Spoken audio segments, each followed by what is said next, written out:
Hello, friend. Over 4 years, where has the time gone?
Something like you love me. One more time, I need to hear it. Just one more time. Say that it's over. Say that the sadness is killing you now that you're feeling it in your so raw feelings. Everybody leaving, but I am sinking further away.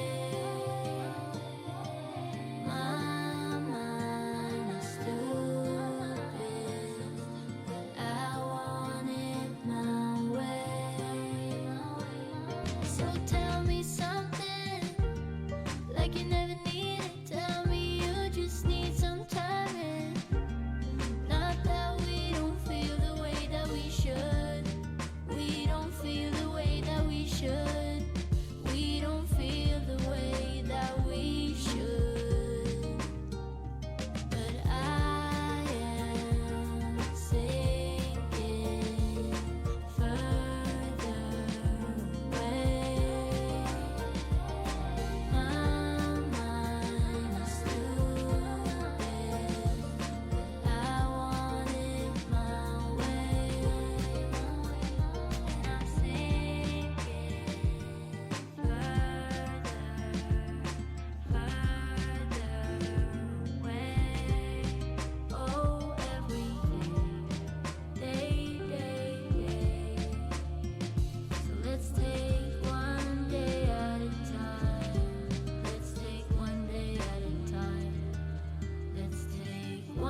chat.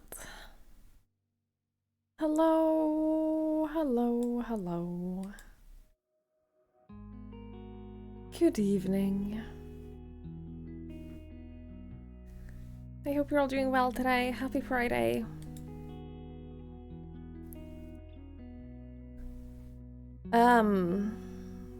Hi. Hello. It's good to see y'all. Thank you for being here. I appreciate that. Hi Lanfer. Hi Pickled Human. Hi Ben. Hi F and Blue. Hi Pants Off. Hi Warmonger. Thank you so much for the 61 months. I really, really, really appreciate that. That is so long. Thank you. Thank you, thank you, thank you, thank you. Hi Olivia. Hello. Hi Petey. Hi Knives. Hello. Thank you for lurking. Hello Mikachu. Hi Doug. Hello Chip. Hello, hello, hello, hello.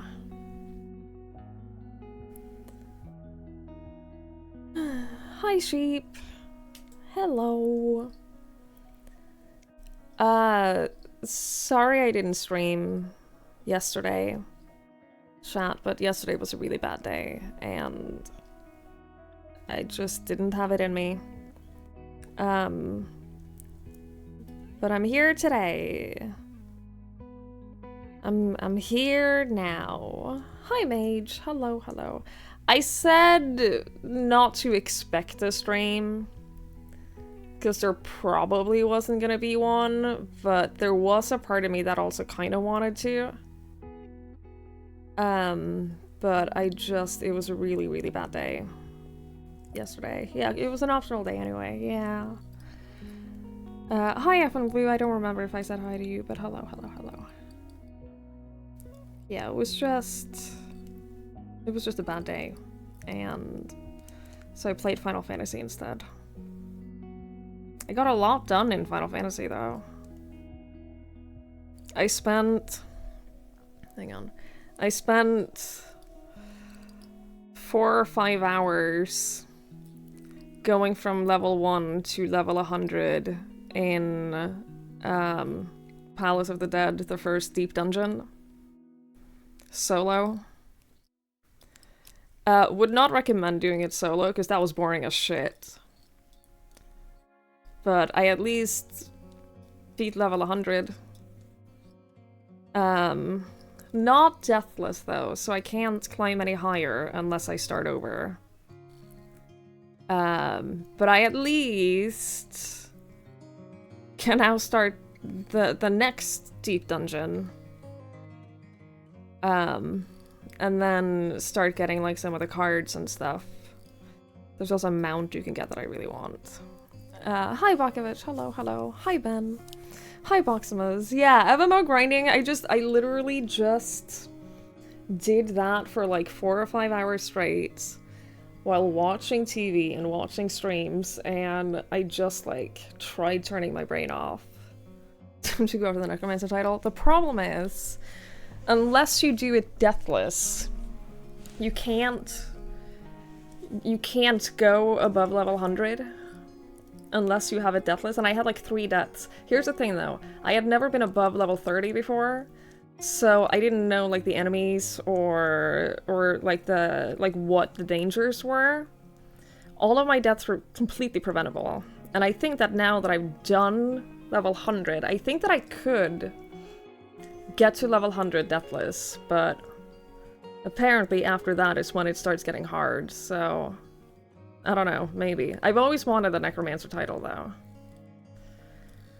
I've always wanted the Necromancer title. I did it as Warrior, just because Warrior has, like, so much self-sustainability.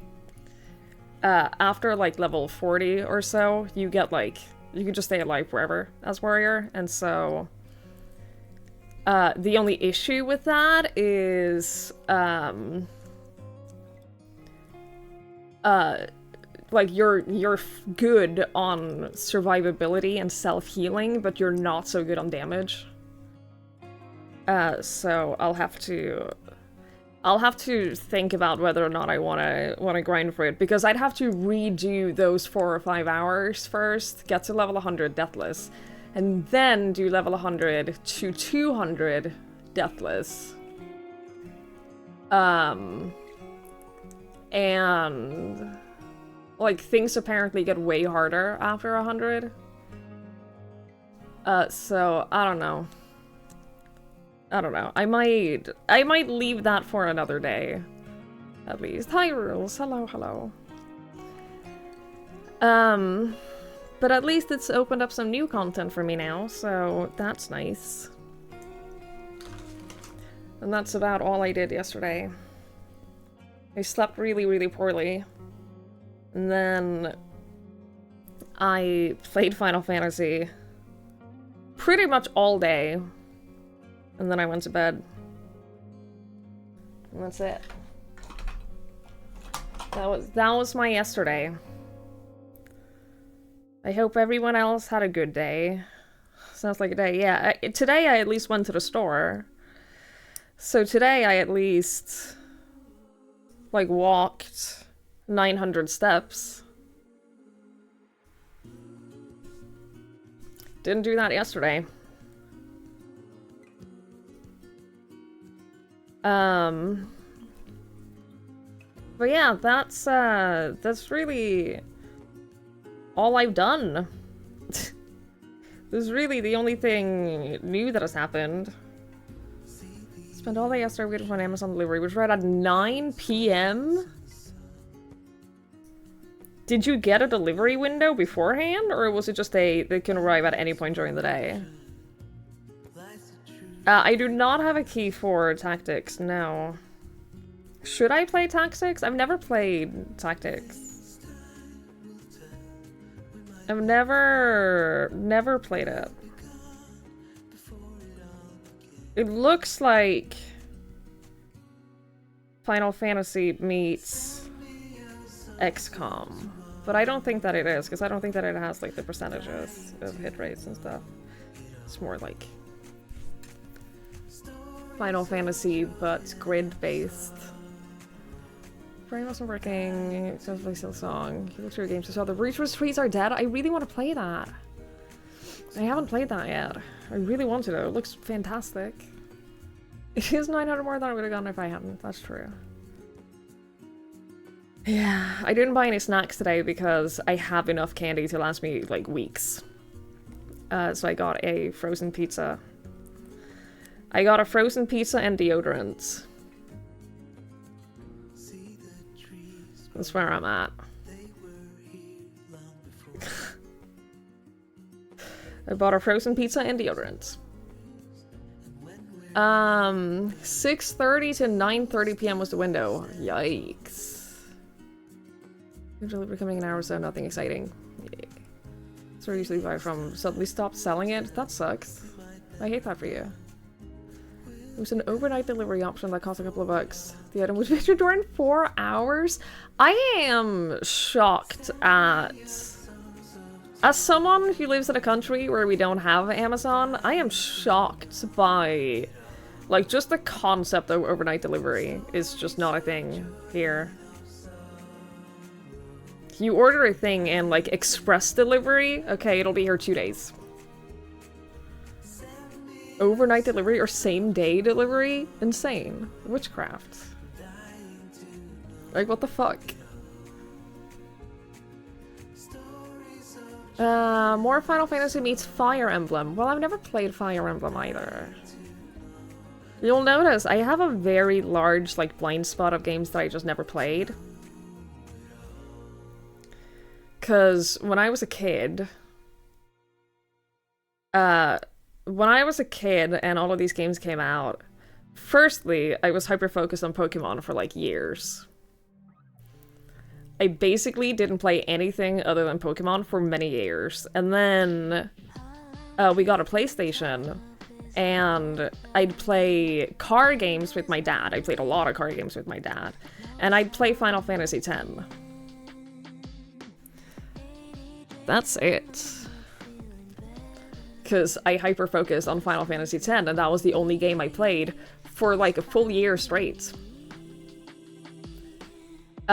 So I have a large blind spot when it comes to games that came out when I was a kid. If it came out when I was a kid, I probably didn't play it, because I played Pokemon and I played Final Fantasy X. And then, like, occasionally I'd play some other games, but it was mainly those. You're building yourself a new bed? That's cool. The wood you bought was kiln dried, and I was thinking I was picking up moisture and twisting a bit. Is that a thing that you could just power through?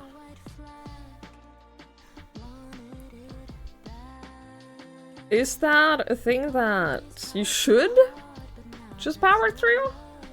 For a bed? JRPGs are very economically efficient for players to buy. My mom really liked it too, so I'd play my first playthrough of Final Fantasy X, I played with my mom. And she would, like, help me with the things that I didn't understand. I would help her with the elements, because she never understood that, and I was like, well, it's just like Pokemon. And she's like, yeah, well, I never played Pokemon. So I'd help her with, like, elemental weaknesses, and she would help me understand the story. I would do Blitzball, obviously. Obviously. But yeah, my mom and I played Final Fantasy X, like, every night for a long time. We played Settlers 2 with your dad for ages, later it was Sacred, also exhaustively, yeah. I love that, though. I've never put kiwi on pizza, but apparently I'm allergic to kiwi. Hey, chat, apparently kiwi is not supposed to, like, be prickly and make your mouth burn. Who knew? I didn't. I thought that was just what kiwis were like. Hi, Wards. Hello, hello. Having to draw the Pokemon Elemental table too. Was that with you? Yeah, I remember doing that too. You think it's handy? You think of that part where Titus Yell laughs awkwardly? Yeah, I know everyone memes about that part, but it's... in the context of the scene, it's actually a really nice moment. It is a really... like, I think about that moment a lot as well, but from a... you know what, they made actually a really good point there, kind of, point of view. I don't eat kiwi skin, no. I don't eat kiwis. I haven't had a kiwi since I was a kid. I ate a lot of kiwis as a kid. Like, that was one of my snacks. That was one of my, like, one of the few things that I would snack on in between meals, was kiwis. Kiwi does make your mouth tingle a little bit even if you're not allergic. See, but then other people said that that's not the case. They're like I said, I haven't had a kiwi for years and years and years. But I remember it making, like, my entire mouth tingle. And, like, a little, like, prickly feelings. Maybe you're allergic. Maybe you too can find out you're allergic to kiwis.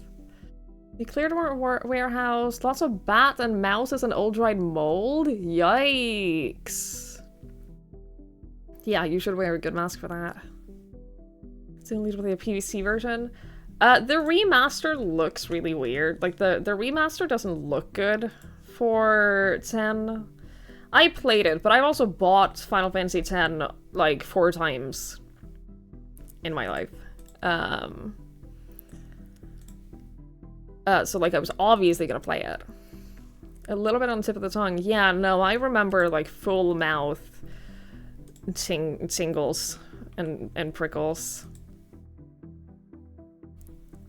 That's what I remember from kiwis. But again, I haven't had any for a very long time.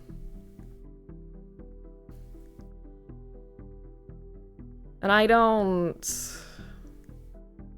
like I said in the face chat, I was like, well, maybe I'll try a kiwi again and, like, make a note of how it feels. But then she pointed out that allergies can change as you get older, and there's a larger chance now of me having a worse reaction than just like a little bit of a tingly mouth. So maybe I'll just stay away from kiwis. Maybe I'll just accept that I'm not gonna eat them again. I can live with that. There are plenty of fruits. There are plenty of better fruits, even. I'd go so far as to say. Try to use that with hantavirus. Almost on the clock. Every 15 minutes, you have to shit and or vomit when going to the doctor and wait for those, and race to the doctor in 15-minute window. Yikes, dude. For several days? That sounds like the kind of thing where you should be in the hospital with, like, fluids going into your body kind of things. Name one better fruit than kiwis. Literally all of them. That's probably not true. I haven't had all of the fruits. Would you classify melons as a fruit, or is melon like a separate category?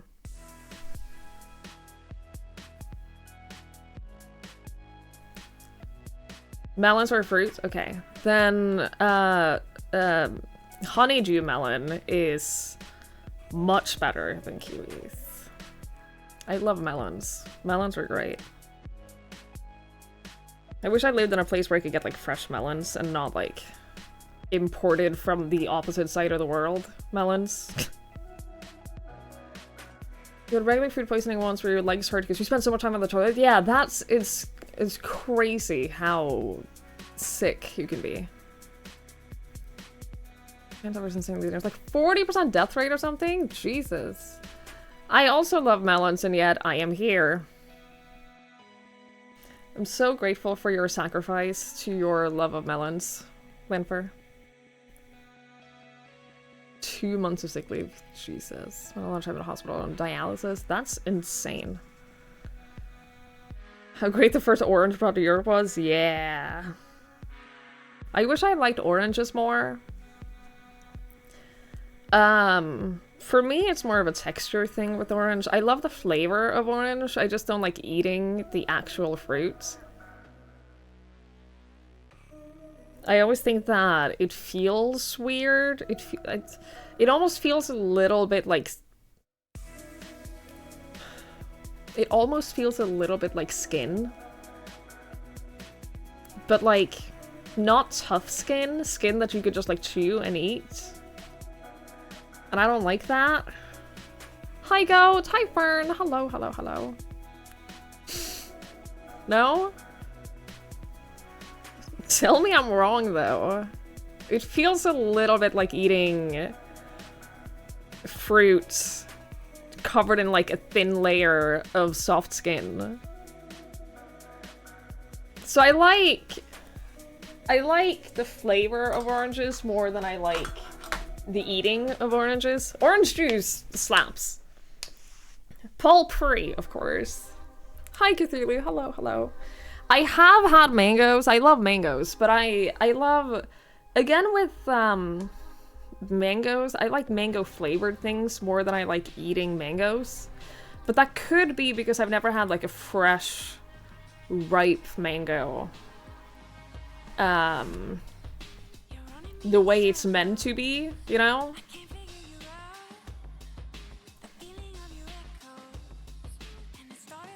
I'm not swimming the place, even though it's quite rare. Definitely be careful though, regardless. Definitely be careful. And eat over a sink mango. Yeah, I've never had that. I've never had an eat over the sink mango.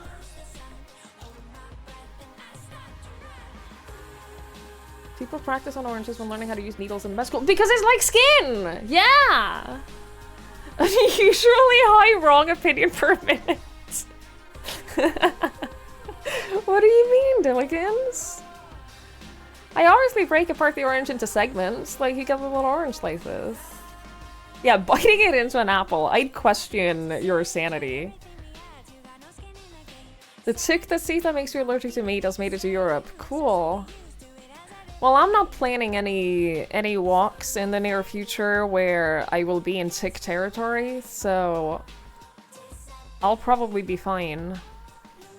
But I hate that. I think that if I had been younger, if this had been like 10 years ago and I got the disease that made me allergic to meat, I think I literally would have died of malnutrition. Because, like, some years ago, I was not like, physically capable of eating alternatives to meat. I think that I'd probably survive now, but back then... I'm going to your foot with ticks. Ticks are so fucking disgusting. They are like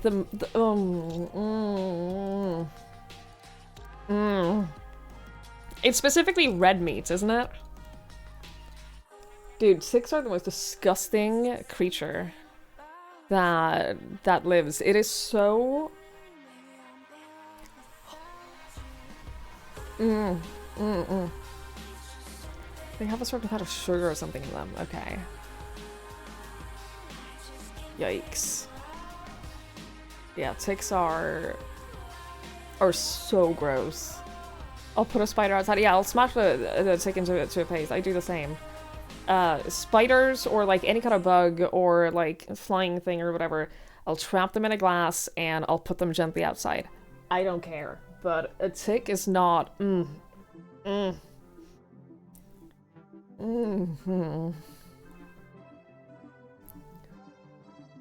Alpha-gal is a molecule that is naturally produced in the bodies of most mammals, but not in people. Great. Great. Your friend had a tick bite, got Lyme disease, and is now allergic to pork. I hate that for them.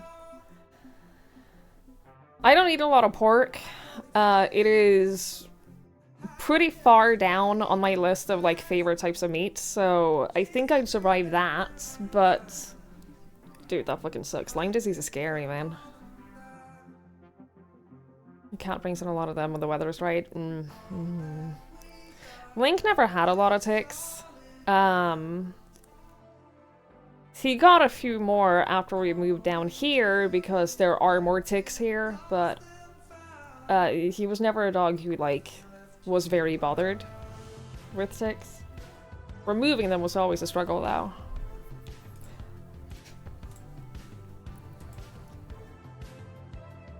They can't have Metigal. Well, that's so sad. That is so sad. Hi, Sue. PD, are you here? Can we do the soda?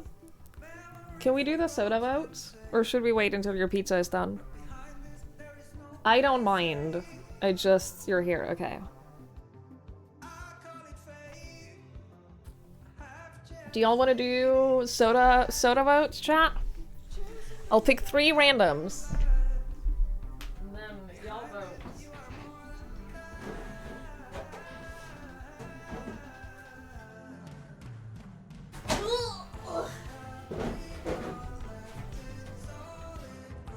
Alright, our random selection.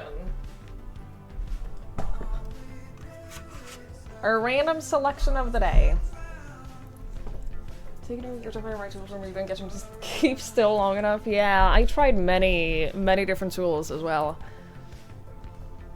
I also tried many different tools. Okay, so give it a moment. Sorry, I accidentally touched the camera and it means that it has to go through all of the different combinations of focal length and focus. You know how it is. Okay, so our options today, among the sodas that PD has sent me. Number 1, we have Champis, which is a champagne soda, and I'm pretty sure I know what this tastes like. If it tastes anything like the champagne sodas that we have, then I think I know what this is roughly gonna taste like. I do like a good champagne soda. I do think that those are good stuff. Then we have our second option, Trocadero, which is exactly how you say that. Which is very Swedish. This is like, when I think of Swedish sodas, I think of basically this. I've never had one. I've never had this. So I have no idea what it tastes like. But I do associate it with Sweden. And then we have option number 3. Sour cola. Candy soda with the taste of sour cola. This is one of the modern ones, isn't it? I think that all of these candy sodas are like modern sodas. Okay, I'm setting up a poll. You don't like those candies?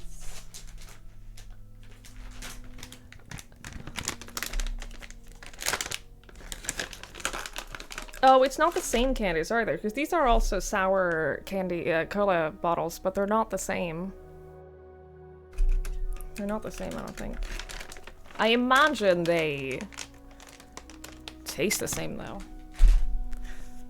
Thought I gotten you one before? Maybe? Did you? The last time? Maybe. My memory is a little fuzzy. Soda vote. Recall you having trouble playing something because it tastes like something you couldn't remember. Oh, yeah, that's right. Orange apple. You might be correct. I do remember that. I do remember that. Okay, so the champis, Trocadero, and sour cola. You get 3 minutes to vote. Lanfer has decided, but I will go by the majority vote. I will decide based on the majority vote. So it is up to you. We could just ban everyone who votes wrong.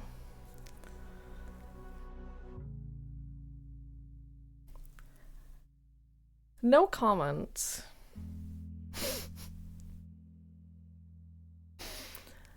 No comment. Hi, Salandra. Should you eat some chocolate cake? Sure. If you have chocolate cake, then you should eat that. Freaking getting political. I'm trying not... I'm trying not to say what I want to say. I'm trying to be good. Bringing licorice and Trocadero. Yeah, you're probably right. You're probably... I will adhere by the vote. It is the sour cola is in the lead. It is very much in the lead. Why do you want the sour cola so badly? What is it, also withheld for political reasons, yeah. What is it about the sour cola, Lanford, that is so enticing to you? Why is this, what is this about?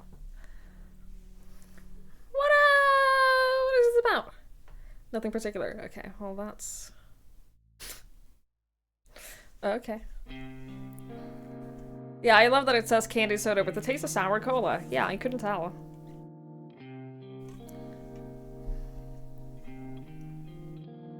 You got a little bit more time if you wanna, if anyone hasn't gotten their votes in.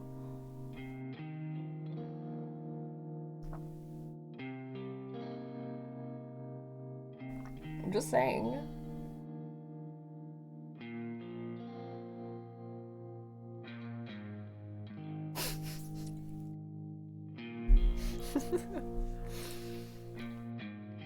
Thank you, Lanford. Thank you.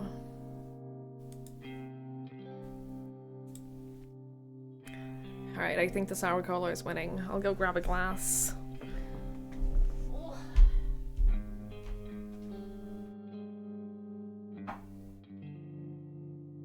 I'll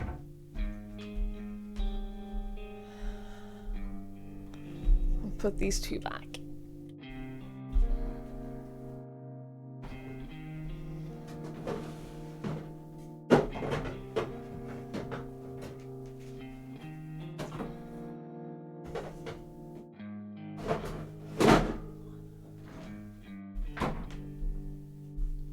Okay, sour cola officially wins. Don't expect it to be really sour. Oh, based on the sour other one, the red candies, I don't expect any of them to be like actually sour at all.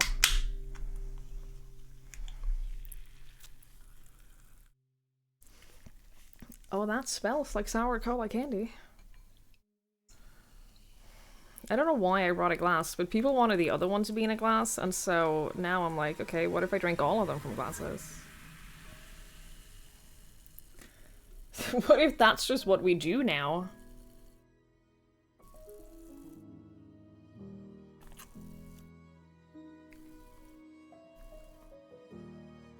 I think this tastes more like what it's supposed to than the other one.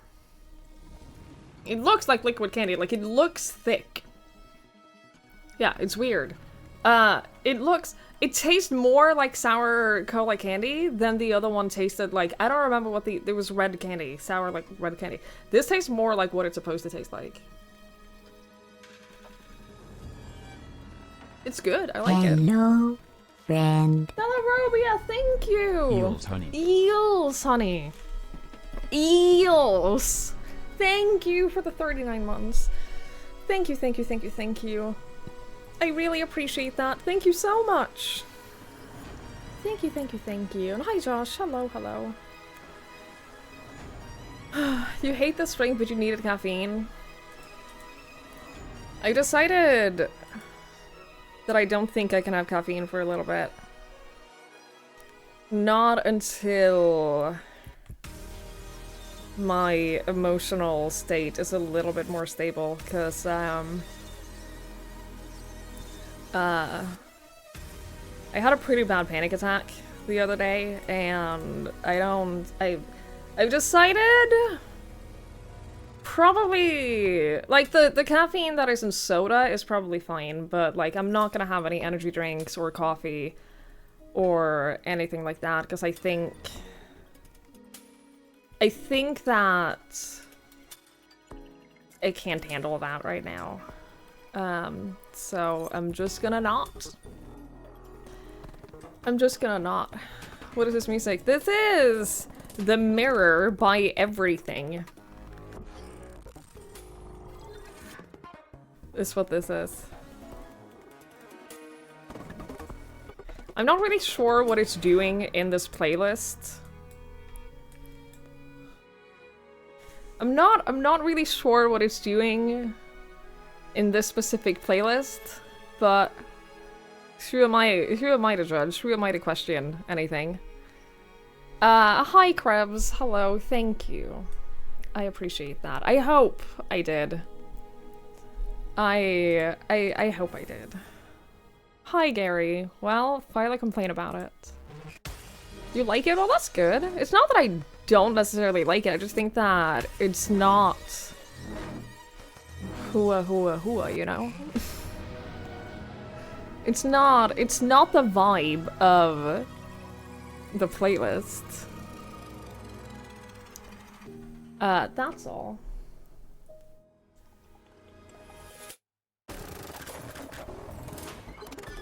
It's just out of place. What am I drinking? I'm drinking sour cola. I'm drinking sour cola candy. What is... Oh. Let me enlighten you. Let me enlighten you real quick. You're calling yourself out for not knowing what this is. So you are calling yourself out immediately.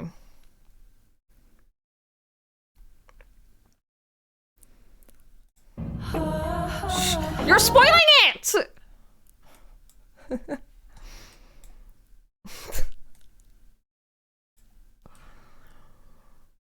Imagine embarrassing going to Twitter chat, I know, right?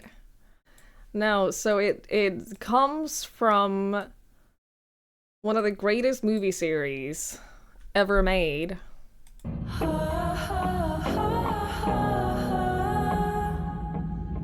And it's just, like, the vibe of it is just... This. This is the vibe. It's from Twilight.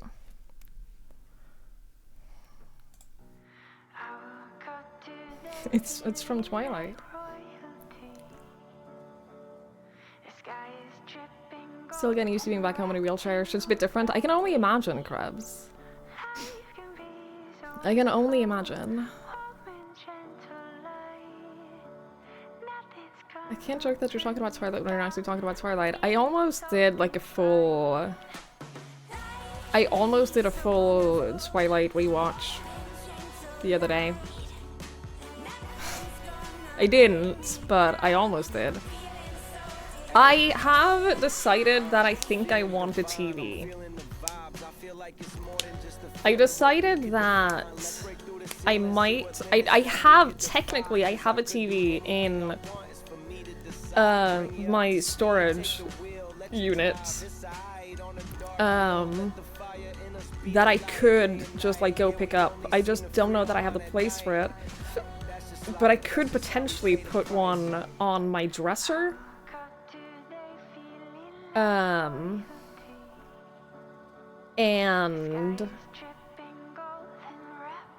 you know, because I find that now that my days are not like being broken up by going for long walks, I'm finding that I'm spending a lot of time sitting here on my PC, not really knowing what else to do. So what if I could break that time up a little bit by lying in bed and watching TV instead? No, connect to TV. Connect to computer. Not broadcast television. But, the last time I mentioned this, I said that I wanted to get a Chromecast, and then people were like, well, they don't make Chromecast anymore. So it's like, okay, well, how do I watch TV online now? They don't! Chromecasts are apparently just not a thing anymore. They don't exist. Like, that's always been, like, what I consider the go-to for watching internet on the TV, and now it's just not a thing anymore. Google TV. This is not a smart TV that is in my storage unit. Streamio. Amazon Fire Sticks. A Roku. I feel like I'm 80 years old right now. That is so expensive! That's over $100! No! I want to watch Netflix in bed on an old-ass 30-inch TV that has no internet connection. It's not a smart TV. I want a Chromecast, but in a product that exists. And that doesn't cost $100. That's what I want.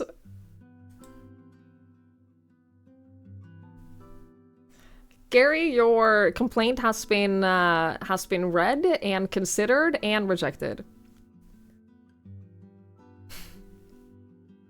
I'm yelling at you because I'm sad, Mikey.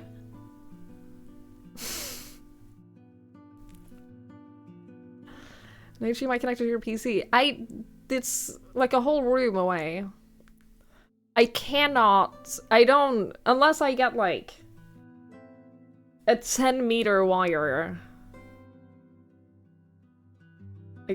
Yeah, fine. HDMI cables can be 10 meters. Yeah, fine!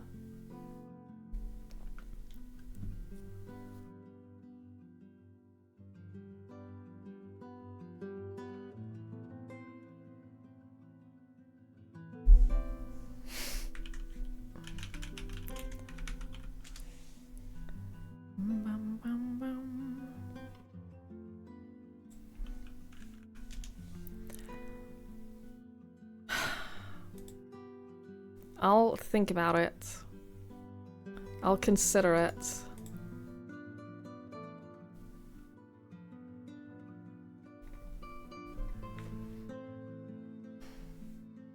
Gary got a more thorough response than you got for your appeal.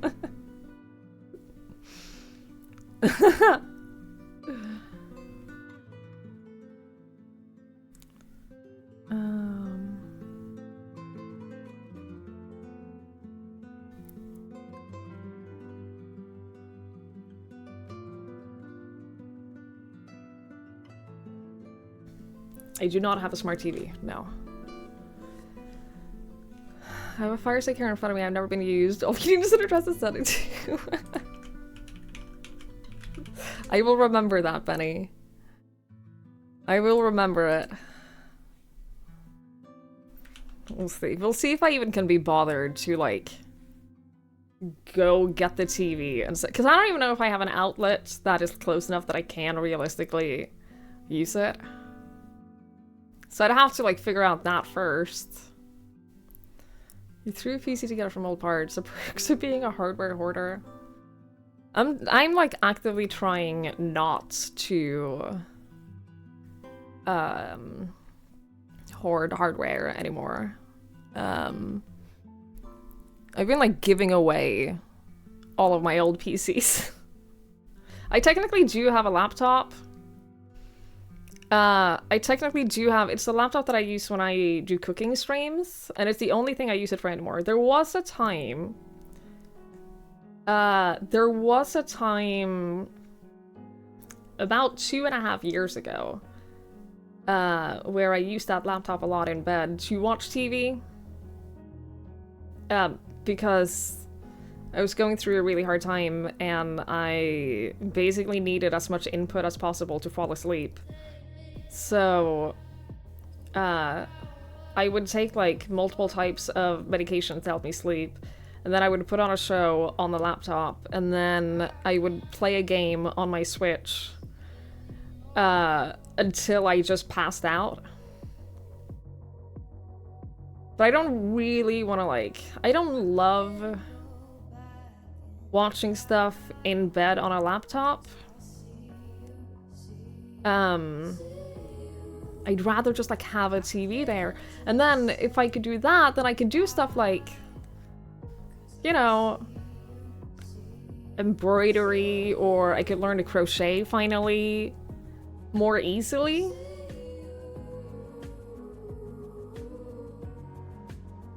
It's 12 times of entertainment blasting at her face. Yeah, but if I didn't have 12 types of entertainment blasting at my face, then I would panic and I would cry. And at that time, the only thing I needed to do was shut my brain off. I should cry. I've been crying constantly for weeks.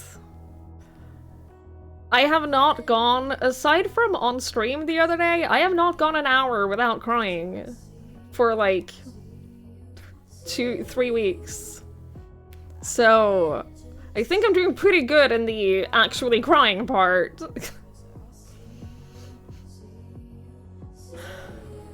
Not doing that was attempted unsuccessfully. I really want to try crocheting again. I really want to learn to crochet. I do. I really want to learn to crochet. I think that I'd really enjoy it. I tried learning it, and it didn't go very well. And then that sucked, and then I stopped. But I really want to try it again. You're watching this on bed and a laptop right now. That's exclusively how you watch stuff. I have nothing against watching stuff on a laptop in bed. It's just more comfortable to watch on a TV. It's rewarding to get a thing to just pop into existence. That's what I'm saying. I'd love that. And it would be, like, it would be a great way to make gifts for someone. Like, imagine just, like, being able to make a plushie. PD crocheted me a plushie. And that was really nice. I want to make things for people. I also want to just create things and do that.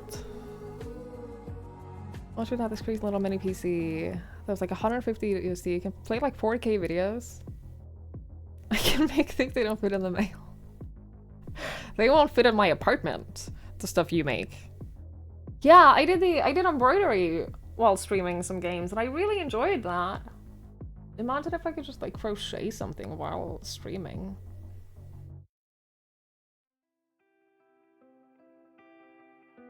Hello? Bitrate? Frames? The fuck was that about?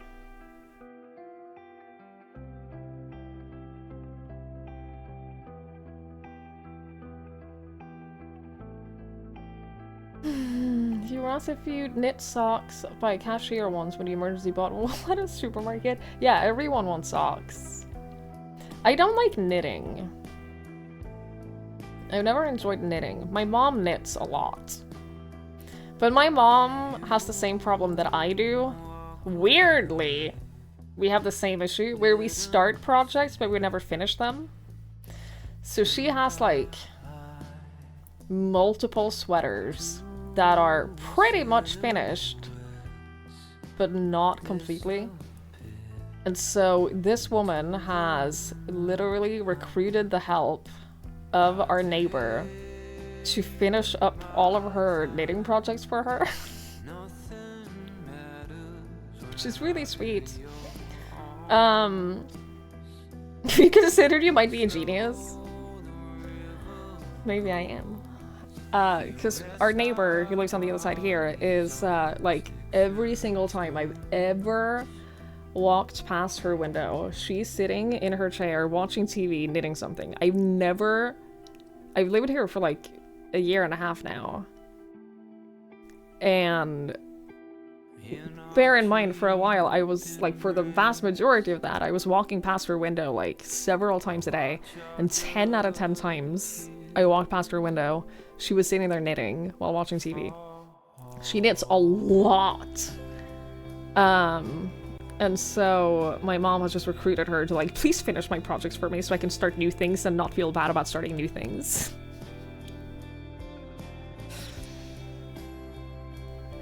I get it.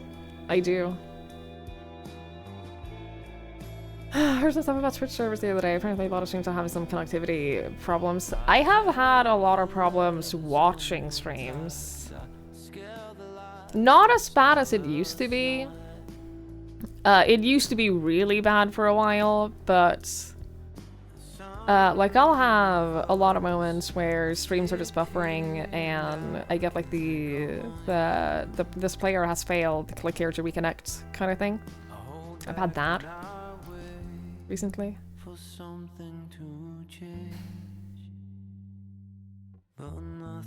It's been unbearable for weeks. Yeah, I know you've been saying that, Dillikins. That sucks. Is it okay for you lately? I think they are doing a bunch of stuff to test who's actually a viewer. I know that they're experimenting with things, and I'm sure that it's impacting all kinds of stuff. I'm sure it is. But maybe linked to other issues online as a whole. Interesting. I'm sorry you get migraines, Solandros. At least, sorry. I'm glad that the caffeine is helping with the migraines, but I'm sorry it's a thing you have to deal with at all. It used to be way worse, pretty sure it's exclusively on your end. It still sucks though. Alright, chat, we've been yapping for so long. Why is it that on days where I've done nothing and I have nothing to talk about, we end up yapping for like an hour? What is that? I'm gonna run an ad, and then I'm gonna start this game, because I really want to play this game. It is weird. Maybe it is because if I don't have anything to talk about, it means that you guys get to talk about more things. Maybe that's it. It's healthy small talk. The porn fanfic topic didn't take off. You've had them your whole life. I'm so sorry. I used to have chronic migraines, but preventative medication literally saved my life. I don't know what I would do without it. Alright, I'm gonna run an ad. And then we'll start this game. You gonna make a tea? That sounds nice. It wouldn't be the first time Twitch has had ingress or distributed server issues. It's true. It would not be the first time. Probably won't be the last either.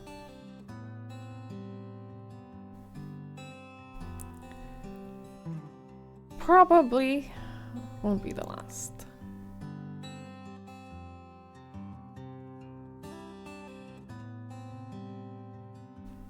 Yeah, I really, really, really enjoyed Strange Antiquities. I think we're probably gonna beat it today, because I think, based on like every night you get like an overview of which night you just did, and I think that we're roughly halfway.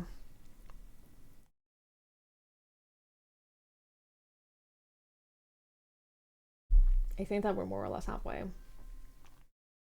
But I had to end last stream because I had to cry, so we didn't get further. So my grandson state visual ones. Preventative was sleeping when the body wants it. Interesting. Interesting. Yeah, medication was the only thing that helped for me. By some weird stroke of coincidence, the medication that I need for my heart also works as a preventative medication for migraines.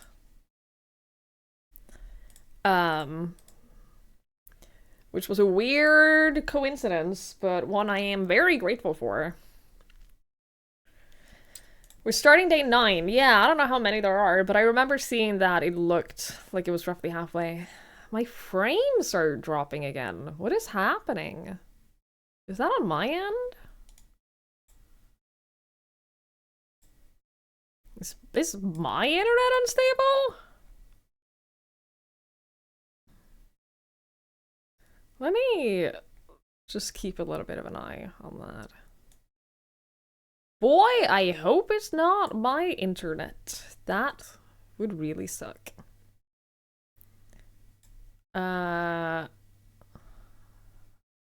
Definitely could be an ingest server thing. I just... Oh, no.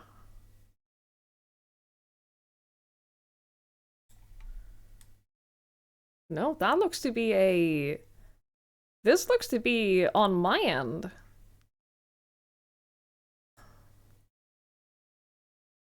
Huh. Well, that's not good.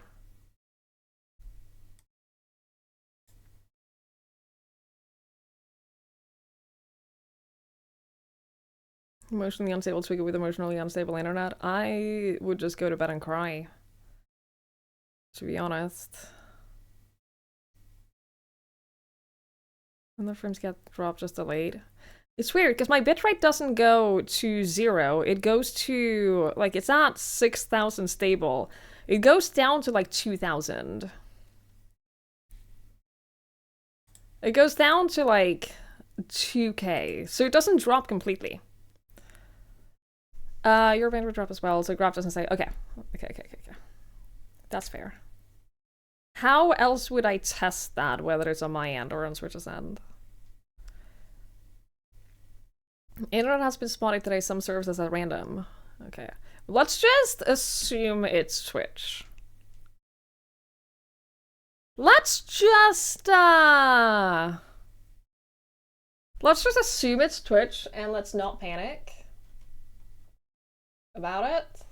Let's not worry. There's been nothing asked for a preventative method of help. You want a couple of shots that would clear it up. Or 2 to 500 USD. Yikes. If at least 5 seconds every now and then. Yeah, just what you can do, it's just like every now and then, just refresh the player and it should catch you back up if you're on a delay. That's what I do. Every now and then, if I'm watching a stream, just every now and then I'll just refresh the player, and it fixes up the delay. Yeah, almost as fun as audio issues to diagnose mid-stream. I just fucking love it. I just love it. Day 10, actually.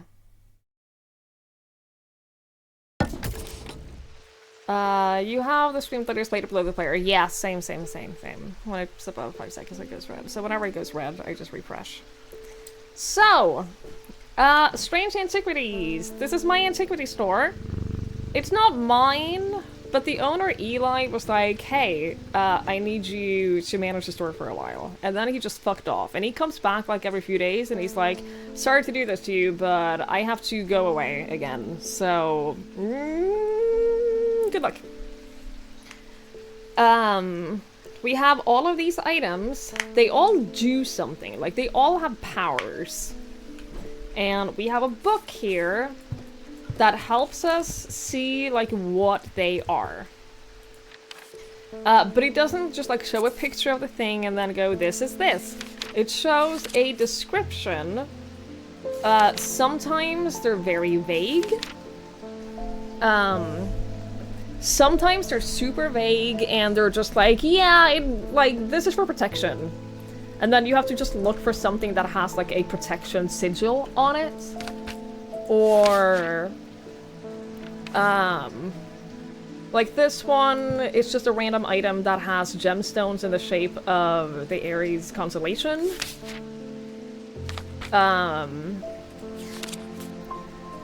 And sometimes, like if I look at this thing, for example, not that, this?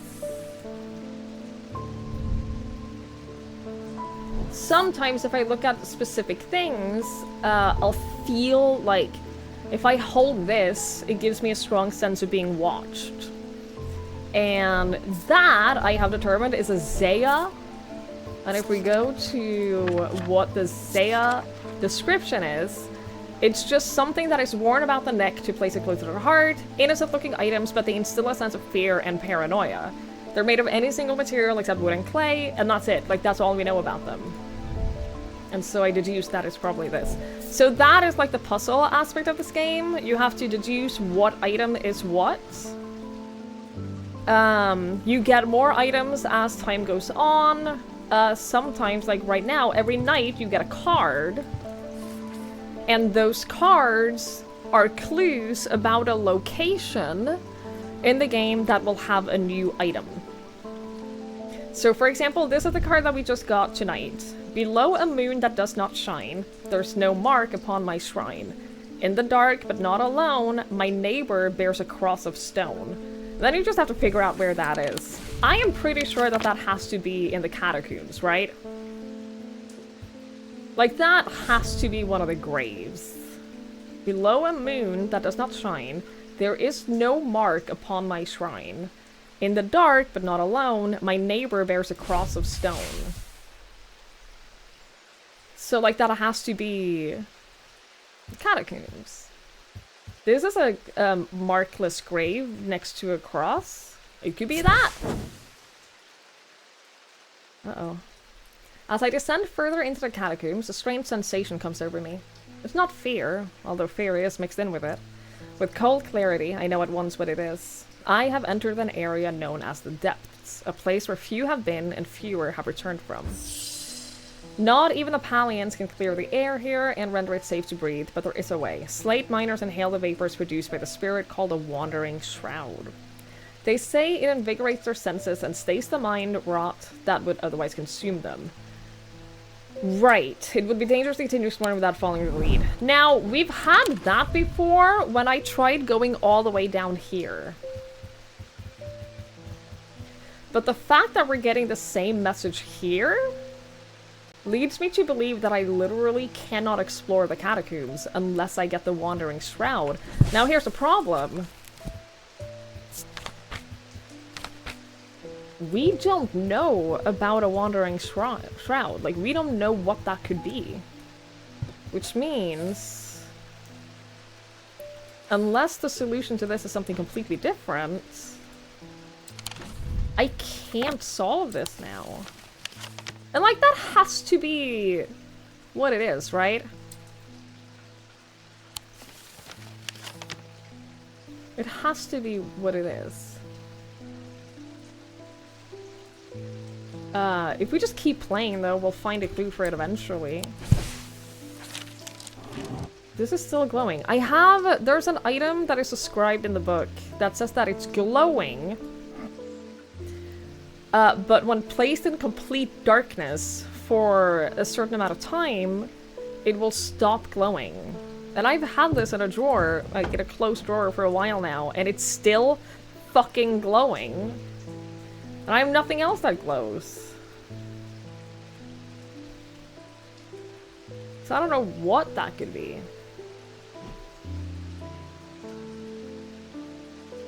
Oh well. You can sniff the items, yes. You can examine their color and composition to see what they're made of. You can touch them. You can smell and listen.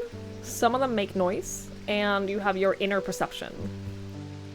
So you can examine them in multiple ways. Yeah. Alright, I guess we got our cat back. Our cat got kidnapped. So the overall plot of the game is there's a sickness that goes around that renders people basically catatonic and their eyes go pitch black. And then I think they die. And this one girl is like, this is exactly what happened to my father many years ago. We need to get to the bottom of this. And then her sister came by here and was like, hey, my sister is going crazy trying to connect these cases together. Don't give her anything dangerous. And so a little while later, the sister came by and was like, hey, no one will fucking listen to me. It is pissing me off. I need this item to help. And the item that she wanted was literally a murder weapon. She wanted this thing, the Corvin's Might, which is literally, like, will just kill everyone. So I was like, yeah, I don't want to do that to you. And then she was like, okay, then I'll get it from someone else. And then she left, and then she came back a couple of days later, and she was like, yeah, just sell me the thing. And I was like, no, I don't want to do that.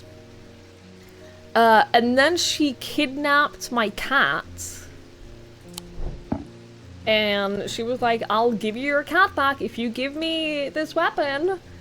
And so instead of giving her the weapon, I used this one item, this thing, to basically, like, peer into her mind. That's so annoying that I haven't labeled that. I don't remember what that was called.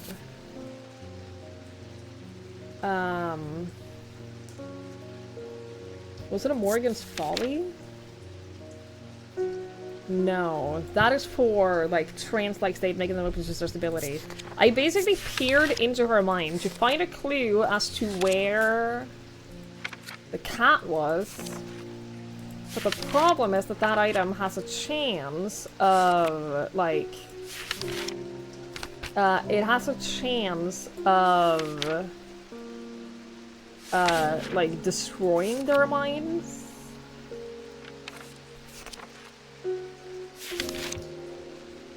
Which, whoops. Hang on, I can find it. It had gemstones. 3 gemstones. Diverging hook! Yeah, a diverging hook. This was the diverging hook. Yeah. It's easy to leave a mind in disarray, even when approached with care, the unanchored thoughts are easy to lose track of. So, I might have fucked her up a little bit, but I got my cat back, and I have prevented her from murdering the entire town. So, I'm feeling pretty good about that. I'm feeling pretty good about that. Anyway, that's the story so far. I have traveled a long way searching for an eye of the forest. I have read stories of the Dreyer of old who would hunt in partnership with an eagle, seeing what they see, soaring on the wind. I intend to rekindle this lost custom. Perhaps you know something about it. An Eye of Cernunnos. Yeah, I do have an Eye of Cernunnos. I know I have an Eye of Cernunnos somewhere. Right?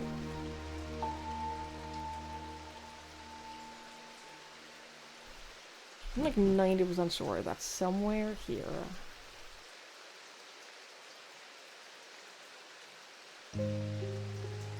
You're joking. No, we definitely have seen... We have the voice of Cernunnos! Motherfucker. Eye of Cernunnos, known as the Eyes of the Forest, these ancient artifacts enable one to enter the minds of lesser creatures. It is alleged that Cernunnos himself wielded an eye. Eyes of Cernunnos are hard to come by, they are powerful and should not be used carelessly. So it's not that Cernunnos wielded an eye. If we go here, we see Cernunnos here.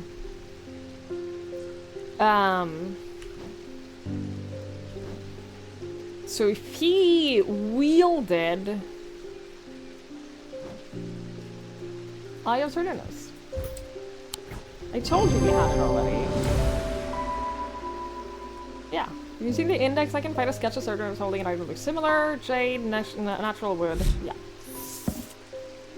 Zephyrim. Not what I'm looking for. I'm looking for the thingy. The shroud. Wandering shroud.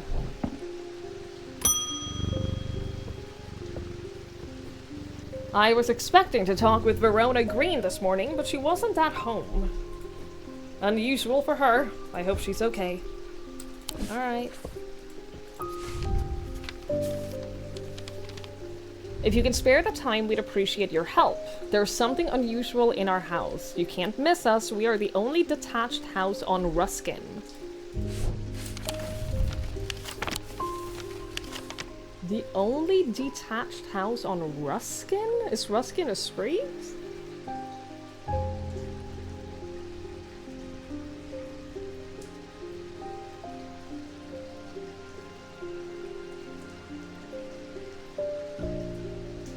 Yeah, Ruskin Street. Here.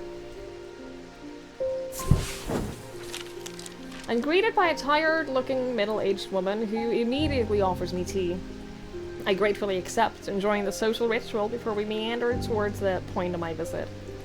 She leads me up the stairs and into the attic. A single small window does little to dispel the gloom, but our eyes slowly adjust. Then we hear the voices. At first, I think it's a house creaking in the wind, soft murmuring groans that seem to come from the walls themselves.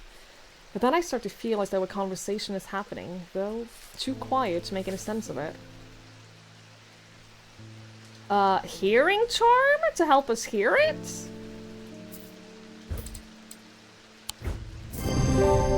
With the hearing charm, I suddenly find myself able to pick up every small sound without difficulty. The whispered voice becomes clearer, and my heart beats faster as I hear what they're saying. They're discussing a section of the wall where some bricks are loose. Carefully, I pull them away to reveal a small cavity. Inside, to my horror, is a human skull, its dark eyes staring lifelessly back at me. At the insistence of the voices, I reach inside the cavity and my hand closes around an unusual-looking item. Immediately, the voices fall silent and my heightened senses are left with the whooshing drumbeat of the blood being pumped around my body. Oh. Okay. Bronze green gemstone.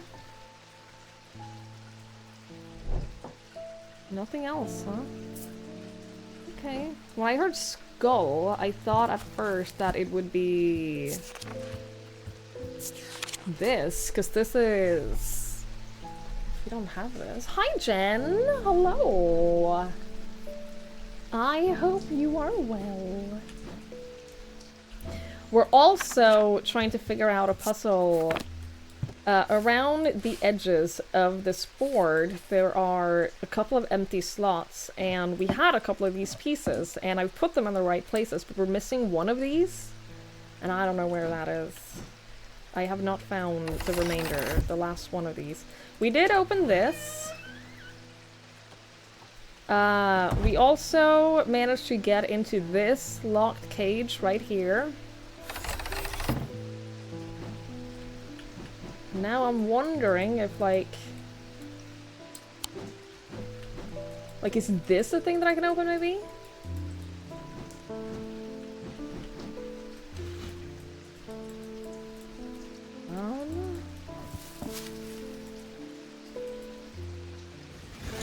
I don't know, man! I don't know. We also haven't figured out the purpose of the moon thing. I saw somewhere, I saw the moon, I saw like a symbol of the moon being like this, and so I changed it to be like that, and the clock started going backwards. And I don't know what that means. I don't even know things are a puzzle until way later. Some things, yeah, for sure. Yes. Hi, Cyan! Hello, hello. Yeah, but this game is awesome. I really, really, really like it.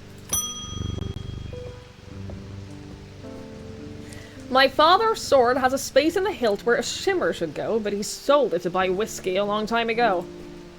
For whatever reason, he never did sell the sword itself. I want to restore it to its former glory. Pretty sure we have a shimmer somewhere, because I'm pretty sure that's one of the things that we found. It'll be a red label somewhere. Shimmer. Here we go. So, red label means that I have identified what it is, but I haven't, like, the game hasn't confirmed it, so it is identified based on what I know from the book, but it doesn't necessarily mean that it is correct. However, I was correct about this. So that's what the red means, in case you were wondering, and then once they're confirmed, I switch it to green. So green means they are 100% correct, the game has confirmed that they're correct. Red means, yeah, I'm pretty sure I know what this is, but the game hasn't confirmed it yet. Then there's these.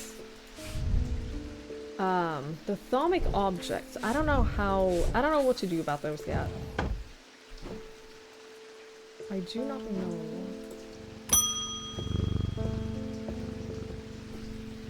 I work at the steel mill in Keswick, and I don't think there is one of us that hasn't suffered a nasty burn. Do you have anything that can protect against that sort of thing? Oh, what? Just something that will protect against the burn?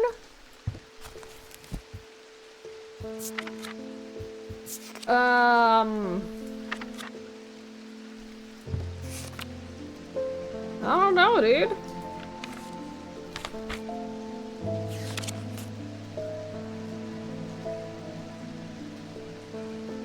Wait, I'm stupid.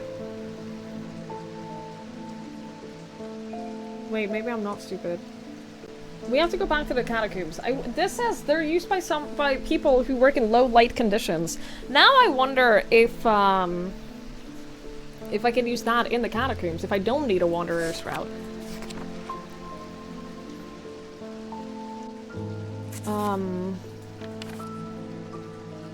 Bone Scarred is poison. Corbin's Might is a weapon. Purifier? No, you need something protection. Cyclone. A Cyrene Ward. Made from basilisk scales, a material known to endure intense heat, these unusual objects can permit the bearer to withstand fire and flame and remain unharmed. Cyrene Ward. I'm pretty sure we don't have that. I'm pretty sure we haven't identified that as a thing. It's made of basilisk scales.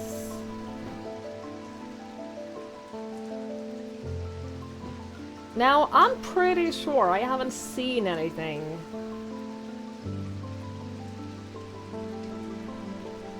that I think are made from basilisk scales.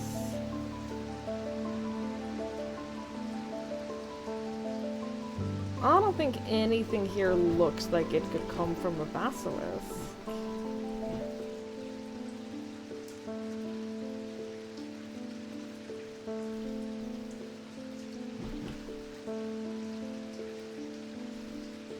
Because you'll see as well that a lot of what we have is already identified. Should we go through the things that aren't? This is unidentified, technically. It's made of bronze. This is not it. This is wood. This is just straight up made of wood. This is gold, silver, and gemstones. These are wooden cups.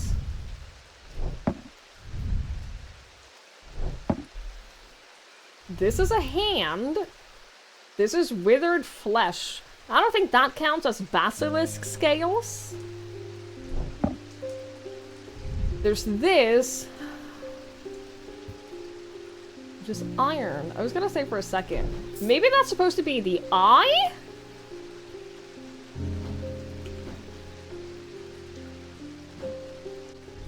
Maybe this is a basilisk eye?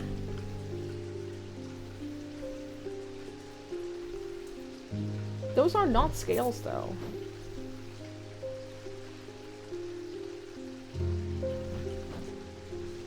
Then we have this. I don't think this is it.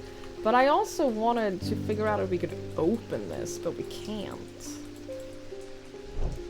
Same with this. I wanted to see if we could open this, but it doesn't let me. And we have this. This is stone and gold. This wood and green organic material. This, which is gold and bronze and wood. This is limestone. This is clay and bone. And gold. This is wood. Wood. Tin. Bronze and gemstone. Bronze and gemstone. Bronze and gemstone. Brown shard of some kind. That could be about— oh, it's gotta be this, right? That has like kind of the pattern of the scales. What else do we know about this? Leathery? What are the black and orange gemstones?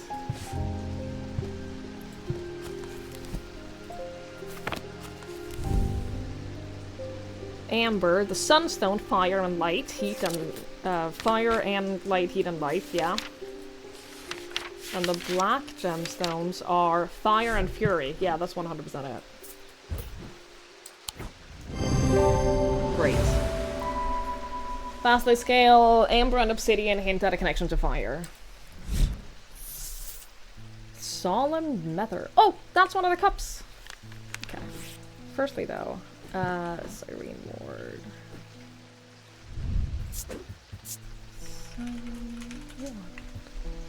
My wife will be relieved. I found this down the side of the counter just now while I was waiting. Don't know if it's anything important or not. Oh, shit! It is important! Oh my god, it's the last one of these. What did that do? What did that do? You heard that, right? We all heard that. What did that do?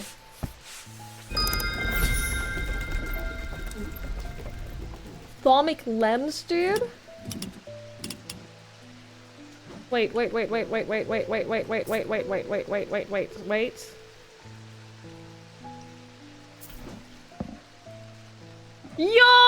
Look at the pattern! Wait, what are these for? Wait, what is this for? Wait, what is that? Oh. Oh, for the different symbols. Right. Yeah.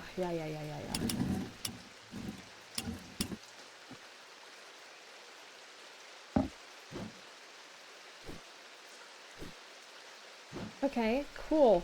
So that means, like, this had a atomic signature. This one, for example, does not.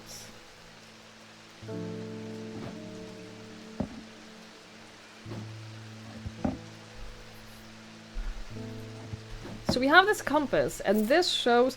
So it's called, like, resonance. They'll have, like, atomic resonance. These all seem to produce things, though. I thought the whole point was that only things with atomic resonance would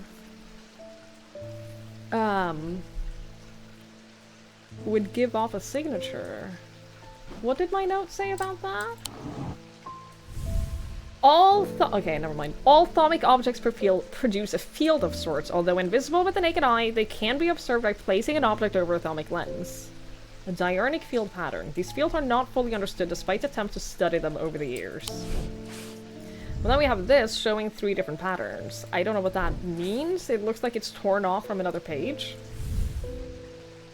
Object made from silver. Wait, what is...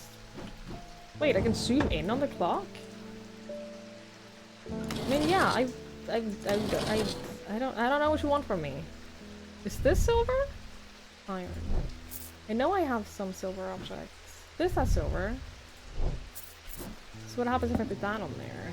That produces that thing, okay.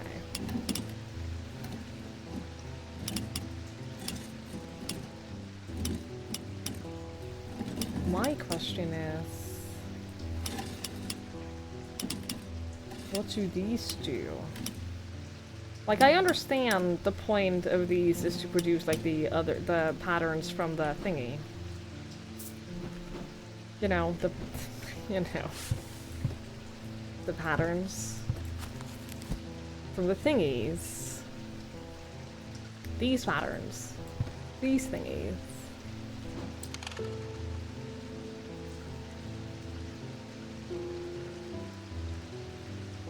Right, let us go down here again, and let me see...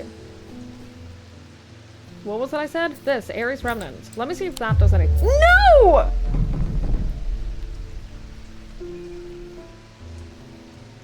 Okay, because it's not about the light, it's about the fact that... Oh, I'm not looking for a Wandering Shroud. The spirit is called Wandering Shroud. Oh, I'm stupid. Do I know anything about Wandering Shroud here?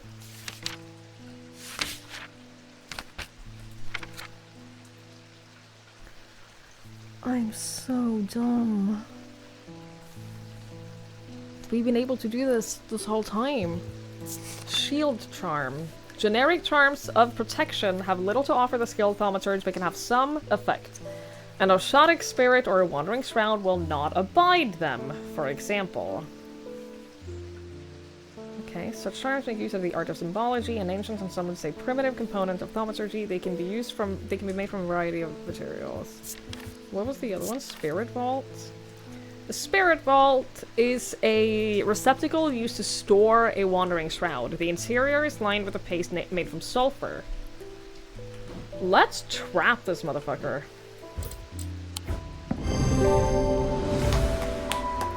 I tried to breathe in the vapors from the Wandering Shroud, but to my horror, I realized that the Spirit Vault is empty.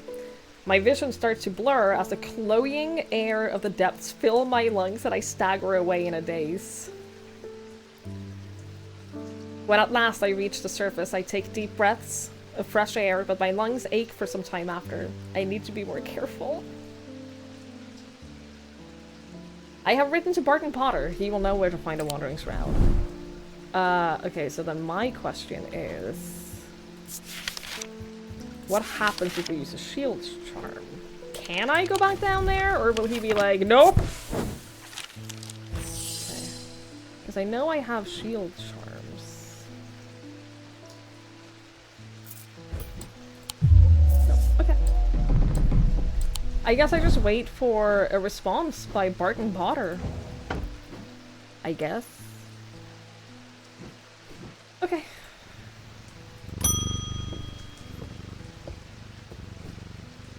Judgment is coming. We worship the warrior not out of love, but because he is powerful. Because he demands our fear. What use is a god that you are not afraid of? Those of us who have read Holgar's teachings have known about the prophecy for a long time, and now the casket will finally be opened. It contains his final lesson for those who will not kneel. It contains his retribution against the sinful. It contains his divine rage. My preparations are underway to celebrate his wrath and prove our devotion.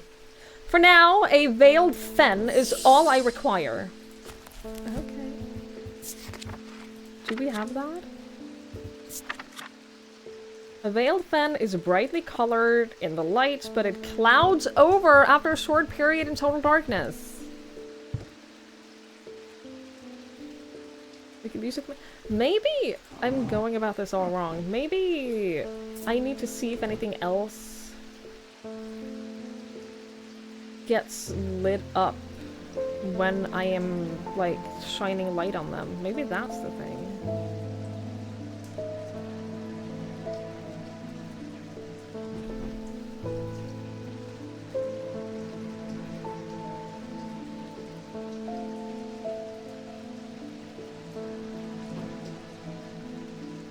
Nothing is lighting up.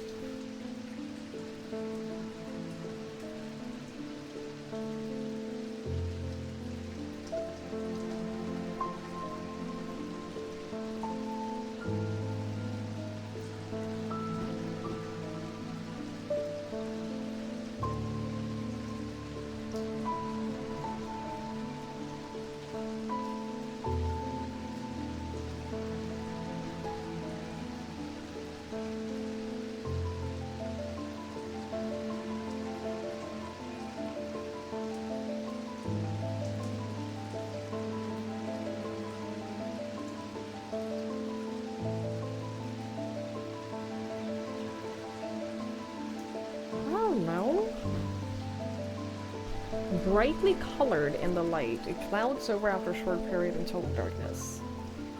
We only have one thing that is brightly colored, and that's this. But it doesn't stop being brightly colored in darkness. So it can't be that, right? Nothing else produces light.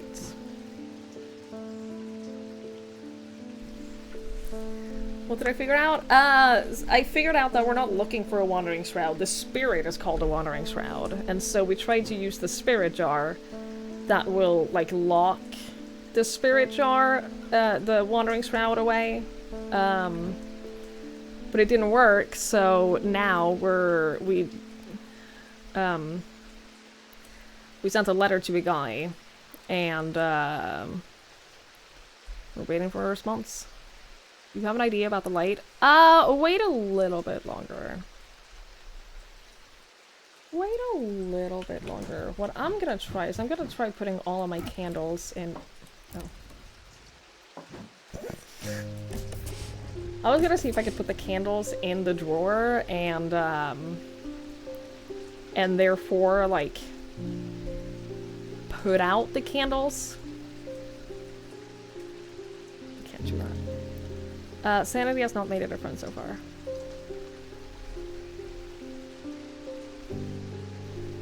Yeah, candles would go out in drawer, that's what I'm saying. What if we take the moon away? What if we take the moon away? Didn't do anything.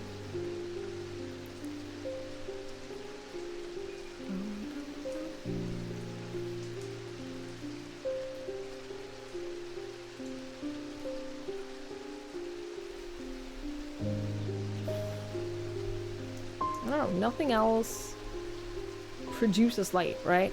Nothing else here makes light at all. Brightly colored light clouds over after a short period in total darkness.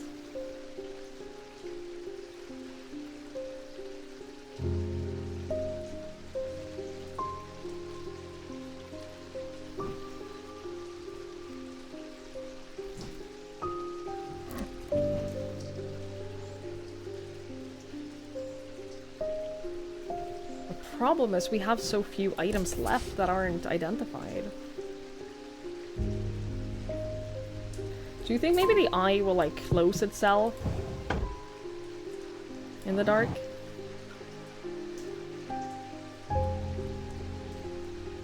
Oh.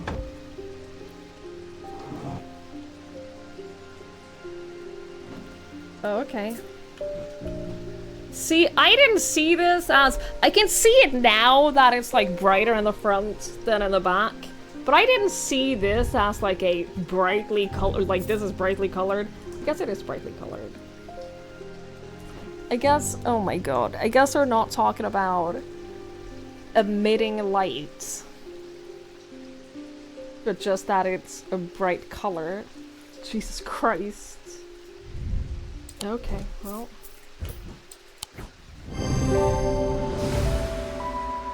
It's brightly colored. When placed in darkness, the eye darkens. A witherance is the inverse of a fortunate that is sometimes put to a more malicious use. Okay.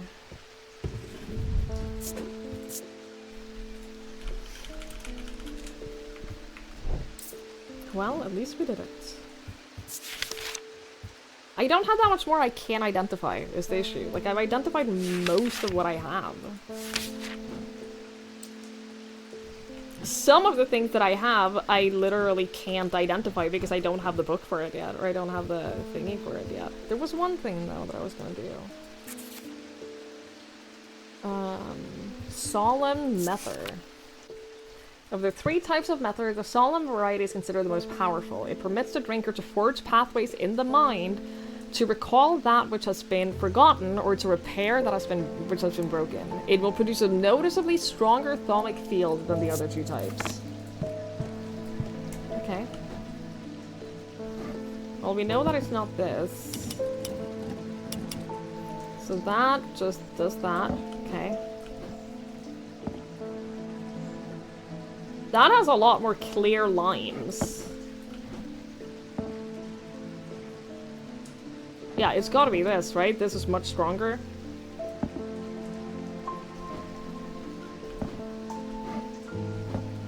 The one with the leaf. What did I say? Solemn?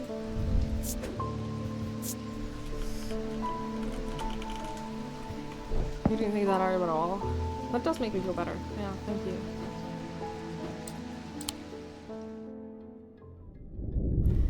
As the 2 men fought as the heavens opened and lightning flashed across the night, one man wrested the casket from the other's grasp and leaped astride his horse, galloping off into the cold, wet darkness.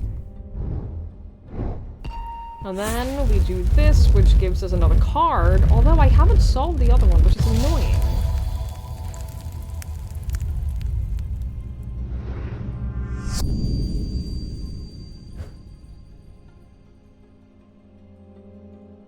Okay.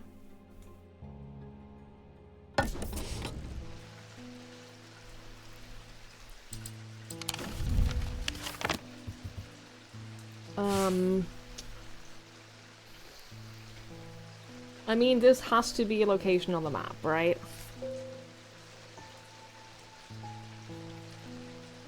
This has to be like a... You find these 3 places and then the right thing is in the middle. Right?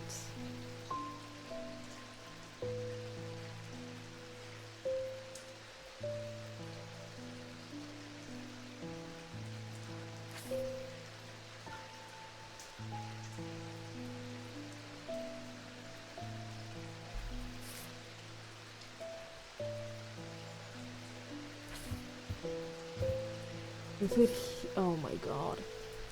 Okay, I found the top part. Hang on. I think I found the top part. What? Oh, sorry. I think it's here, right? You got the one building with a little gap in it, and then this shape matches up. So I think that that is the top part. So then in theory,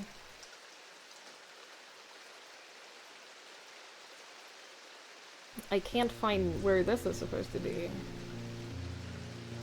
But in oh, it's here. It's here. It's here. Never mind. Never mind. And then this is the little standalone house. So in the middle of that is here. When I draw back the curtain, I am unable to control my exclamation of horror.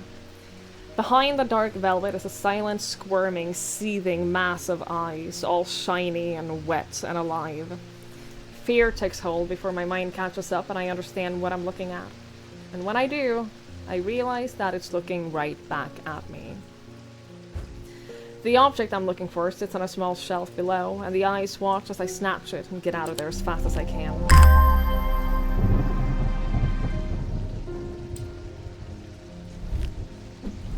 Okay, it's so cute. He's so cute. I love him. I was gonna say, he reminds me of Greg. He's just a little guy. I love him.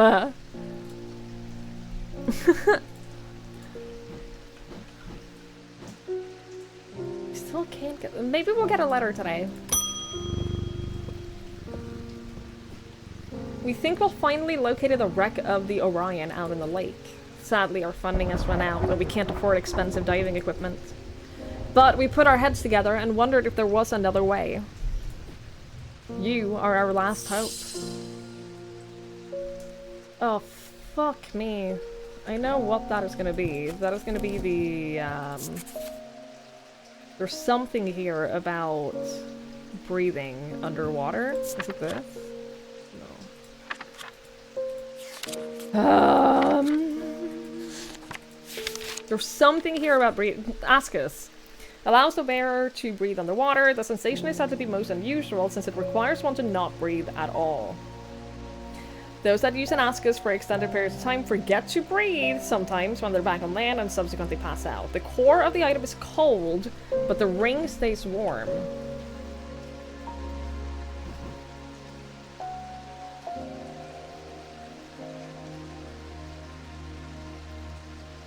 Wait, what?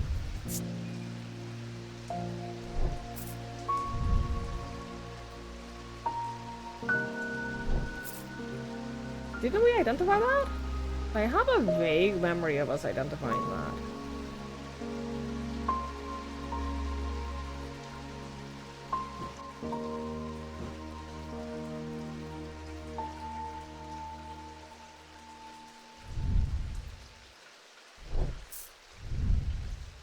Hard and cool polished.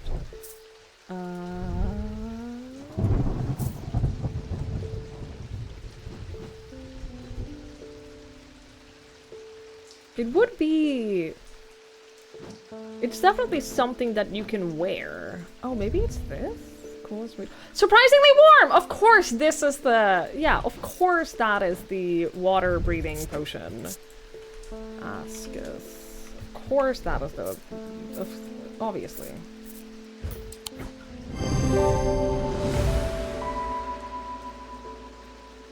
Yeah. Gaudian Siren. These are similar in form to thaumic needles. Gaudian sirens serve a very different purpose. They create a strong compulsion like a siren's call.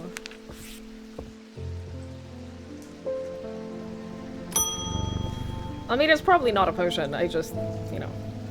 I am close, but I need more power. I need St. Cedric's thunder, and quickly while this storm is raging. I had that ready. Thaumic Needle. Thaumic Needles are controversial items that are rarely used. They can reach into the mind of the recently deceased to give an impression of their thoughts before they died. Curiously, the weight of these tall items decreases when heated.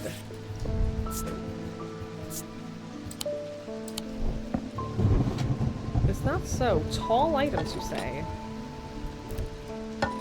Oh, that's not what I meant to do. I meant to just hold it here.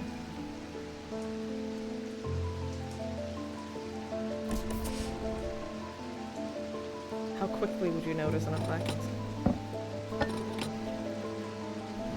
What other tall items do we have? Not that many.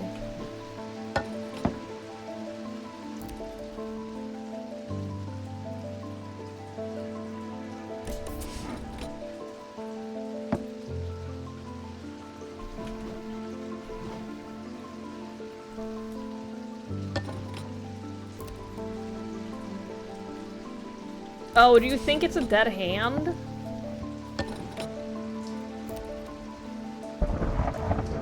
No? Surely this counts as heating them, right? What other tall items do we have?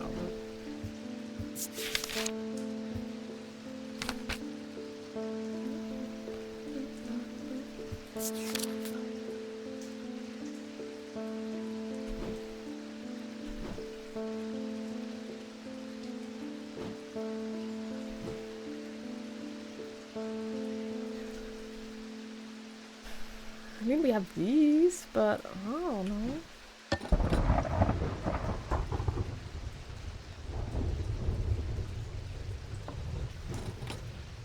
I don't think it's gonna be any of these. We can leave that for now, because we don't need it now anyway.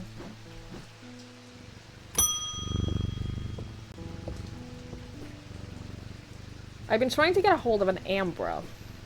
Before she vanished, Verona said it might have something to do with my patients. It had almost slipped my mind, but then I remembered that there is one right here in Strange Antiquities.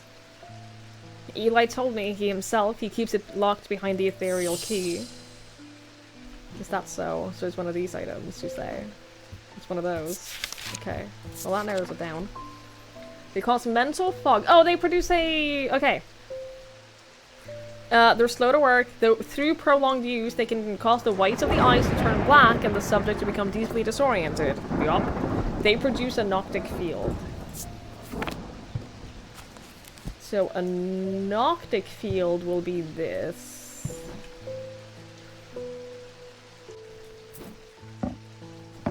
Hello, give me my thing.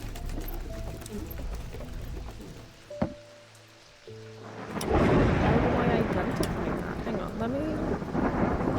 I will admit, I'm still a little confused about how these work.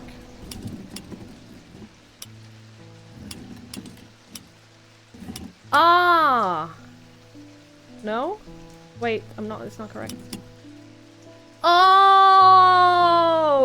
Understood! So this is a noctic field. The spiral.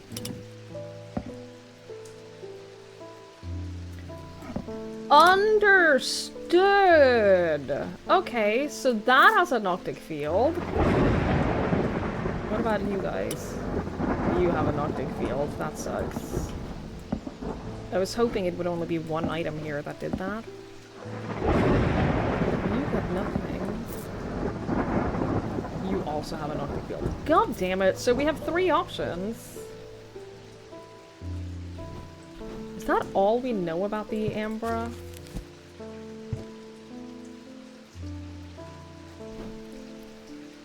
Okay, well this has a symbol on it. We can look at that, what that means.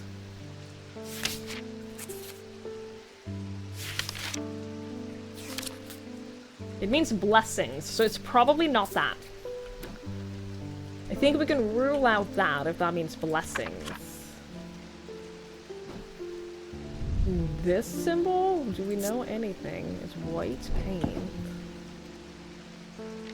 Do we know what that means?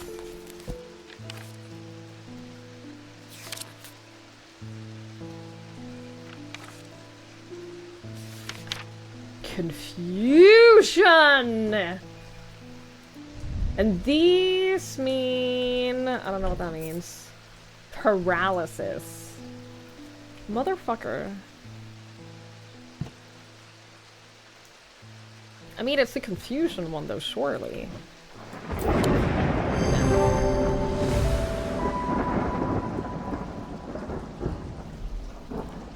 I'm figuring it out. I'm learning. A pit?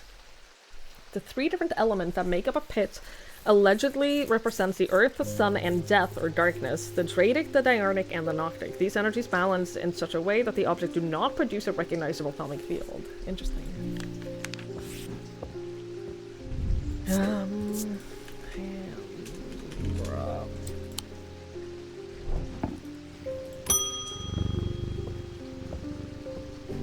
You! Hello. I know you from somewhere. I don't remember why, but the shop was important somehow. Oh no. I'm sorry. I know I'm not making much sense. I haven't been myself. I'll leave you be. Okay then. Okay then, Bonnie. Alrighty. Hi, Sandman. Hello, and hi, Remy. Hello, hello. They found some poor soul washed up on the lakeshore. An older lady, by the sounds of it. Drowned. But that's not the worst of it. Her eyes were all black, just like those others. I'm not taking any chances with the water around here. I'll take a bones guard. You see how it is? I'll go curse myself. Yeah, you better, Krusty. Yeah, you better.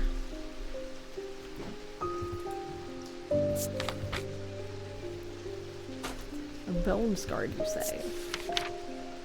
A small item known as a bones guard can be placed in any liquid to render it safe to drink.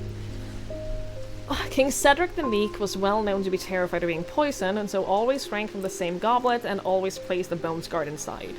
He was stabbed to death in 1203. The objects bear the mark of the antidote. I know that we've looked at this before.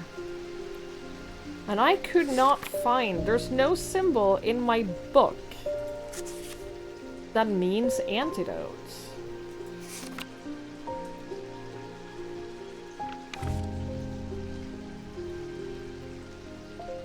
I don't have a symbol for antidotes in my book.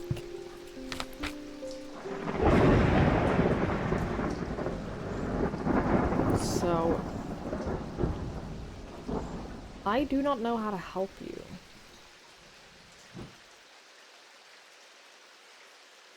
It's a small item that can be placed in a drink. So, like, it has to be one of the little amulets, right?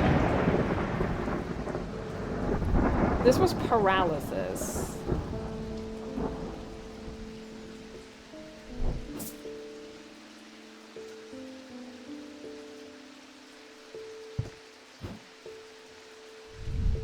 This doesn't have any symbol on it. And this has a turquoise stone, which means water. Which I don't think is super helpful. This has weather, just all of the weathers on it.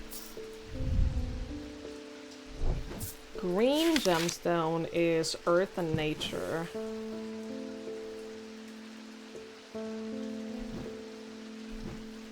Dude, I don't know. There aren't that many options. Can't be this, right?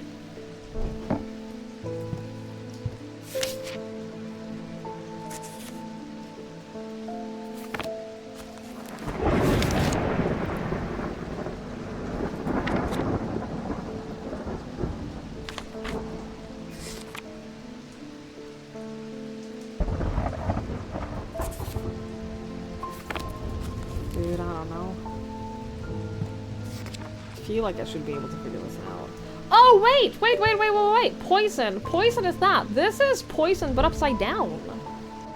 Greg! Greg is our poison protector, savior? It makes sense. Upside down poison would be the opposite of poison, which would be an antidote. Right? That makes perfect sense. Yeah. The symbol resembles the symbol for poison rendered upside down with a line under it. Can be inferred that this is the mark of the antidote. I'm not gonna give him a paralysis amulet. That's terrible. I can't pay you, but I can offer a trade. Okay. A hand. Thank you. I'll put this over here with the rest of my hams.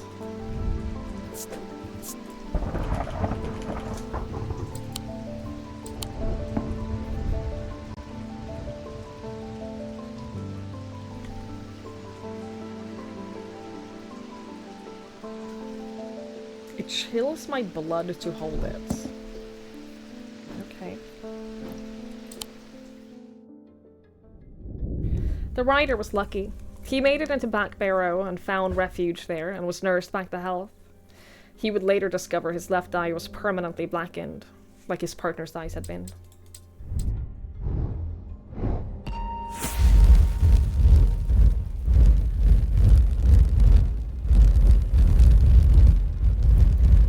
What an annoying shape to make.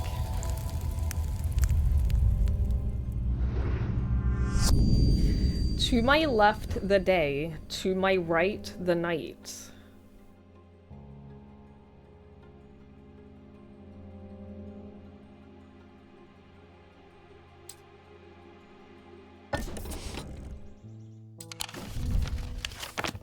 What?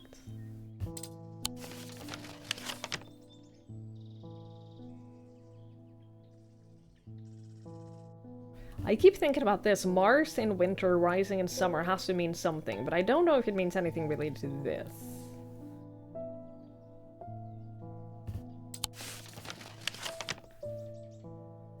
To my left, the day. To my right, the night. What does that mean? Man.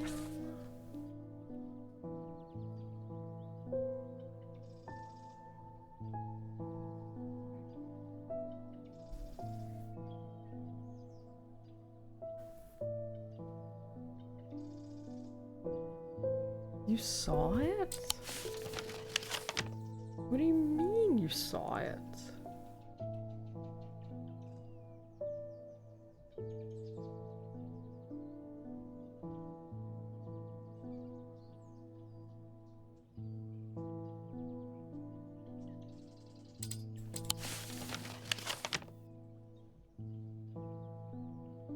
Oh!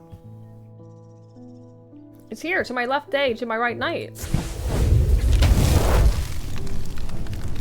I find the row of 3 tombs in the upper levels of the catacombs. The cool darkness is strangely calming at times down here, and I sit for a while in quiet contemplation. When I rouse from my thoughts, I look down at my feet and I find an item there. Had it been there all along? I never noticed it when I sat down. What's that symbol? That is deception.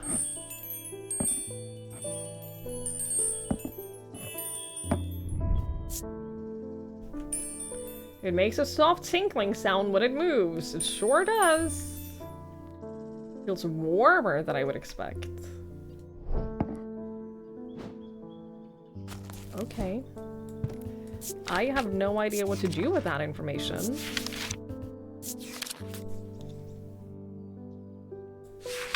But alright.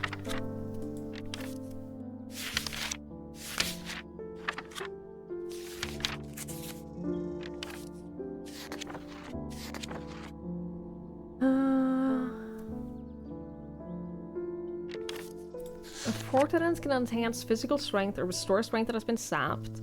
They're made of stone or iron. Takes the form of a small totem.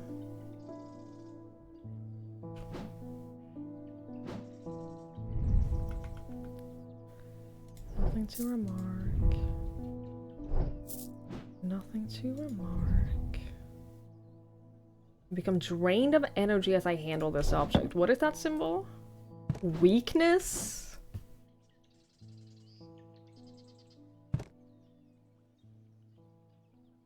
There was one that was the opposite of a Fortinance, right?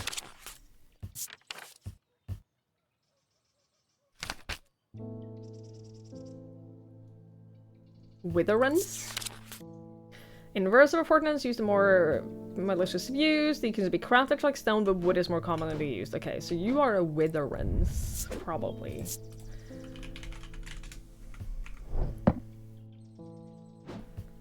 We don't have... I don't know if we have a Fortinance.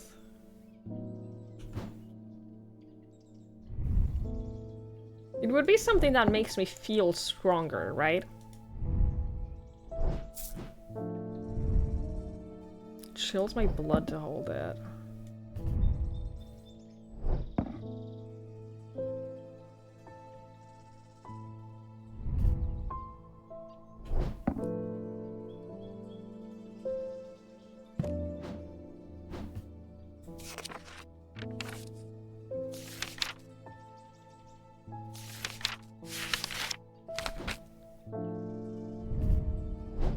I was gonna say, that's not arsenic. That would be weird. It's a witch sign. Is it a witch's finger?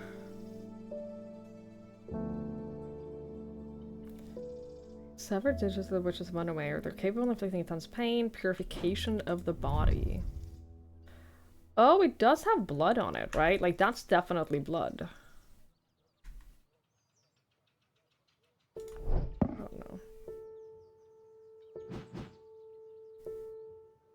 I don't know if we have a Fortinance. Wait, the new season of Grey's Anatomy just came out. I literally just remembered. Has anyone watched it? I assume it's not worth watching. I absolutely will anyway. Love the way they built on strange horticulture. Yeah, the ambience is really good. I really, really like it. I'm actually enjoying this more than I enjoyed Strange Horticulture.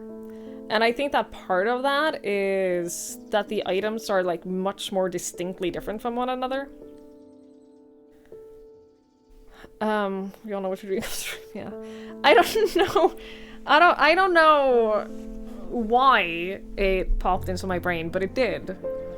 That I looked up like 2 weeks ago when the new season comes out, and it was like 2 days afterwards.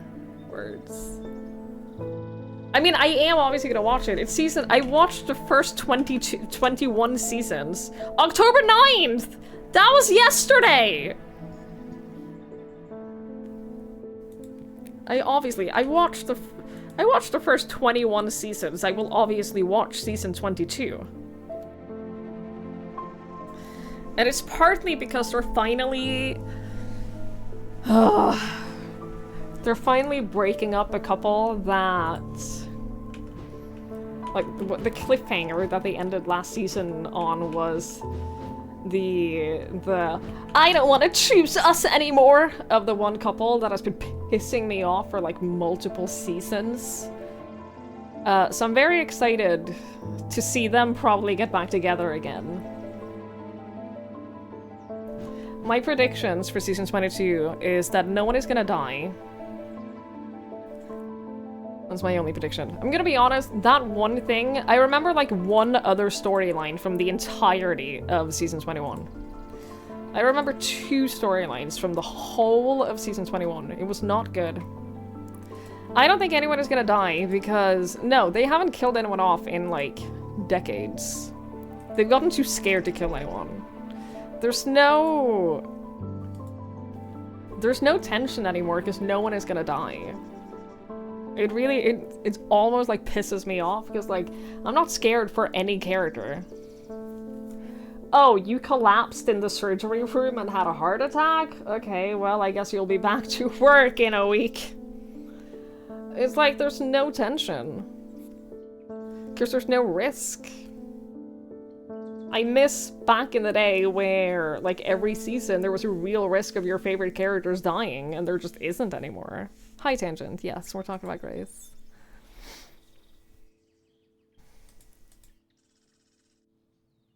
So yeah, that's, I mean, I'm obviously gonna watch it. But they will have to change something up pretty drastically in order for me to enjoy it again. I've never watched Gilmore Girls, but I do feel like I'd enjoy it in the same way that I enjoy Grace. I think it was last year I watched Gossip Girl for the first time. Maybe this year it'll be Gilmore Girls. I've been rewatching Orange is the New Black lately. For no particular reason. Every time I'm watching it, I think to myself, man, there's something else that I'd rather watch right now. And then I just keep watching it anyway. So, like, it's not necessarily because I love the show. I mean, it's good. First few seasons are really, really good. It's not necessarily that I'm like, oh yeah, I'm really enjoying watching this. This is great. It's more like, well, this is fine. This is like, I can have this on in the background and it's fine. So that's what I'm doing with it. I'm like almost done with season 2 in a few days. So you don't think you'd enjoy your rewatch? That's very fair. You just hate Piper. Piper's very hateable, yeah. It's better watching paint dry, yeah. It's passing in front of my eyes. I lack the willpower to stop it, yeah. And there's so much of it that I can just leave it on, you know? Yeah, maybe someday I'll watch Gilmore Girls. Came with that out at the same time as Orphan Black. Yeah, I've been meaning that I want to watch Orphan Black again more than I want to watch Orange is the New Black. Because that show fucking slaps. But it also requires me to pay more attention. Orphan Black requires me to pay quite a lot more attention to, like, really enjoy it. So I haven't been able to really focus on anything. Which is why something like Orange is the New Black is like, it's very easily digestible in the sense that there's lots of storylines and there's lots of like really important storylines, but I don't have to like pay 100% attention in order to follow each of the storylines.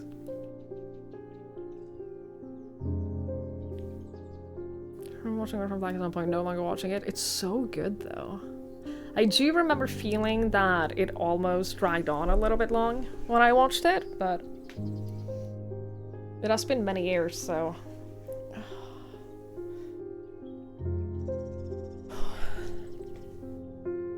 There was an Orphan Black sequel a while ago? Really? Huh.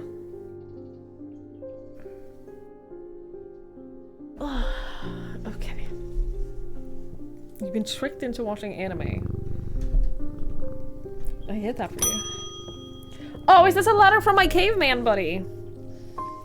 I've been hearing a worrying rumor about Verona Green. They're saying she drowned in the lake. I hope for all our sakes are wrong. According to family legend, an ancestor of mine hid an item of thaumic significance in his burial chamber. It has never been found, but not for lack of trying. I was tempted to search for it myself until I learned that it was in the catacombs in a place known as the Hall of Shields. Perhaps it's better to leave it to those who know what they're doing. The Hall of Shields.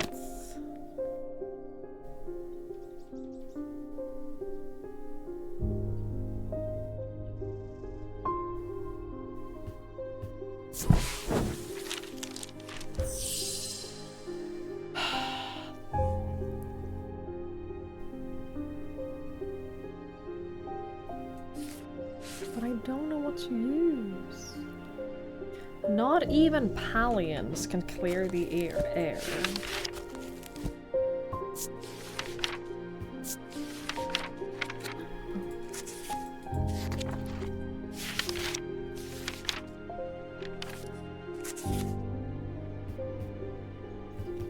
We tried a shield charm, and we tried a spirit vault, and neither of them worked.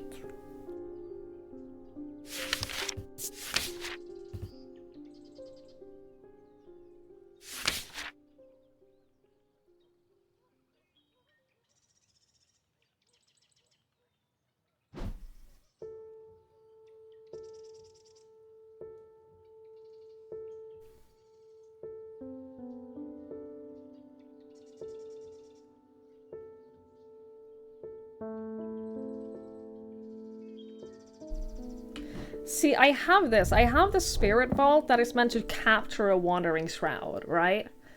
And I tried using it, it's empty. So somewhere I have to find a wandering shroud, capture it, and breathe its vapors. I don't know where to find a wandering shroud. We don't know anything about them, do we? Like, aside from what it says here...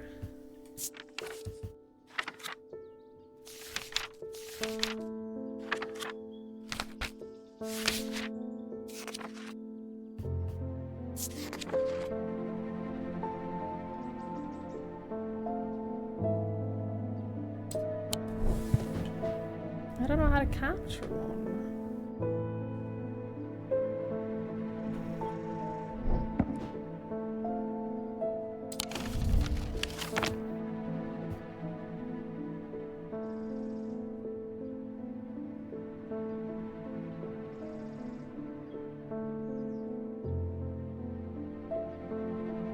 Maybe we should just explore a little bit. We haven't really done that a lot. Maybe we can go to, like, the church, for example. The church is old and the roof is in need of repairs. Moss and lichen add splashes of color to the otherwise grey exterior. I wander around to the back of the church where an old yew tree stands. Its gnarled branches scratch gently against faded gravestones in the breeze. The past first race into my moment of quiet reflection and impart some local lore. The tree is known as the Witch of High Green Church, and there are those who believe it to have unnatural powers. While the tree lives, the witch's fingers cut from its limbs are alleged to provide healing through pain. So this is the witch's fingers. I thought it could be. Damn, okay. Hospital. Healing paint and hollow corridors hum with echoes of hushed voices. The stench of death clings to the stale air, churning my stomach, and I have no desire to linger. So it seems that if I go to named places, I don't lose sanity, but if I go to unnamed places, I do, unless I have a reason to go there. Ivy strangles the iron gate, creaking loudly as it opens. Behind Duskcloak's window, somebody watches me as I approach the old house. I tap the brass door, waiting for an answer that never comes. We've been here. We found an item here ages ago. Boatyard? I think we've been to. Polished hulls sit half submerged in murky water, a quiet temptation. On any other day, I'd be eager to take a boat out, but I must get back. The shop won't run itself. You're currently rewatching Arrested Development. You're not sure if you like it? I love Arrested Development. I kind of want to watch Always Sunny again. Ocean Black Echoes canceled over one season. It was a huge cliffhanger, but I'm not watching it. That's how I feel about the OA season 2. I love the OA. I would recommend watching either only season 1 or not at all. If we don't get a season 3, then don't watch 2. Because the entirety of season 2 is building up to season 3, and then they just fucking canceled it. So, watch season 1 though, and pretend that that's when the show ends.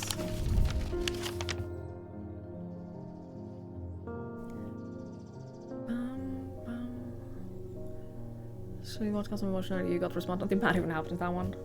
Nice. Storkside Rock. This natural monument looms over the town like a relic, its weathered surface heavy with the weight of Undermere's murky and tangled history. I take a moment to ponder its secrets and carry on.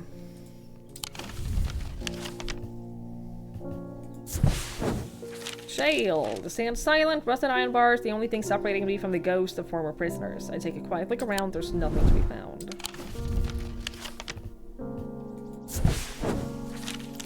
The Museum of History has a quiet grandeur, lined with row upon row of trinkets and curiosities. It's not unlike strange antiquities in that regard, though I doubt there's much of use to me here. The curator ushered me away. Eli and I have an arrangement. You know you are not to take anything from the museum. I wasn't going to just steal from the museum. The theater is in surprisingly good condition, given the rather ramshackle state of the rest of the town. I shake my head, remembering the time old Benjamin Marsh mistook a real sword for a prop one, and accidentally stabbed a poor lady in the front row. Props and costumes have no use in my line of work.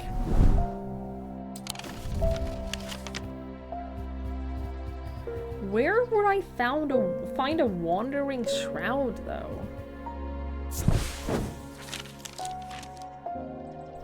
The market square bustles with life. Stallholders call out their wares, and town criers spread their latest gossip to eager ears. Few remember it was once a place for witch burnings and executions. We've never seen Californication either. There's a lot of shows I haven't seen. The Twinings are an unusual, sprawling series of grotto-like rooms filled with handcrafted carpentry, ironmongery, and pottery. The workers are too engrossed in their craft to offer assistance. It feels very you. Well, I haven't seen it.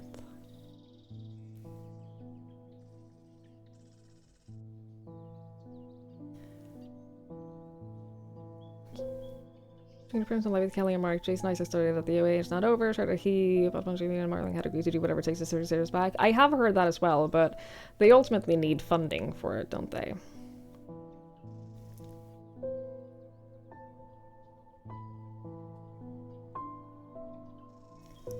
Don't they? I don't know. We'll see. We'll see what happens. Where did I go now? I went to the Twining. The town hall, a bloated, ineffective institution tangled in its own rules and regulations. For the greater good, we're promised, but nothing ever changes in Undermere. I have no interest in going inside. Yeah. Yeah, it would be very nice to get the OA back, but I'm not gonna hold my breath. The Blacksmith Guild is alive with the rhythm of hard work. Iron heated, hammered, and shaped into purpose. There's a rumor that a guild of assassins operates from here. I'd love to poke around, but I'd rather not run afoul a sharpened blade.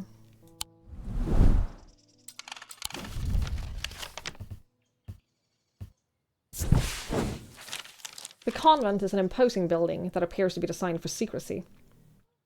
The few windows that look out onto the street are small and for the most part covered in sturdy iron shutters.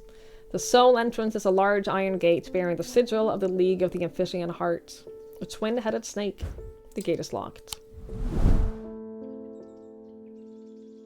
I didn't know my Breath for Silk song. That's true, that is out now. That's true, that's true. What about the OC? I've never seen the OC either. Also never seen that. I'm telling you, there's a lot of shows that I have not seen.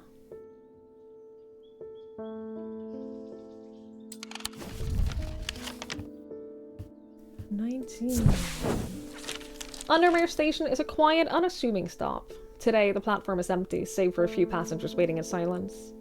Two trains a day are enough to keep things running out here. A far cry from the hustle and bustle of London.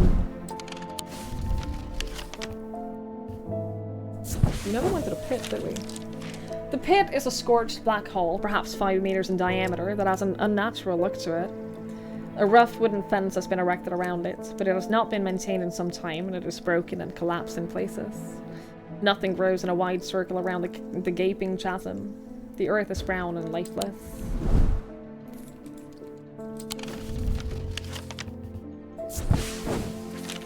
A small, hushed sanctuary of ancient forest. Lush moss clings to every surface. Something about the dense green makes it feel like it's hiding a secret.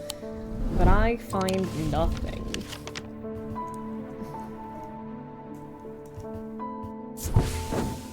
Alright, this is where we found out that the lady on the tower was pointing. We've been to Mary Bell. We haven't been here, I think. The bleak stones stand in their circle in quiet defiance of time. Once home to witchcraft and rituals, now abandoned, silent, and like the surrounding lake. Still like the surrounding lake. There is magic here. I can feel it, but nothing left for me to uncover.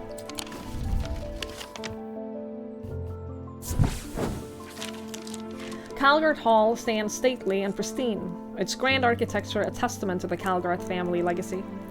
Inside, generations of wealth and influence are on display at every turn.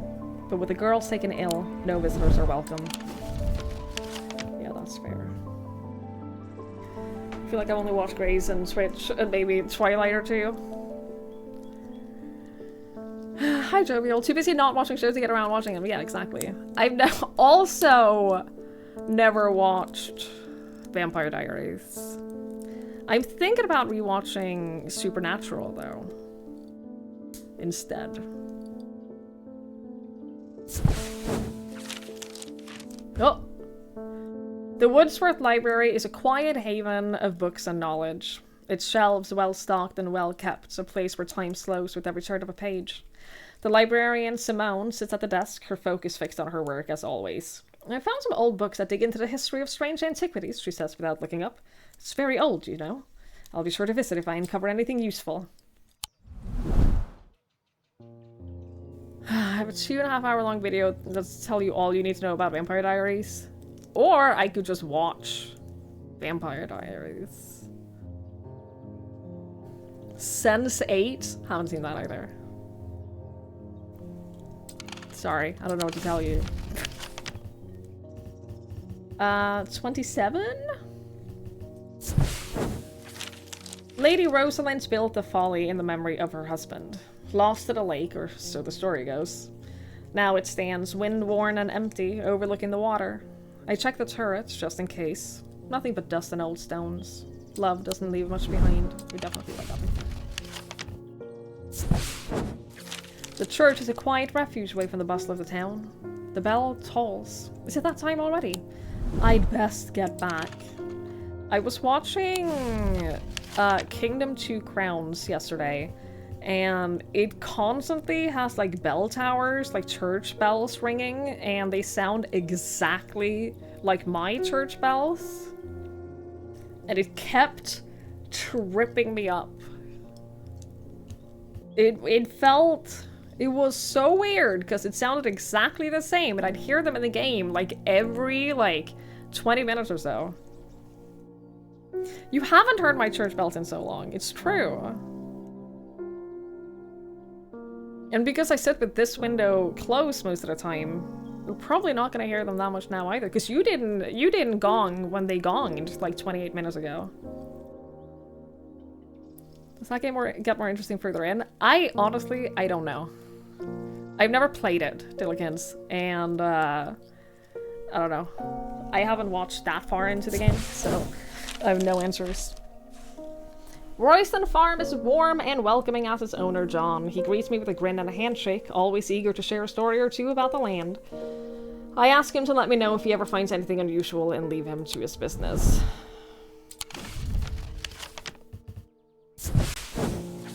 The quarry on the outskirts of Undermere is a relatively recent addition to the town. It was opened by a man named Thomas Pope just over a decade ago and has been in daily operation ever since, supplying limestone for use in the construction across the county and beyond. It's a strange arrangement of rocks resembling the Stonehenge, but on a smaller scale. Arranged with purpose, though what purpose remains a mystery. Okay.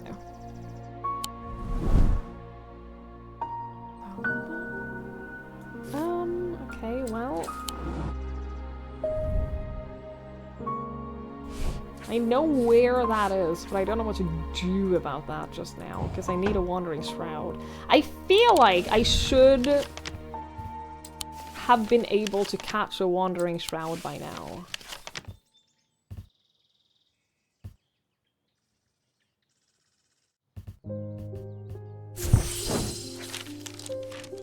Oh, the grave is old and worn. There was an inscription, but it's too faded and crumpled to read. What do we have that light the path? What do we have that I mean, we have this, but that's for breeding underwater. There's definitely something that will... like, sight. Right?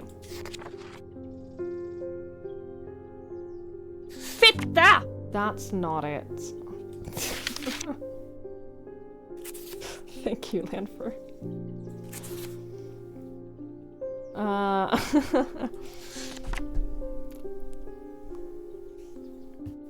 A sun?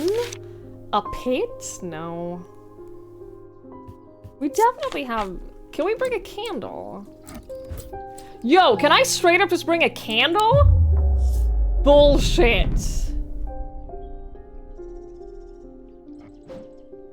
Bullshit that I can't just bring a candle.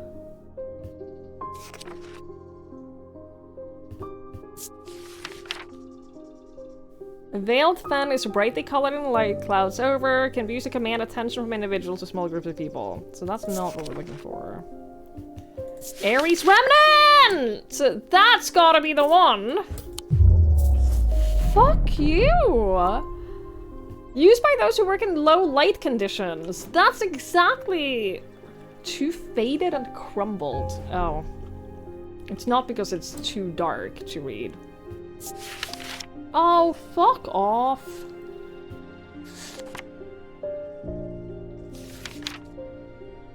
What would I use to read something that is too faded and crumpled to read?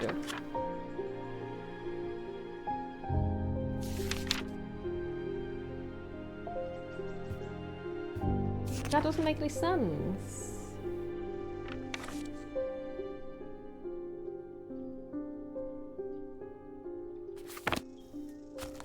That doesn't make any sense at all.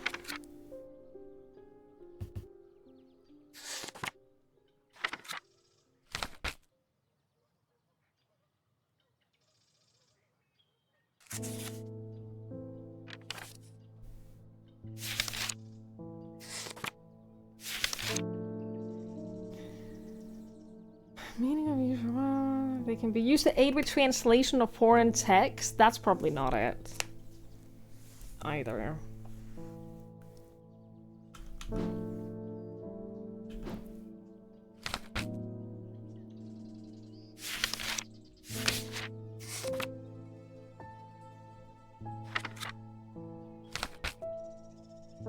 My face doesn't make any sense? No, I know, I agree. I know.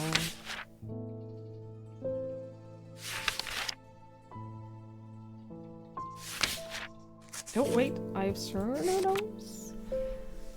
Enter the minds of lesser creatures. Fortunance, no. Direct attention, no. Dispel melancholy, no. No. No. No. No. How, what will help me read some, what will help me? I don't know!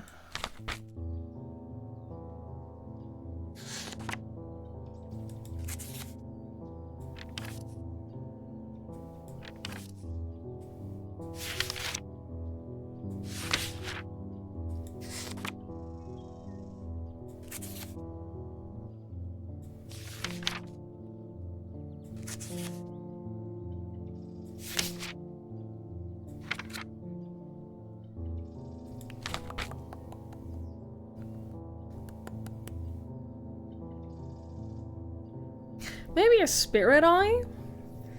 A window into a world that should not be seen. It's not clear what they do show. Another layer? No. A layer that requires something more than a traditional senses. You are a sad bunch.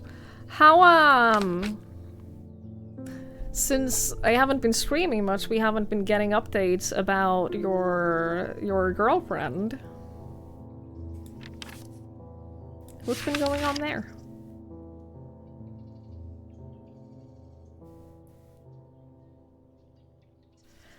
We haven't tried the sun bond. They carry the warmth and light of the sun. Why have we tried using the Aries thing instead of this? It won't help us now, though. No updates since last stream. Okay. Well. Alright.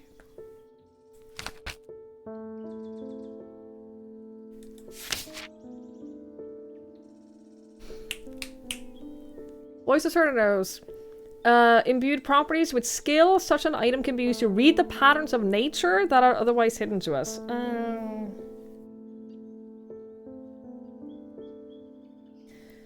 Cernunnos is a pagan god of the forest and nature. Well, this isn't really like read nature. This is an inscription that...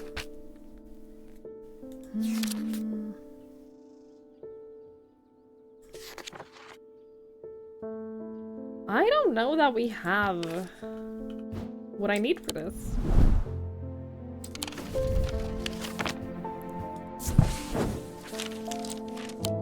Oh shit, I can't afford to explore. I can't afford to explore anymore. Let's stop. You look good. I've done something quite stupid. I went exploring in Heathwood and came across a grave. It was overgrown with dark bramble, so I started to clear them to get a better look at the inscription. Yeah, same, girl. I wasn't as careful as I should have been. The thorns were thick and menacing, and I scratched my arm on one of them.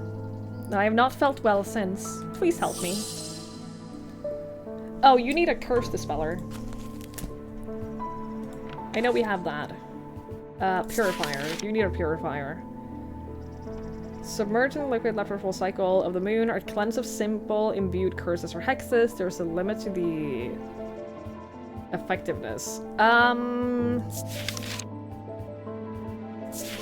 What about this? Lamp siphon used to reverse the effects of the Black Heart curse. What is the curse you have right now? Is it the Black Heart curse? The heart of the sufferer feels constricted as though it's clamped in a vice. The skin is pale and cold to the touch, and veins stand out darkly on the body. Yeah, so that is definitely the curse you have, right? So we need a lamb's siphon. The instrument is made using the dried seed pod of a sheep snap plant. Oh! Is that this? That's gotta be it. That looks the same, right? Round little spots on them. Yeah, 100% this has to be it. Green organic material. Here, take this. It'll cleanse you.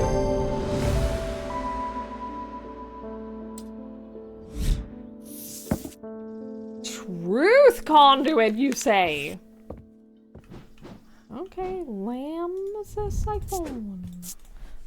Lamb's siphon. Okay, cool. Cool, awesome. We did it.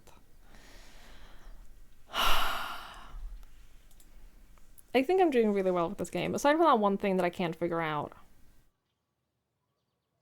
Aside from that one thing that I can't for the life of me figure out, I think I'm doing good. Hey, Maji, hello. You've been crying a bunch? Good, you're meant to.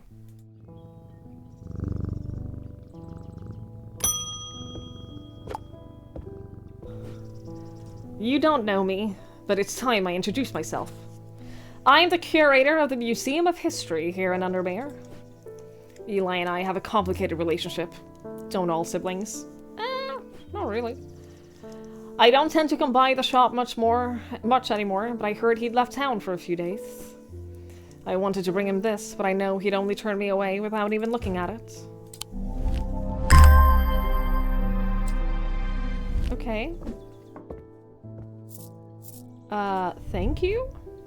It's gold, wood, and green gemstone. It takes great effort to tear my eyes away. Oh. Okay. Interesting. The purr of a cat is kind of cool sound. You're not sure you like it. You feel kind of uncomfortable from it. I feel the same way, Lanfar. I feel the same way. I don't find the purrs of a cat to be, like, super comforting. I think that it's a nice and comforting sound in the sense that this is the sound of an animal that is content, and that makes me happy. But actually being close to a cat that is purring, it's hard to explain, but I agree. It's one of your favorite sounds in the whole world. I imagine it's different. It feels nicer than it sounds. I disagree. Because I've had purring cats, like, on my lap.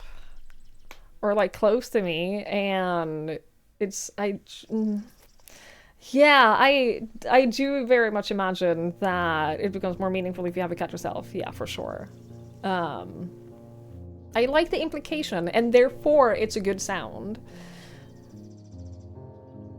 But it's I don't know. It's like it's a weird, almost uncomfortable feeling to me. I'll take a cat or a dog that will not stop licking.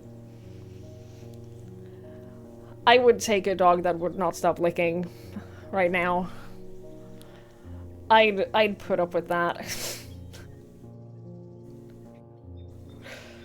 That's I said to you videos with cats just laying on and purring so loud.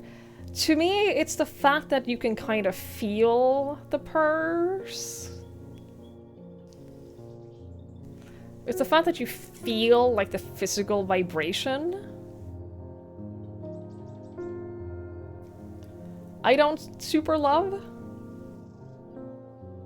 Wonder what you think about the sound if you didn't associate with your cats, yeah. I don't know. I don't have any answers for you.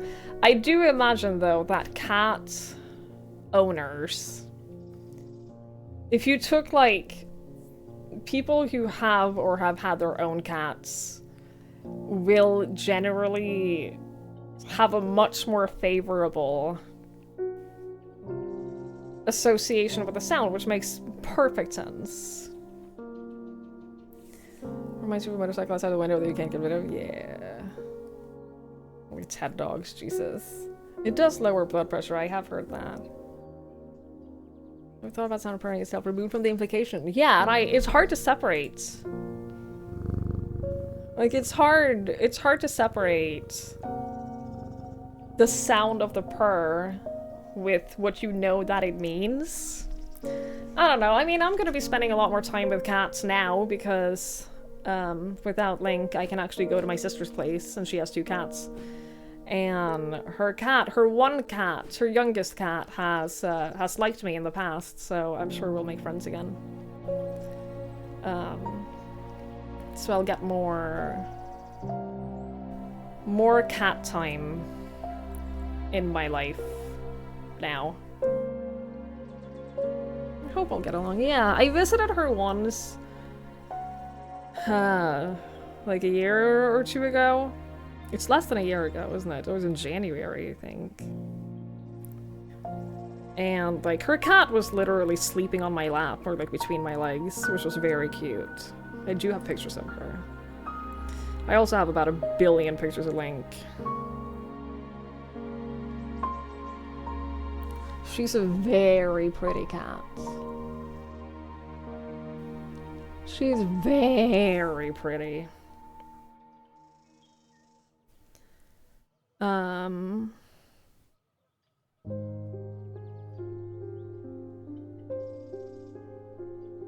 Man, I took this picture of her just hanging out, sleeping between my legs.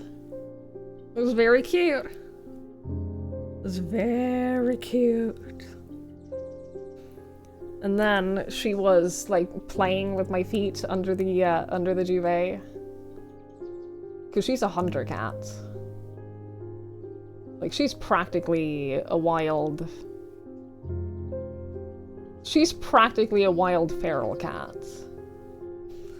So she sees everything as prey. But yeah, she's so pretty. She's so pretty. Vibration cat purrs can help broken bones heal faster. Can't climb near your laps or purring. That's very cute. It's very, very cute. Surprise the face and the yelling cat. When am I gonna visit her? Sunday.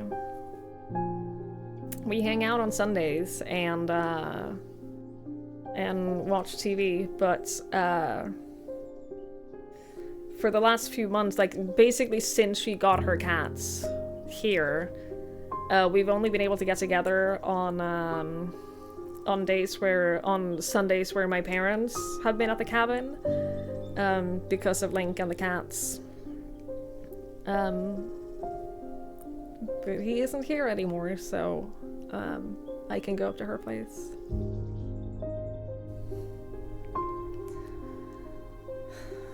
People are scared to sleep with their feet sticking out in duvets because something might get them. Dude, those claws, when she was playing with my feet, they're so sharp.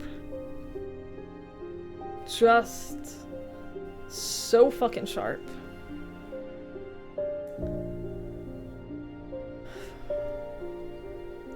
Sorry, I just need a moment. I'm actually gonna go take a little break. Sorry, chat. I'll be back soon.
Okay, I'm back.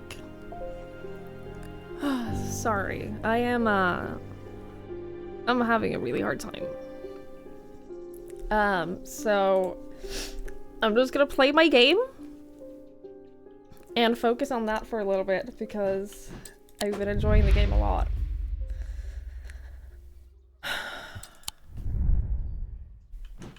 I don't remember a single word he said to me. I know that he was a brother of Eli. Right, he gave me the item.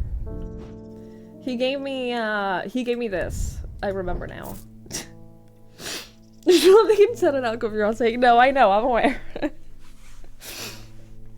No, I know, don't worry. It is, it's just... I'm gonna be struggling for a little bit, I think. And I'm very grateful about people being understanding about it. Yeah, the ugly Minecraft pillar, exactly. Okay. It is a sanity bar. Like, I don't know what happens if it empties. It resets every day. Jupiter, thank God you're safe. I worried about you. I hope my mother is okay too. I've lost count of the amounts of gossip that I've heard about her misdeeds over the years. The truth is, when she gets stuck into a mystery, she's been known to disappear for days at a time. In the meantime, I believe I found another clue in the journal. The text directly before this is largely illegible, but I was able to make out some kind of reference to a vault of some kind. Okay. The 3 resident objects. Oh, are these not together? Lightest first, heaviest last. 3 resident objects. What do I do about that? Hang on. This ugly Minecraft pillar. This one. Hi, Moogle. Oh, hello, hello.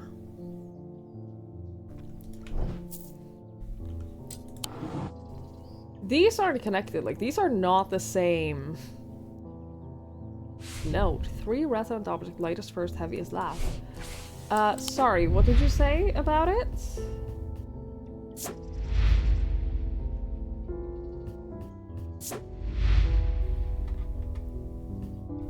I believe I found another clue in the journal. The text before this is largely illegible. A vault of some kind. The problem is, I think that there's a lot down here in the catacombs. I just can't go here because I don't have a wandering shroud. This was a mistake. Oh, I said no more exploring today! I said no more exploring! I cannot handle it!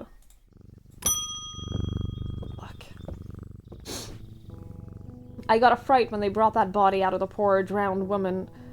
I got a fright when they brought the body of that poor drowned woman to me with those lifeless black eyes. I thought for sure it was Verona at first. It does look like her. But we're quite certain it's a lady from Hawkshed who went missing a few days ago. There's one thing I can't get out of my head though. Why would you try to swim across the lake? And in the meantime, Verona is still missing. I don't like to use thaumic needles as a rule, but the circumstances are beyond the rulebook. We need answers. Okay. I know that we looked at a thaumic needle here, but I don't think we figured out what it was. The weight decreases when heated, is what I couldn't figure out before. Maybe it's just straight up the thing that we just got. No. No, it isn't. Maybe I have to heat it up separately. No, they wouldn't do that. No, there's no way they would do that.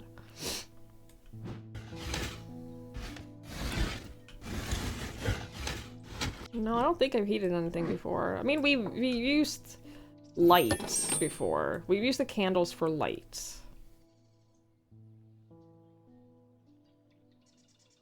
But that's it.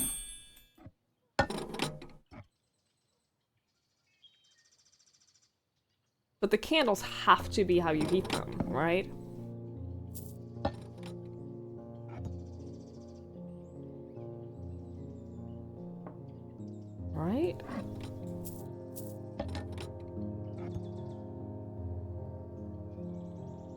We have no other way of heating anything.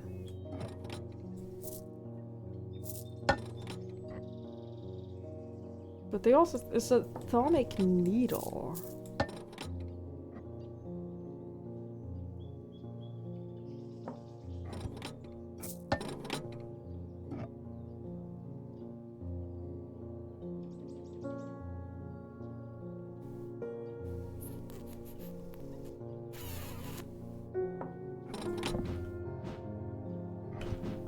A dead hand would make sense, if you think about it. The dead hand would make perfect sense for this. But it doesn't seem to be. Maybe it's the other dead hand. Come on, I've been able to...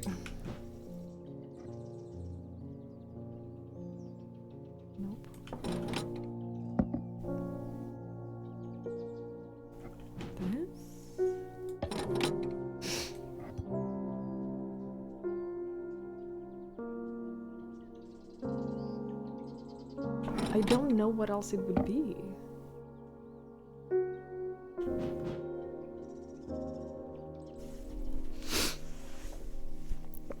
Good night, PD. Thank you for hanging out. I really appreciate it. Thank you for being here. Have a good night.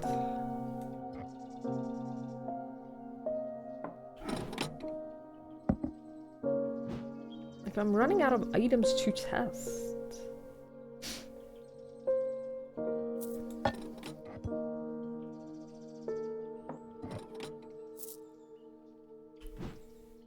It is possible that I'm literally missing it from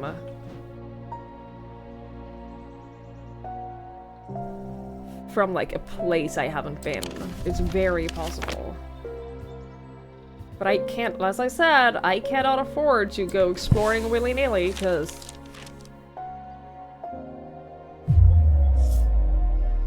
I'm terrified right now. We don't have any other contraptions on my desk, no. The only thing we have here is a thermic lens. Which isn't gonna help us right now for this. So unless there's like something else that I've missed, then no. Unless there's like a whole mechanic that I don't know about.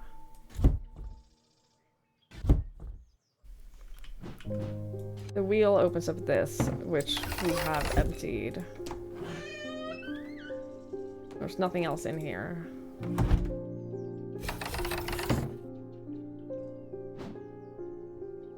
There's nothing else in the drawers. We've opened those. Those are all empty.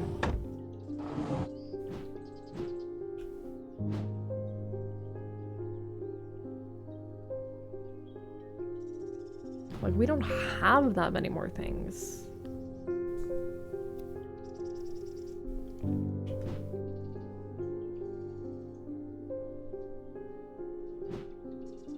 Like a small burn or something. That would be something. And this is the only description we have, too, that it gets lighter when you heat it.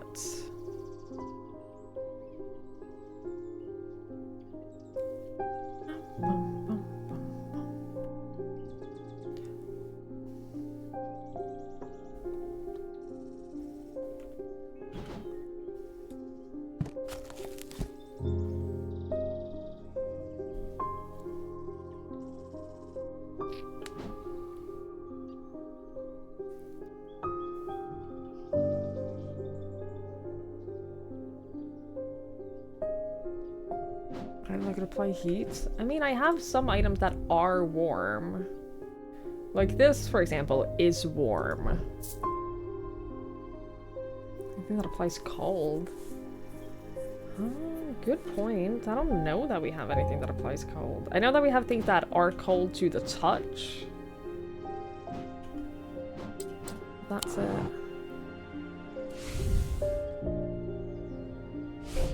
I worry that we're missing something. I worry that we...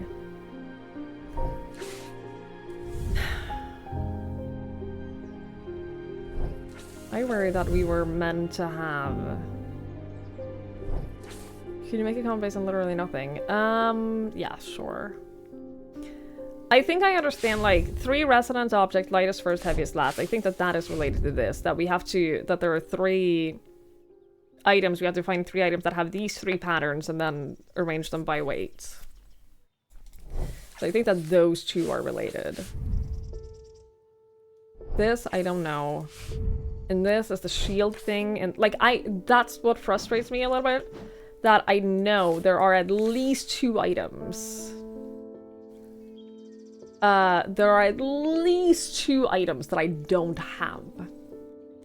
Hi, Redo. Hello, hello. Is lighter definitely weight? Yes, because it says the weight of these tall items decreases when heated. So yes, we know that it is physical weight, not lighter as in brightness.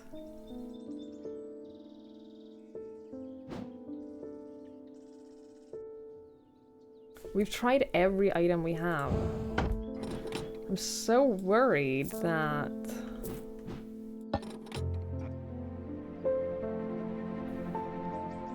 I'm so worried that is one of the things that I don't have and that I don't know how to get.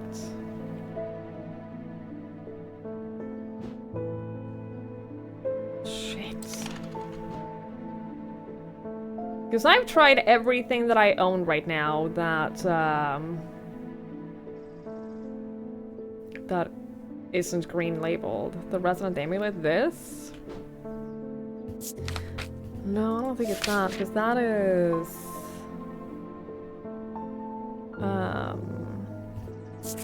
It's definitely the compass? That's definitely the compass. Or the riddle. For this riddle or for the other one?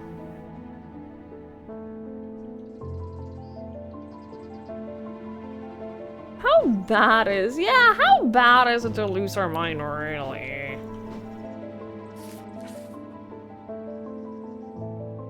No, I'm scared that I need to do one of these.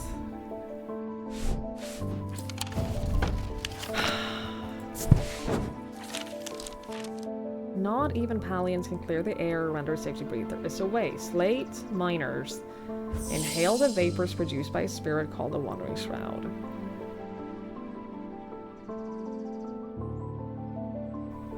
And if I try this, which... I have written to Barton Potter. The thing is... I've written to Barton Potter, he will know where to find a Wandering Shroud. Barton Potter never fucking wrote me back.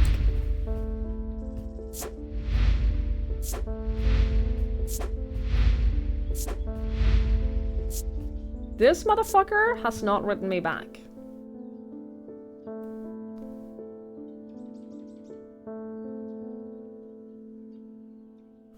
Yeah, he's one of the few who have ventured into the depths of the catacombs, so he knows how to do this.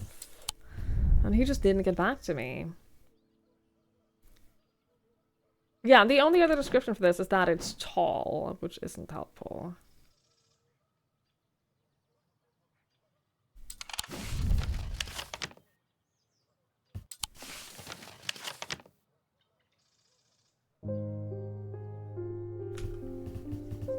I don't want to use a hint. I know there's a hint button. I do not want to use a hint.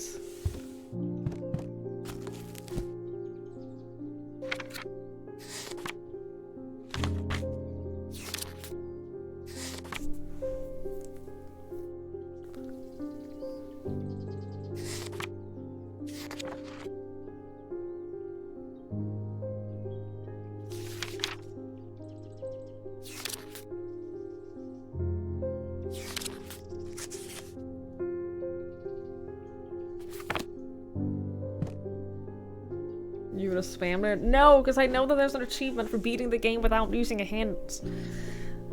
I don't want to be a person who needs a hint. It could be one of the red labeled ones. I can try them. I will feel worse if I use a hint.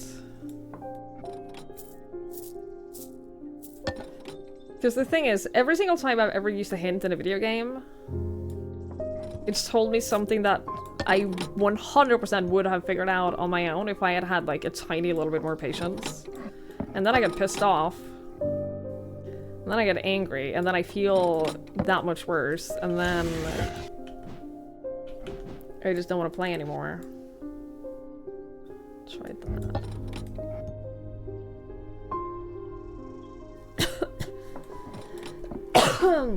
Yeah, self-esteem is low already. We tried that. We tried those. Yeah, those are... Shit, man, we do not have a lot of unlabeled objects. Almost everything we have is labeled. I can't extinguish the candles either. Can I put them in here, actually? That should eventually extinguish the candle, right? Putting it in a cupboard with the door closed. Eventually.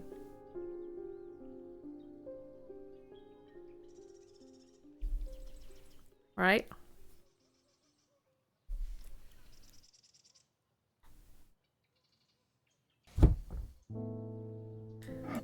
Damn it. It's interesting though, you can theoretically give her a candle, but it's not gonna be a candle.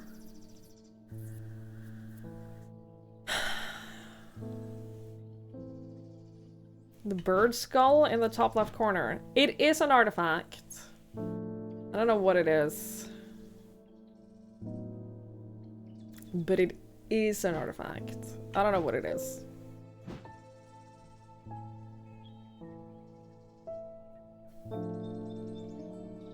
I think that at least one of my notes is solvable. Thing is, this, 3 resonant objects, lightest first, heaviest last. Do you think that this is for these things? Because what happened with these, it opened up something. I don't remember what it opened. We could try it. But it's also said that I'm missing the first part of this note.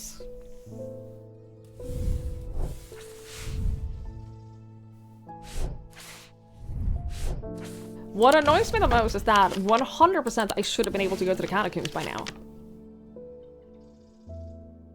100% I should have been able to explore the catacombs by now. And I have just missed out on whatever it is I need to do to unlock them. And that really is starting to annoy me.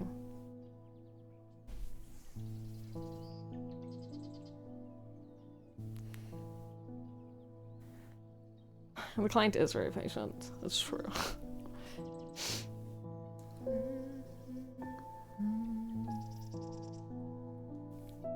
It's so annoying. I don't understand. I don't understand.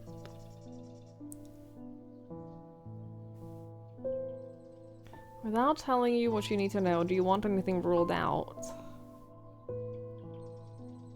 I don't know. They really need to work on the recently deceased. Hey, that's not my problem.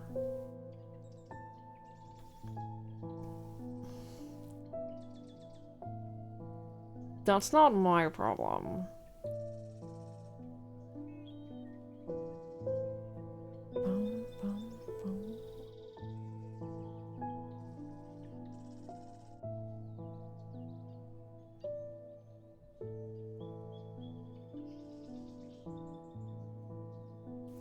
Go over my notes again. Read them, haven't I? This is part of another note. 3 resonant objects, lightest first, heaviest last. Then you have this, which I'm completely sure that this is I need to find 3 objects that have these resonant. We can just try this. We can just see if that will work at all.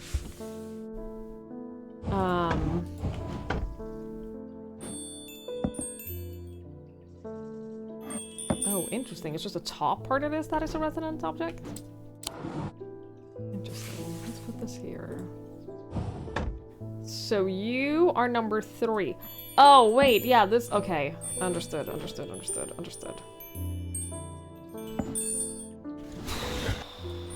Okay. How much do you weigh? Not you? Oh my god. Come on. You weigh like a little over 1 pound. Okay. You have to be the 3rd one, though. I don't think a little over 1 pound is gonna be heavy enough to be the 3rd one. You're super light. Which is fine if you're a spiral. You're not a spiral. Oh my fucking god. Wait, I need a super small light object, and then I need it to be a spiral. You're not a spiral.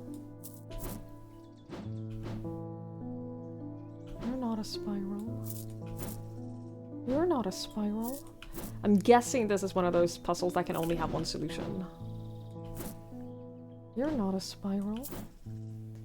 You're not- you are the 2nd object that I need, though. But you're super fucking light, so you're probably not gonna work. You're a spiral. You're pretty- you're like a pound. I'm sure we have something lighter than that. But in case not, I'm gonna put you in slot number 1. What about the fingers? Fingers are spirals. Wait, was that heavier or lighter?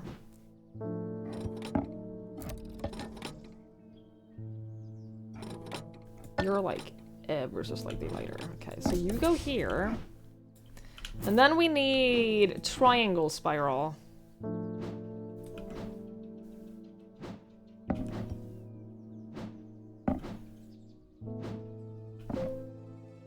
You're a triangle spiral.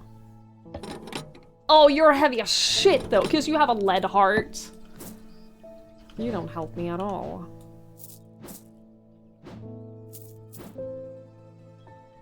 You're just a double spiral. That's weird. You're a triangle spiral. And you're ever so slightly heavier. Okay, and then we need a third. The third thing, which is a horizontal spiral. I feel like we've seen a lot of horizontal spirals, but it needs to be heavy.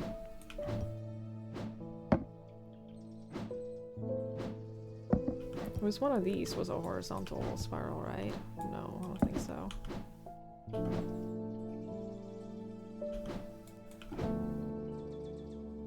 This is a horizontal spiral.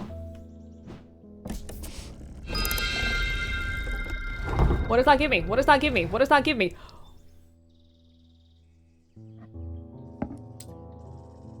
That's it? An item. Great. Thank you! The fuck is this?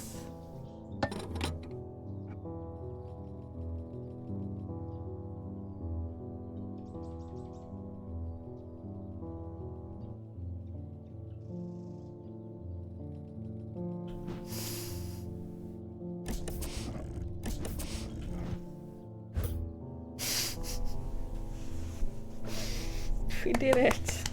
Yay. Cool, great. Okay, so that's not that. That is this one and this one. Done! Oh, thank God. Thou McNeedle. I can talk again. I looked this up because you got too curious. Oh, that's fair. We did it! Yay! You count that as your win, Lamper? Okay. Assassin's Creed University endgame armor you think is special, then tell you. Did you get like the endgame armor to beat the game? Yes. I do know that feeling. It's a tall item, the weight reduces when heated, yeah. A loam, sometimes called a hand of Jupiter or a fire palm. A loam is an item with enticing power. They can reverse the signs of aging, but anyone who's played that game knows that it can only last so long before time catches up, and when it does, it often hits harder.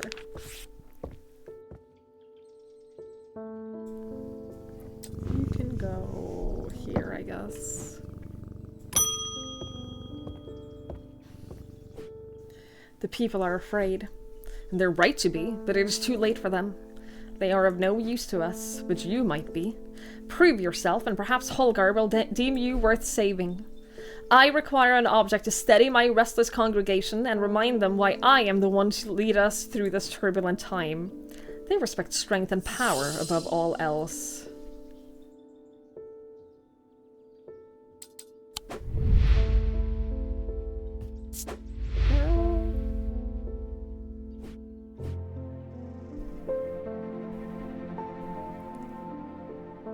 You're crazy.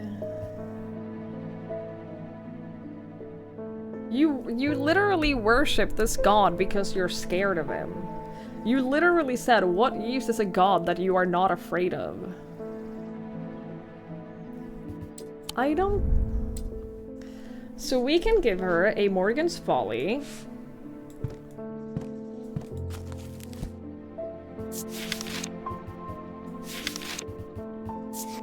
Which can be revealed to induce a trance-like state in anyone who casts their eyes upon it, making them open to suggestibility. Precautions should be taken against unwittingly looking upon the hidden symbol for too long. Or we can give her a Fortinance. Can enhance physical strength or restore strength that has been sapped.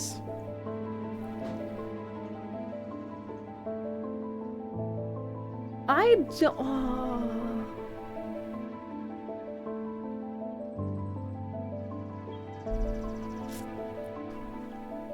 Oh.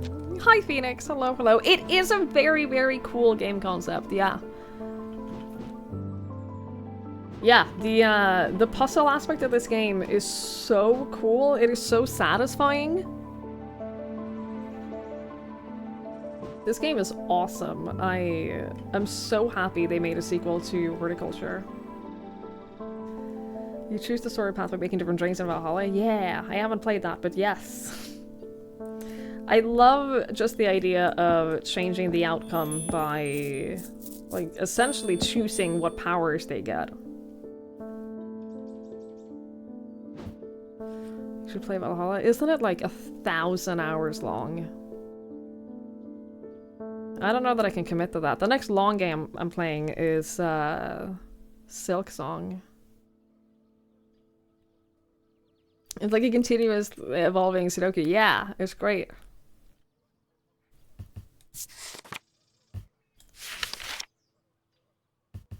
I think that she is a dangerous person to give extra strength to.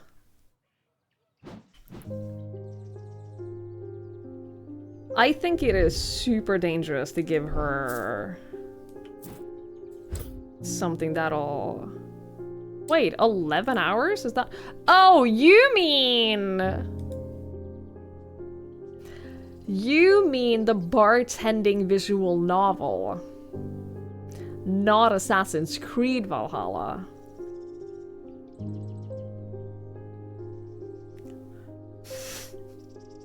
You mean the one that is spelt with ones, not L's.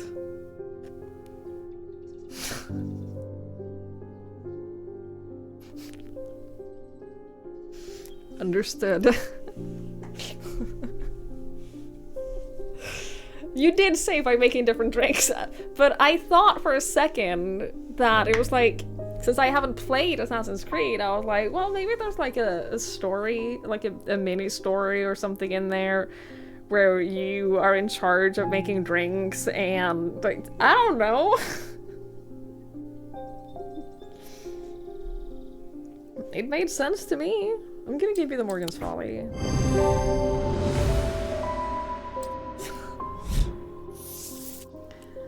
Tormund's Bane. These can be rolled around along the tongue to cure Tormund's paralysis or worn about the neck to protect against a curse. Like most items that ward against curses, they emit a diurnic field pattern.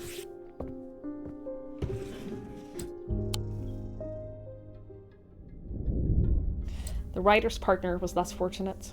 They found his frozen body a week later. But also, I get a card.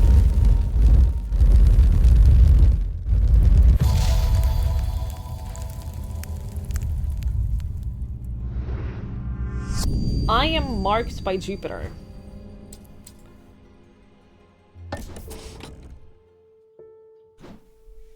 Hey Jupiter, what are your secrets? What are you hiding? I was thinking that maybe, like, this tail, would, like, droop down or something. I am marked by Jupiter. Hang on.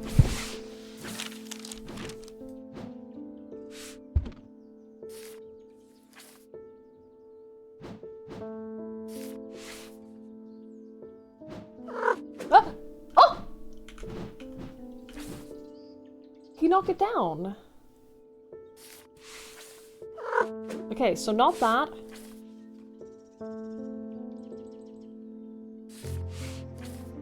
Is it this? Is it that one? Not that, okay. Understood. I'm assuming that means no. Is it here? Wait. Is it here? What does that mean?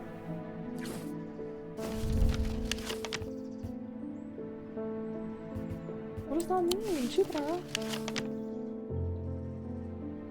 Do you, like, claw something here, or... How do I know? Jupiter, help me. I don't know what that means. Wait, did you open this now? Wait a second. Wait, wait. Wait, no, that's... Oh, I thought this was highlighted. Wait. Help me, bud.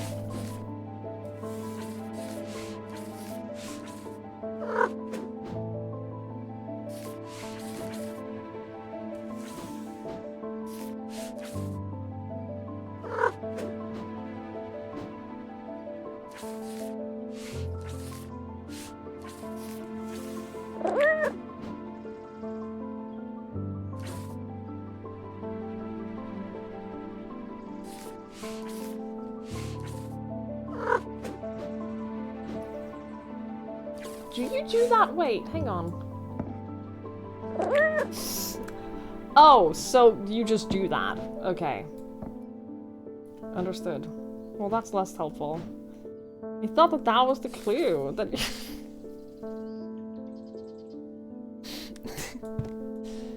I thought that that was the clue. That you would be like, I don't know. You... Alright.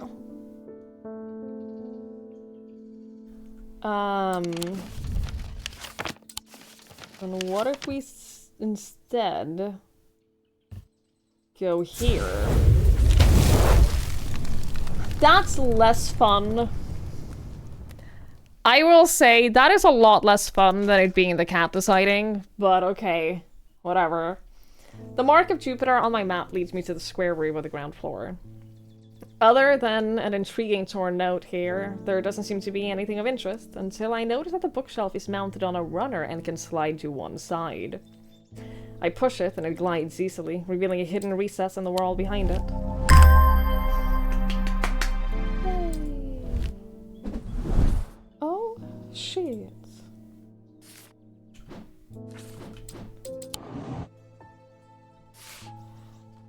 The castle vaults are blocked by a diurnic seal. It can be opened by any object made from silver or gold that produces a diurnic field. The castle vaults. Okay, so diurnic field, gold or silver? Does it have to be like fully gold or silver? Because this is gold and wood. This is limestone. That doesn't help.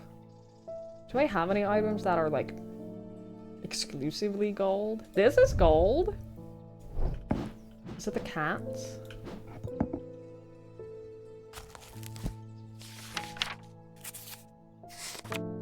Diurnic field. So we need...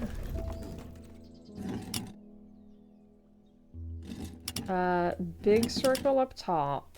Little circle in the middle. This shape. Okay, so we need two circle shape. Two circle thing. Like this! Like the cat! Silver or gold that produce ionic field. Okay, so castle vaults. To the vaults. The vaults are blocked by a large iron door. It has no handle or keyhole, and it does not give in the slightest when I push against it. I realize that it's been thomically sealed, but that's not much help. It's not clear when I need to open it.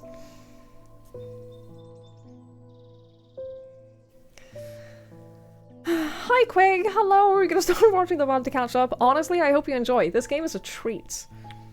I'm having such a good time with it. We let people try to figure out why cats do that. Finds out they just do that, yeah. They just do that. Apparently. The door slides open without a sound, as though it has been kept well oiled for years, over the years. Behind it, I find a large, not natural cavern that extends into the rock beneath the castle. Somewhat disappointingly, the walls are lined with racks of whiskey bottles instead of the rows of artifacts that I was picturing. When I show Edmund, he is delighted, and he spends some time examining the dusty shelves. It's not long before he makes a find that I'm surprised I missed. I return to the shop, and with a spring in my step and a curious item that demands further study, but also... The Bishop's Square is a simple tool of my great-great-grandfather's devising, loosely based on a briar's disc. By all accounts, he was an impressive man, but it would seem his mind began to fail him at the end. Perhaps he spent too long studying his Saya. He imagined invisible enemies coming to steal away his most prized possessions, so he began hiding them about the castle, noting their locations in a code that only he understood.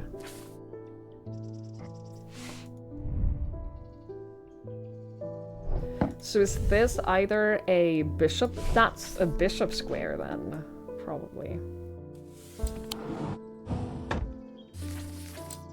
I like that these both get their own little check mark. Cute. Cute. And still, I cannot go to the fucking catacombs. What's wrong with the way I say catacombs? Chat. Fitta! Quig, go to bed. It's 1 a.m. Thank you, Linford. Thank you for the bits. I appreciate it. Yeah, quick, go to bed. I don't know what a bishop square is. I'm gonna put these two over here. I don't know what they do. I don't know what they are. We'll find out, maybe. Potentially, at some point.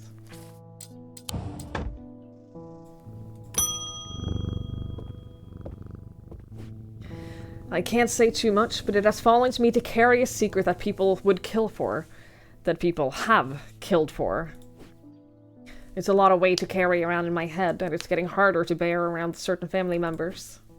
It occurred to me that it would be safer in an ecumenical... That's the Memento Mori. A receptacle commonly featuring a memento mori that aids as an aid to recollection. A memory cannot reside in both the mind and the ecumenical at the same time and cannot be stored indefinitely. When a memory has been left for long periods, it can begin to emit unpleasant vapors. An empty ecumenical, on the other hand, has an ominous presence. You don't think that is maybe the hand? Chills my blood to hold it. You say like tombs instead of like combs. It's only valid if it ends with a comb. Otherwise it could be comb. Okay, catacomb. I've always had catacombs. No one has ever complained, I don't think. Chills my blood to hold it. That's probably it then, right?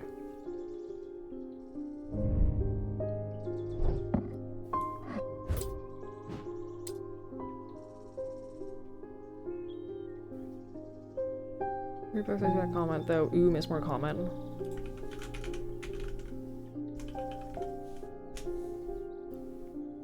Catacomb. Isn't that what I say? Catacomb. I don't even know what I say now. Catacomb? I don't even know. Fuck off. That's not it. Fuck you.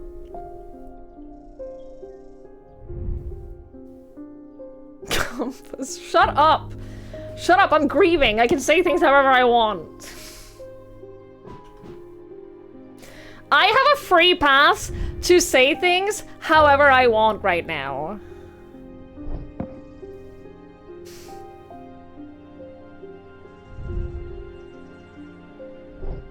I'm just saying. I don't know. If it's not the hand, then...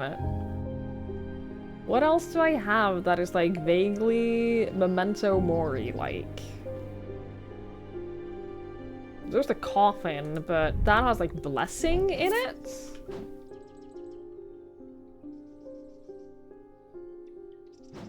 I'm also looking for something that smells. I can just smell everything, right? Either it'll smell or it'll make me feel bad.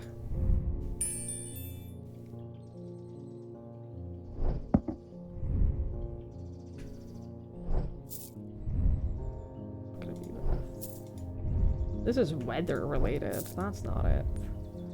It'll either smell or make me feel bad. Suck it, chat! Could you use the compass to get through the catacomb? Shut up. No! You can't use the compass to get past the catacombs. Thank you, Sandman. I appreciate it. Thank you so much. Nothing to remark. It takes great effort to tear my eyes away. Great sense of being watched. That's not it. The witch's hand, we've already... The fingers, yeah. Nothing to remark. Nothing to remark. Nothing to remark. What are these symbols?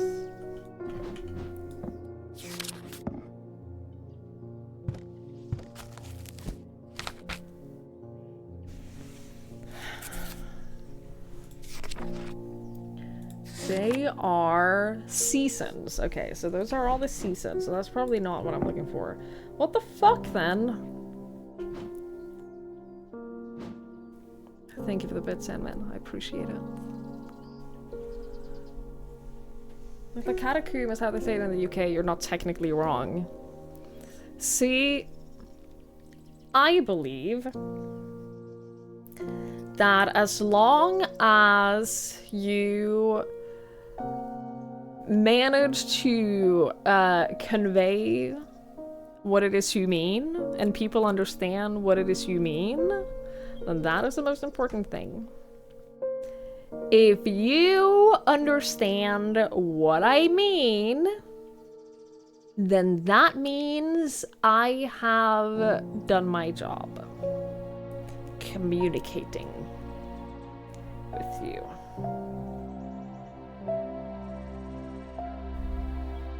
And I stand by that.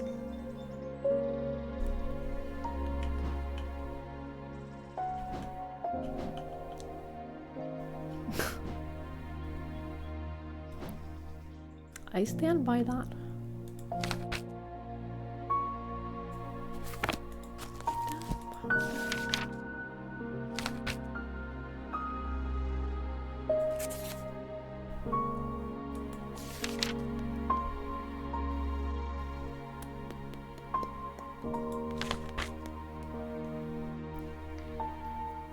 Hi Alice, hi Andrew. I'm a cool person. Thank you. Stop gold fishing. What do you mean? What do you mean? What do you mean?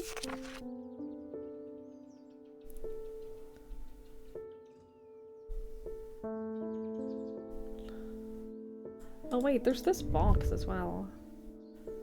An unpleasant sensation at the back of my skull. Yo, is it this? Is the compass? Is it the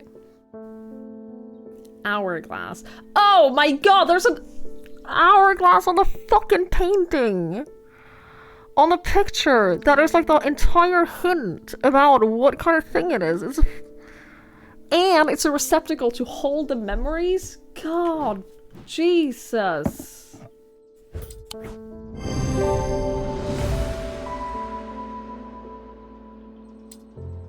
Yeah. A shadow anchor, great.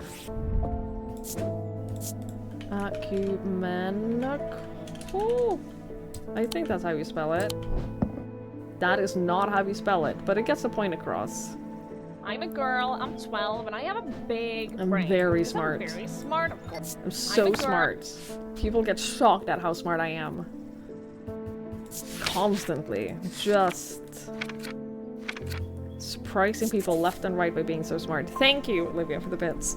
A shadow anchor is sometimes used in the practice of shadow casting, the art of projecting one's presence outside of the body. Without an anchor, minds have been known to become lost. Shadow anchor designs can vary greatly. Some prefer pendants, whereas others prefer to clutch a totem in their hands. Some make use of symbology, where others use gemstones. They'll always produce a field from the individual branch, though. Okay, well, I'll deal with that when I need to.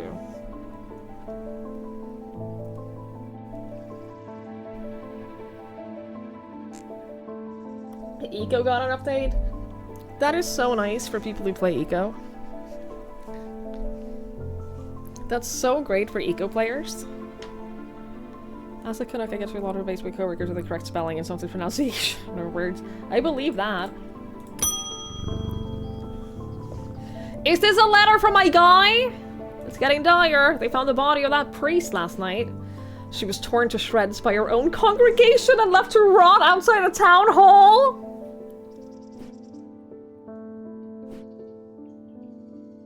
Horrific violence that has no place in our town. Oh. Gee, I wonder what happened. That's terrible. Anyway. In answer to your question, it should be possible to capture a wandering shroud.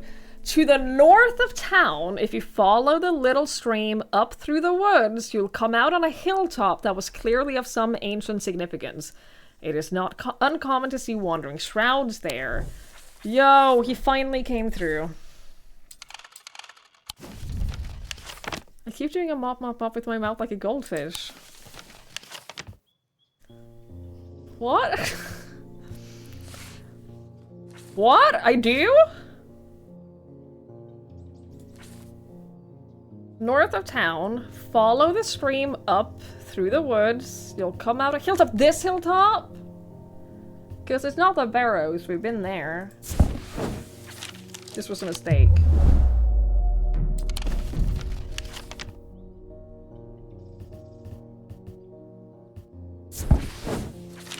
Ah, okay, so it is the Barrows. God, couldn't you just have said that? After a pleasant walk along the beck, I reach a series of grassy mounds. The Barrows, whoever is buried in them must have been important in their time. If I am to collect what I've come for, I will need to be prepared. I am so prepared, dude.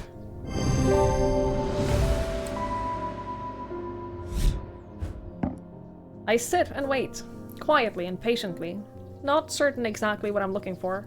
For some time, nothing happens. And then, long after my mind has drifted towards a warm fire and a hearty supper, I notice a movement in the corner of my eye. A strange, thin mist has formed near one of the barrows. It seems to produce a sort of dark light, a contradiction that my eyes have trouble perceiving clearly. The ethereal creature, for surely this is a creature of some kind, ambles towards the vault that I have left out for this purpose, and I daren't breathe as it slowly nestles itself within the receptacle. So now, if I go down here and I use the stupid fucking spirit vault. What?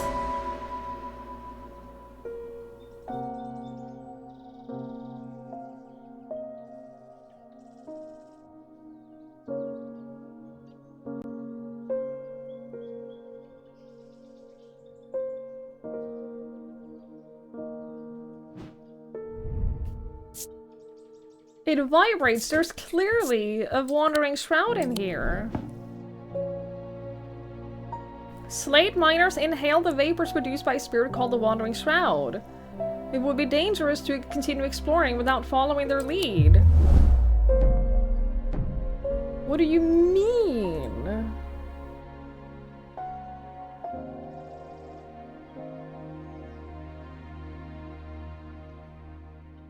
It's just a habit you've done since forever. I didn't know that I did that.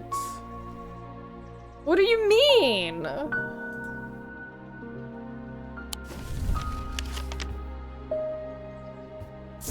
Maybe it was the wrong tomb.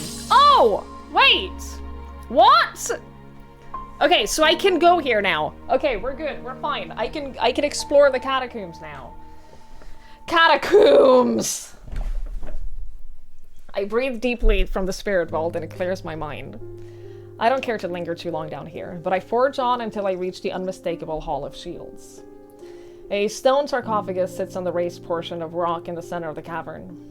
I hold the torch close to better see the inscription on the side of the tomb. It reads, "The sun's light will reveal my gifts."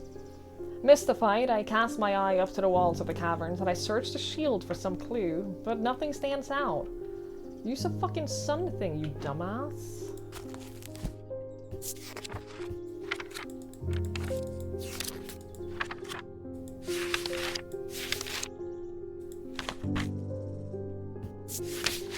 A sun bond, surely. Where's my sun bond? The sun bond banishes the darkness in an instant, half blinding my gloom-adjusted eyes and bringing summer's warmth to the cold cavern. Blinking and squinting, I notice that one of the shields in particular is glowing in the bright light. I reach up and I pull the shield down to reveal a small cavity hewn into the rock behind it. Inside is a blood-red urn.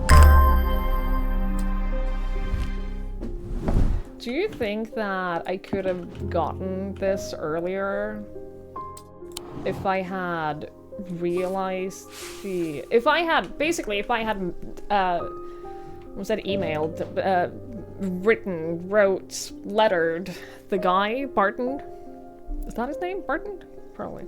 If I had messaged him earlier, do you think that I would have been able to get these things earlier? How is this not the thing, though?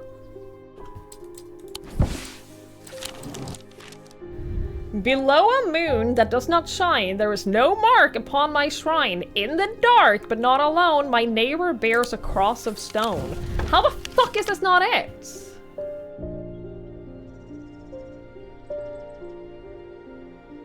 There's an unmarked grave next to his cross. Maybe it's this.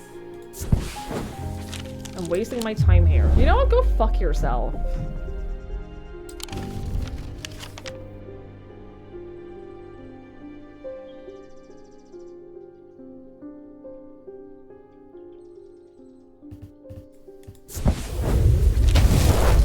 Done. It's over.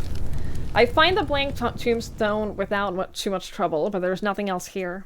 Feeling foolish, I begin to make my way back to the surface when suddenly I see it, tucked away in a natural crack in the rock wall. A stone totem. This is what I came for!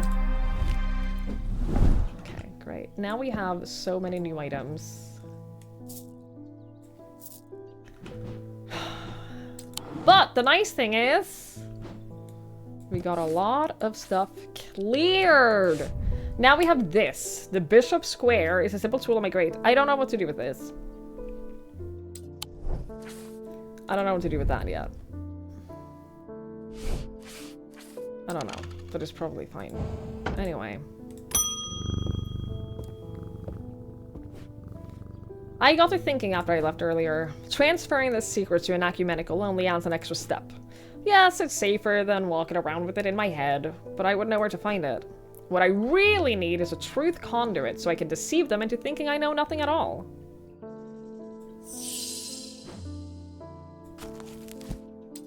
Oh, okay.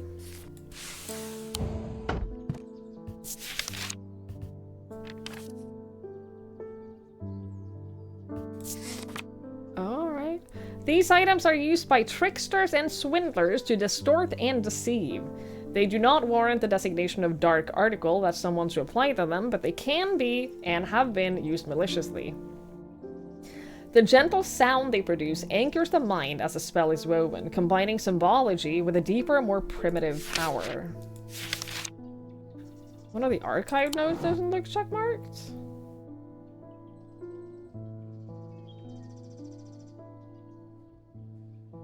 No, I think they all are. This one isn't, but that is part of a different puzzle that I solved. I definitely solved that. That was related to this. The rest of them definitely are. Symbology, you say. Is there a truth symbol, okay.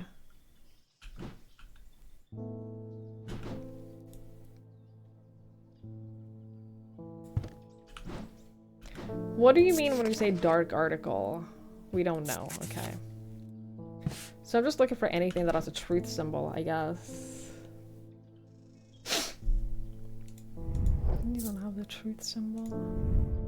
You don't have the truth symbol. You don't have the truth symbol. You just have the weather on you.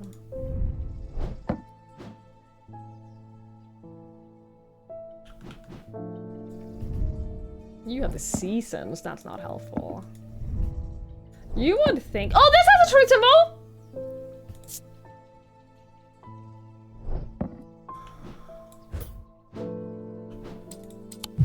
What?!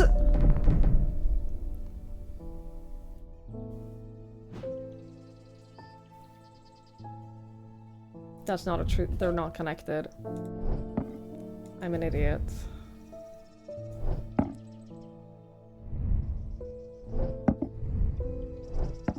There's a part of me that wishes that I could rotate items, but at the same time, I'm kind of pleased that you can't. Because that would be a nightmare. If there would be like stuff with like symbols and stuff behind them or like under them, that would suck, dude.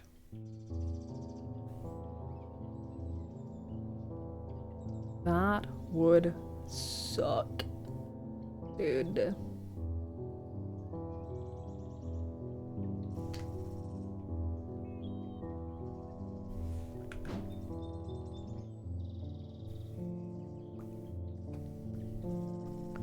Rotate cat scratch behind the ear, yes. Wait, I am stupid, aren't I? We don't want the truth symbol on it. Because it's a truth deceiver.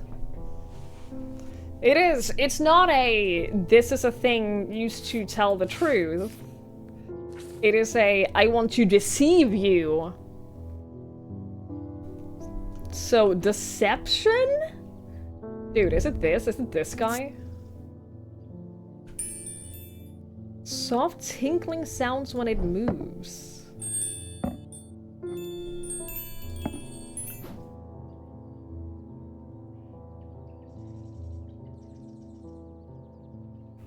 Oh, the gentle sound they produce. Yeah, okay. Yeah. Abrasive method. Used to purge unwanted memories. As with any procedure, it should be used sparingly. The sign should be passed from person to person. Yeah, we only have one method left, so that's probably it. Truth what? Truth conduit.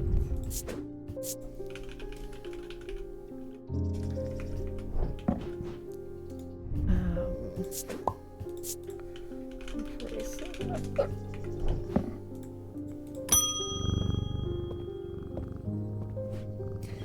I've never felt more tired or more devoid of life. Hey, same. An apathy has settled in my bones that I do not seem to be able to shift. But while I still have breath in my lungs, I will not succumb without a fight.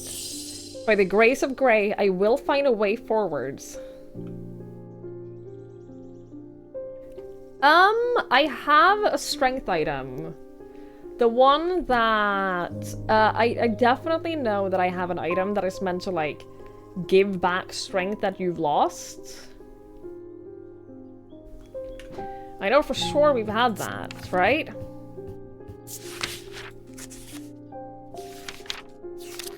Don't know what it's called, but I know that we have that.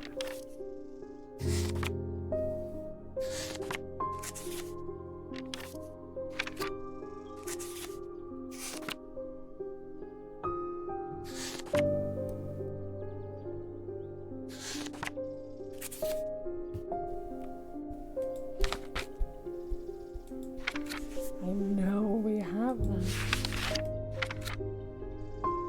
A Fortinance can enhance physical strength or restore strength that has been sapped.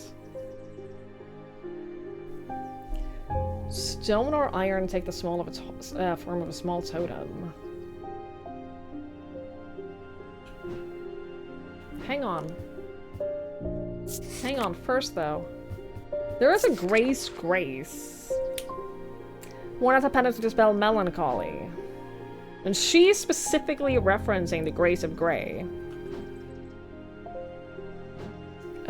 That is this, right? Grace. Maybe that's what she needs. Cause she's talking about apathy.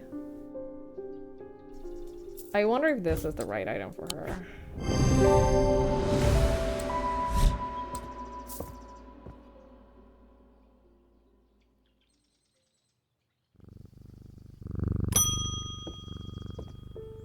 It's our pal. I've had a tip-off about something exciting. Have you come across the so-called nameless gods? Did you also know that the tall stones that you sometimes find in high places were once doorways of a kind? And here's the exciting part. An inscription has appeared on the stone that sits atop Weatherlam. This is where you come in. I am confident that a pit will open the doorway. The other option is a Babelia to read the inscription. Babelia to read inscription, okay. But they say if you read the language of the nameless gods, you become cursed, which I can't say I like the sound of. I'm leaning towards a more direct approach, but then again, that could be dangerous too.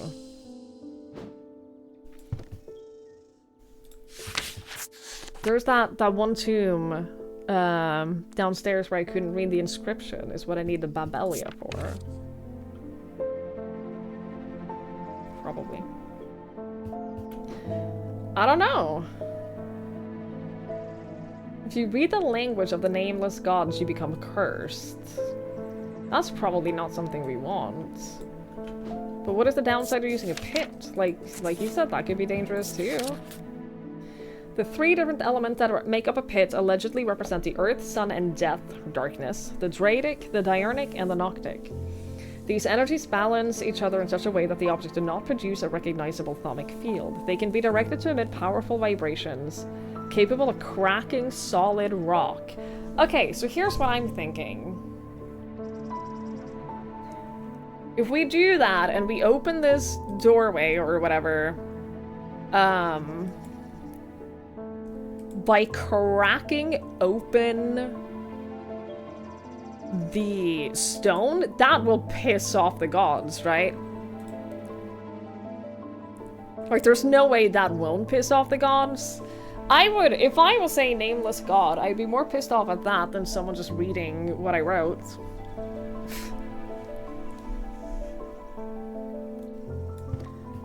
But I do want to figure out what the pit looks like, because I feel like that could be useful. Do not produce a recognizable thaumic field, you say? This doesn't produce any field at all!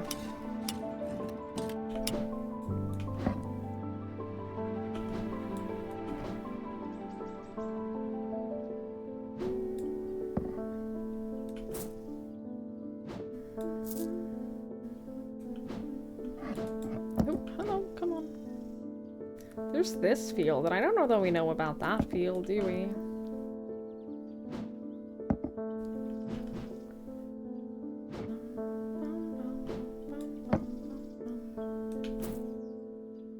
Do not produce a recognizable... Oh, this doesn't produce a Oh, this could be it. It has... Oh, it has the bird skull as well. And this has the bird skull. The three different elements. This has clay, gold, and bone.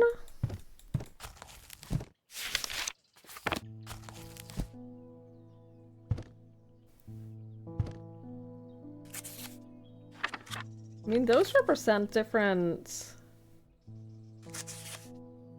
The earth, the sun, and death. Yeah, 100%. Pit. This has to be a pit. I'm not gonna use that. It has a bird skull inside the bird. Yeah, exactly. I think we're gonna use a Babelia, though. So I have to find out what the fuck a Babelia is. They resemble a Mantic field pattern. Wait, so the markings resemble a Mantic field pattern, but the item do not produce a Mantic field.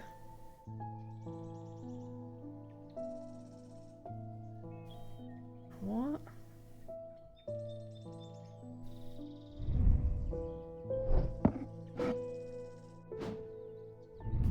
What do I do about that? You're essentially telling me that I need an item that doesn't produce a field. At all.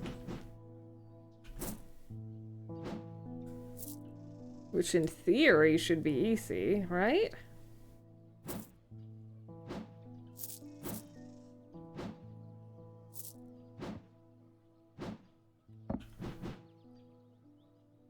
I mean, this doesn't produce a field, but...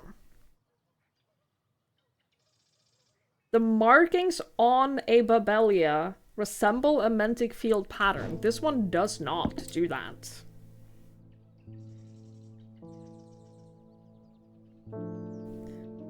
Well, what do I do about that?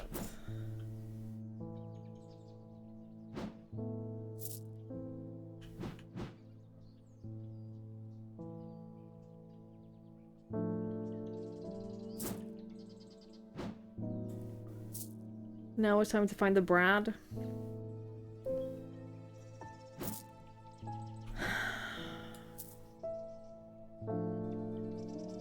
I don't want to.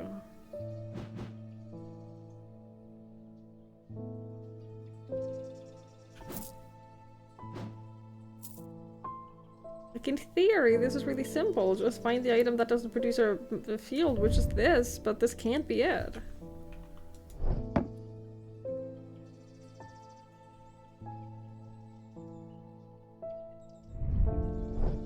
Markings on it. I have so few unidentified items left. That's the thing that gets me. Like, we are missing so few items that haven't been identified.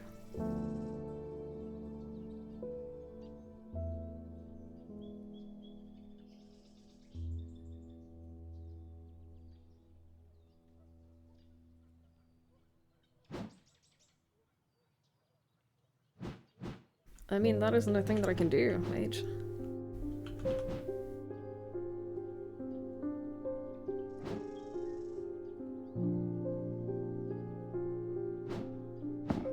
Wait.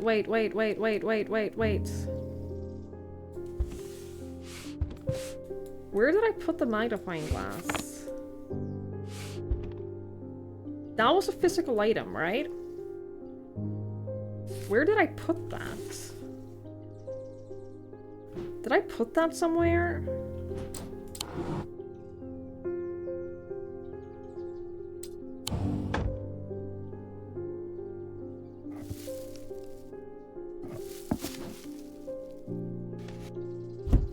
Because I feel like I put that somewhere. I'm only thinking that because magnifying glass and a candle.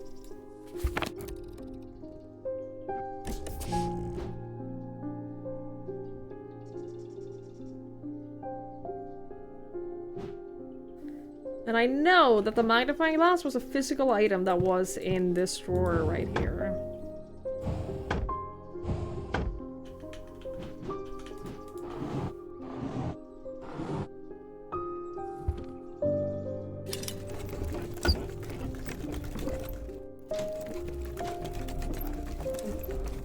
No, I know that I can, like, get up the magnifying glass, but it was a physical item that was in a drawer and I could pick it up like this. I know that I can use the magnifying glass, but that's not what I'm trying to do. I'm trying to pick it up and hold it like a regular item. I guess I can.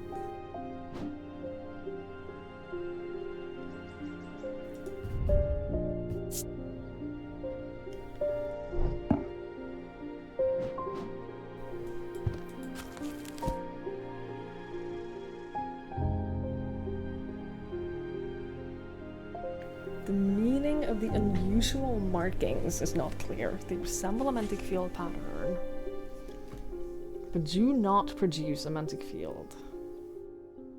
I literally only have one item.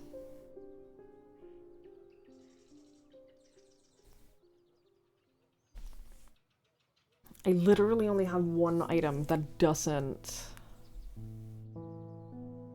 produce a field.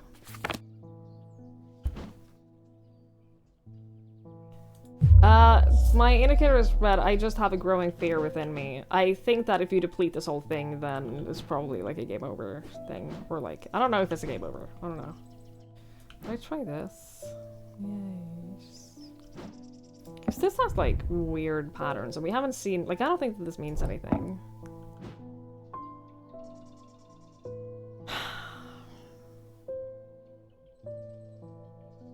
Can you ask something? Yes, I'll allow it.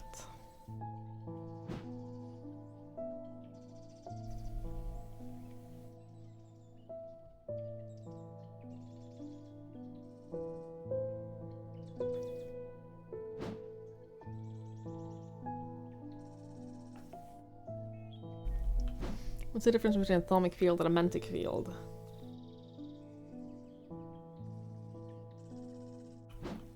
Why are you asking difficult questions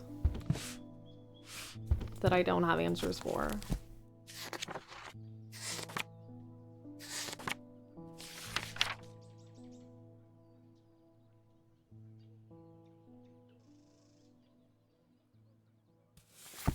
No, come back. No, open.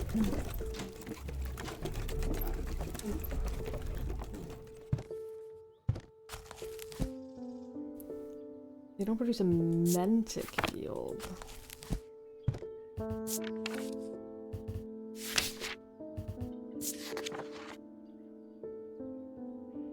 Resonant objects. That doesn't have anything to do with it. These are thalamic fields. Then what the fuck is a mantic field?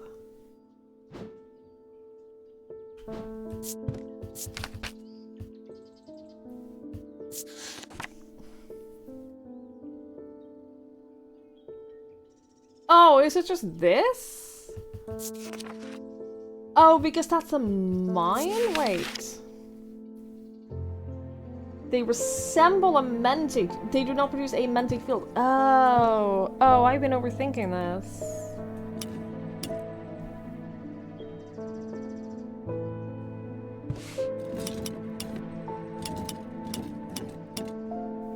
The pattern resembles this. Brother? So it's this. But this doesn't produce a mantic field. This produces a different field. So it has to be that then. Babelia. Boy, I hope so, because we're about to die from sanity. Okay. The only clue that a sign resembles a mantic field pattern. You're so welcome. I hope this works. Here's a token of my appreciation, something for you to ponder over. What do you mean, something for me to ponder over? Is that a solid gold thing? Oh, it's crumbly? What does that mean? Yellow sandstone. Understood. What? What am I meant to do about that? Babelia. I'm gonna take a risk real quick. Shit! What grave was that? What are you still doing down here? Girly Pop, you're supposed to be up here. Why are you on the explore page? You're not supposed to be on the explore page. Wait, are you here for a reason? Wait, this says Marson. Wait, where'd you go? Oh, come back. Dude. I have accepted that you might be needed for something. Mars in winter, rising in summer. Here's the thing. Oh, fuck. Hang on. Symbology. Let me look at the seasons. Rising in summer. Summer is the top one. Winter is the bottom one. Right? Do we have the month specifically? No. Do we have the planets? Do we have Mars? Iron!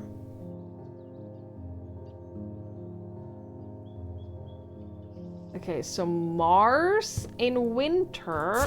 Ah! Stop! Fuck off. Mars in winter... Rising in summer...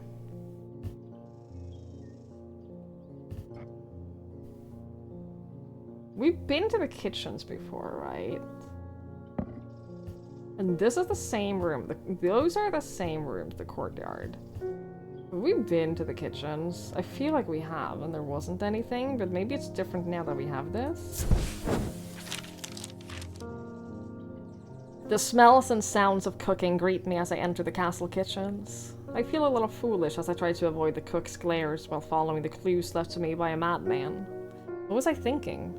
I'm not going to find anything here. And yet, on the exact spot where the map leads me, there is something. A floorboard that has been cut and replaced. With a little difficulty, I lift it up and I feel around in the cavity below before my fingers grasp something hard. See, I'm using my brain. I'm using my... Bishop Square! Yeah! Fuck yeah! Doing it! I need you to move because it's too crowded and that. Too crowded there. The fuck are you? And you. I don't know what either of you are. Okay, Bishop Square, you did your job. Thank you. Oh, this isn't even an artifact. It doesn't even have a thing that I can do. Okay, well, that's great. I did it. I solved that puzzle. With dreams of earning his fortune long banished from his mind, the man brought the casket to a trusted friend, the curator of a museum in Undermere. Together, they looked for answers.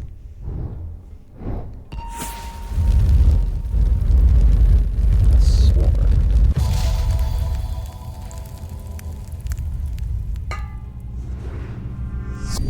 I am buried with a knight of thorns. A knight of thorns.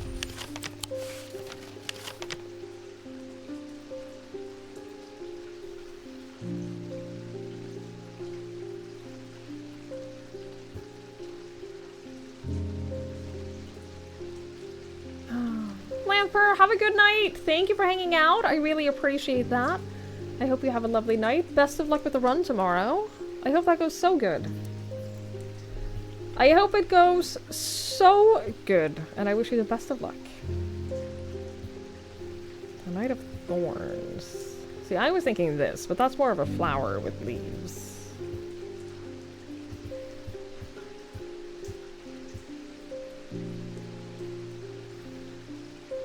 Where is the Knight of Thorns?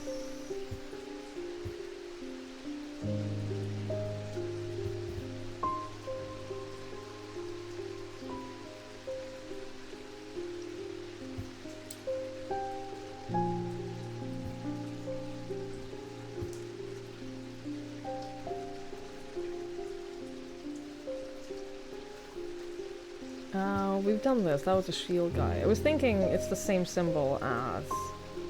Well, it's not really the same symbol, but it's the same flower. It is the same symbol, just with a skull in the middle. But we've already done that.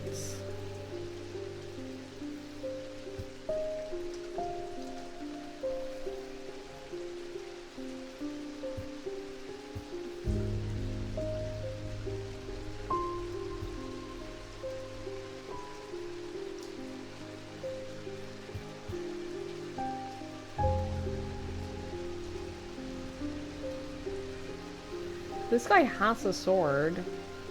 Do they all have swords? Do all the men have swords? You don't have a sword. You don't have a sword. Are those all of the men? I think those are all of the men. This guy has a sword. I'll wait until the ad is over.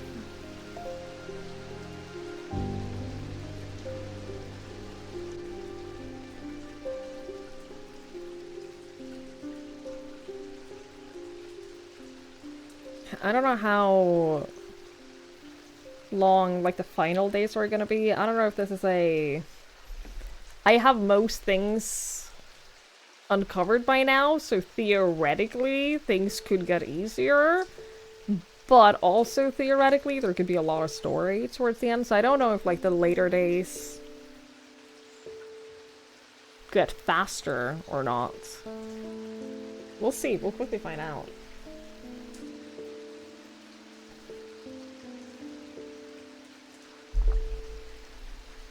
I'm just thinking, I'm determined to beat this game today.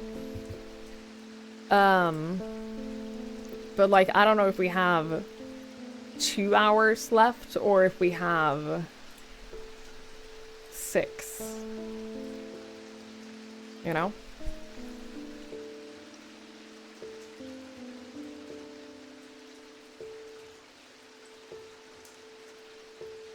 Wish I could tell you. Yeah, I have no idea. I have no idea.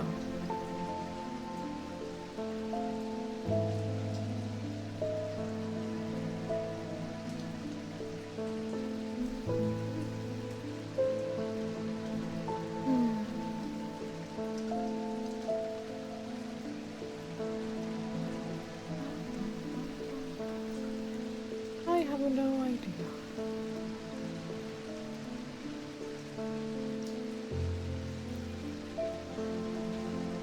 Like, I do want to beat the game today, but I'm also just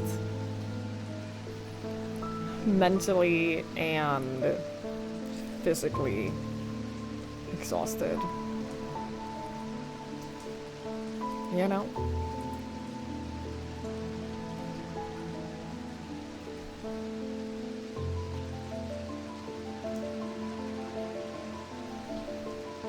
You should look at— no, you're fine. No, you're fine.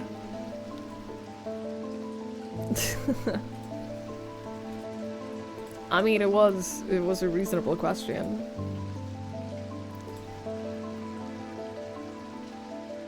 It was, in fairness, a reasonable question.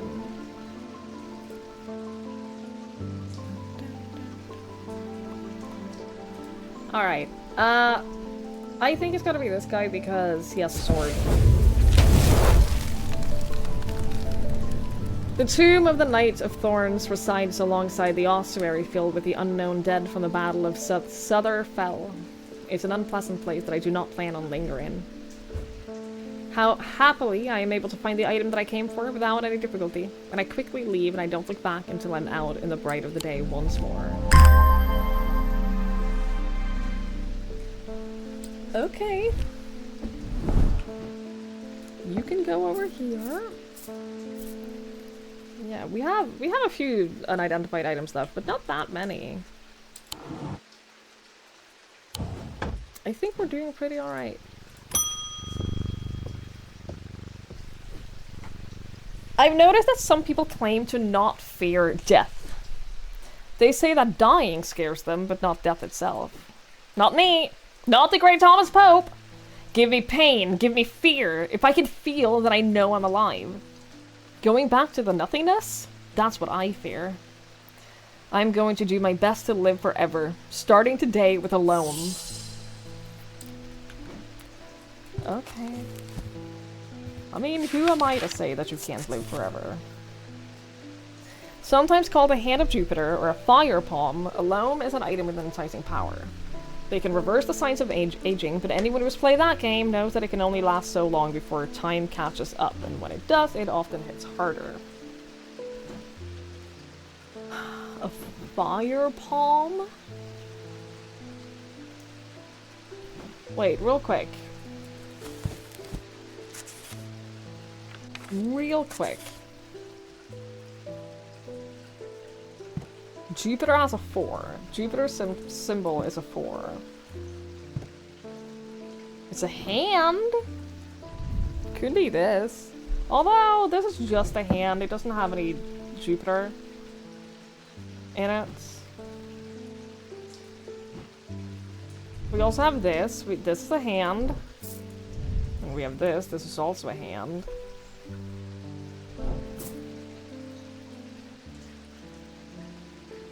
A fire palm.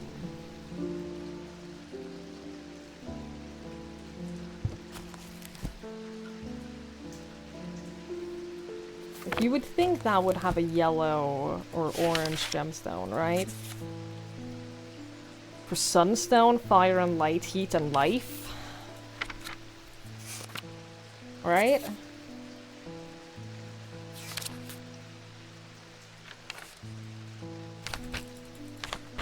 If it has a gemstone, we don't know that it has a gemstone.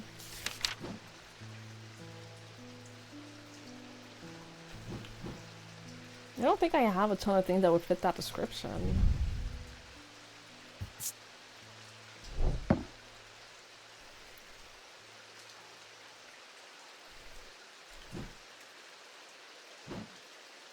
I'm assuming it has to have a hand.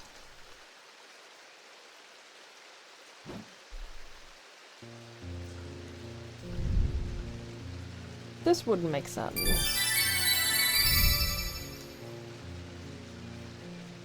This is a hand. These could resemble planets.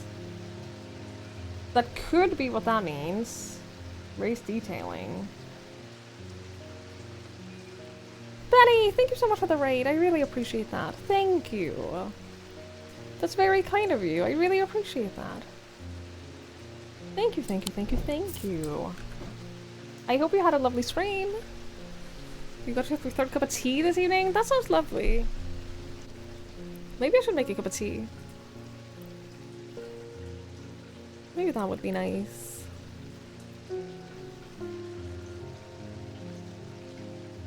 You love some tea right now? I do like tea. Collective tea brewing break. Hang on, I'll go make a cup of tea. Why not? You have inspired me.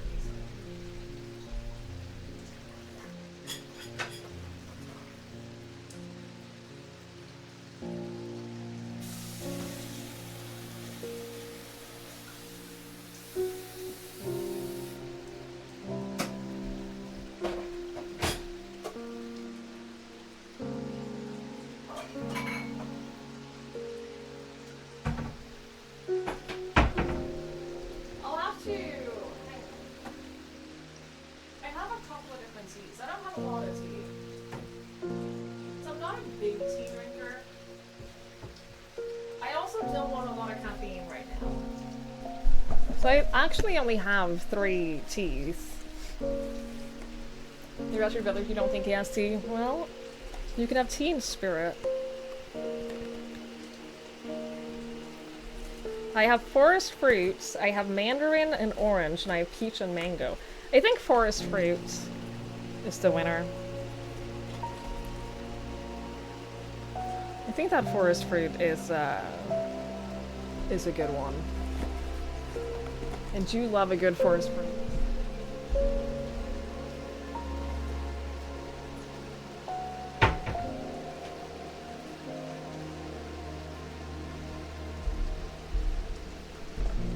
You got a nice nail upgrade in Holiday, being annoying, little boss in Crystal Peak, yeah. Moves to the top of Hellman's Crown. That's great, that's awesome. I know exactly what boss you're talking about, and he can kiss my ass. I'm glad you're having such a good time with it, though. That's awesome. That's great. I'm gonna agree with honey. I don't have honey. I don't have any, aside from just sugar, I don't have a lot of sweetener. That's okay, though.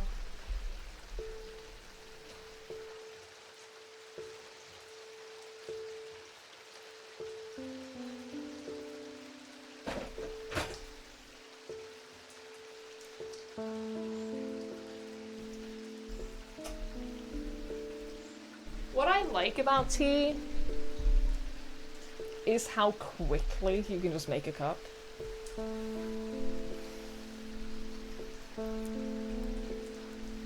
Like, that was 2 minutes. Can I send you a 1 minute video as you walk over this? Sure. But it has to be now, because I do want to go back to the game.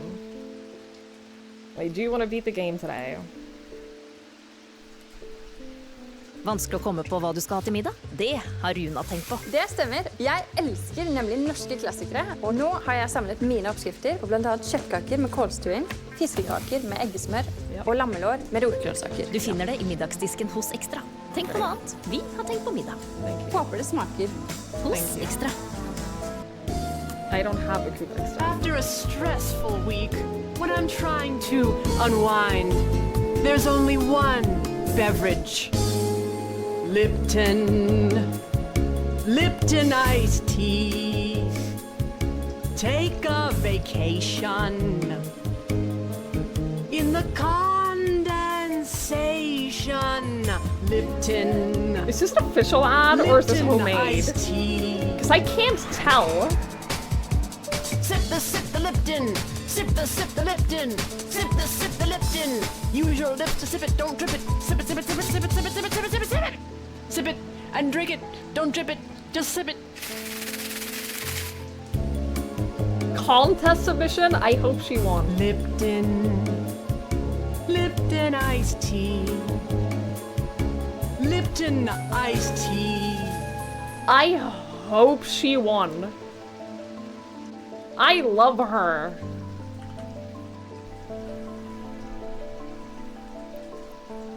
This is the entire Hunger Games movie condensed to 6-second clip.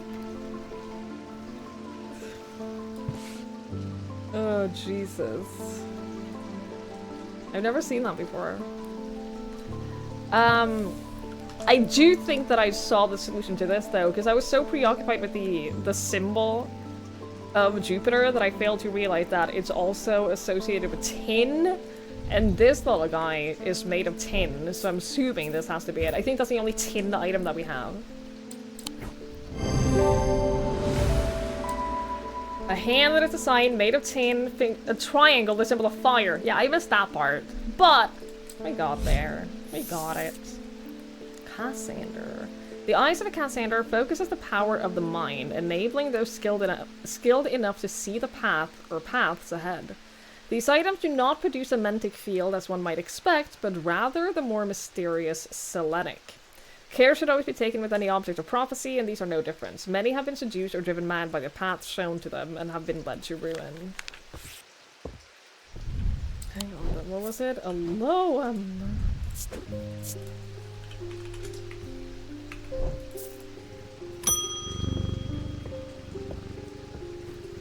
There has been an unexpected death in the family. It has hit all of us quite hard, but particularly my husband. I'd like to give them a heart chamber. Okay. Heart chamber sounds familiar, but we don't have one identified. There's a vast skull in the catacombs, said to be that of the beast Blenkothra. Holgar's followers believed that when he slew it, he trapped its soul, along with its powers, in an item known as a Wraith Chamber. Heart chambers are based on this mythical object, but they've been morphed over time in a way to keep those dear to us close to heart after death.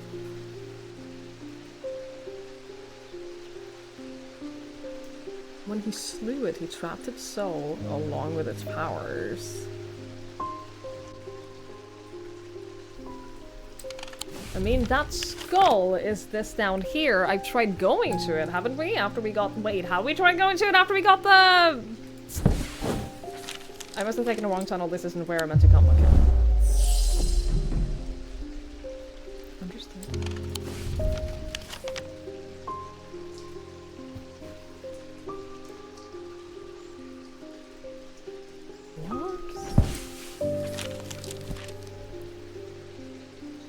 Followers believe that when he slew the beast, he trapped its soul along with its power in an item known as a Wraith Chamber. Do you know what the Wraith Chamber is? No, we do not. Okay. Heart chambers are based on this mythical object. They morphed over a time into a way to keep those dear to us close to the heart after death. So it's likely an amulet of some sort, right? He put it in a wraith chamber. So it's also... Oh, do you think it's this? Oh, yeah, it literally has a skull. I wasn't even thinking about the skull. I was thinking about the fact that it's like a coffin. It's like a little container. It's a container that you can hold close to your heart. And it has a blessing inside it. But the fact that it also has the skull on it... Yeah. Appears in a sketch of Holgar. It bears a sigil that resembles the Holgan Grim mask. Wait. What? It was the blessing mark, wasn't it? Am I stupid? Wait, what?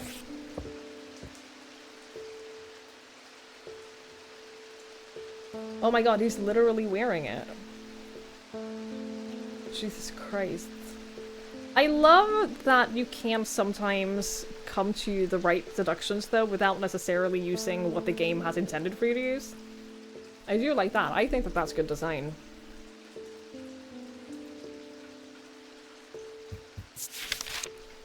Oh, Holgan Grim. Oh, you mean that? Yeah. Yeah. Okay, we're fine. I thought it meant the symbol in the inside. Holgan Grim. Yeah. I'm good. We're with you. I'm with you. It's fine.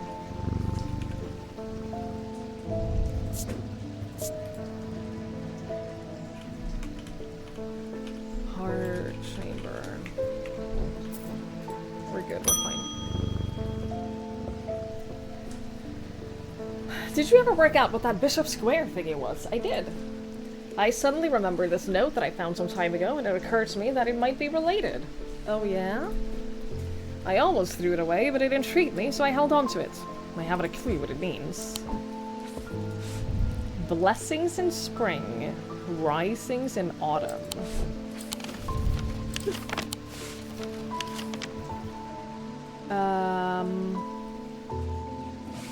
Blessings in spring? That's spring, right? Risings in autumn. So here? The symbols on the map lead me up the winding stairs of the North Tower. The pendant has been carefully hidden, but knowing where to look means that it doesn't take me long, and soon I'm on my way back to the shop with a new trinket.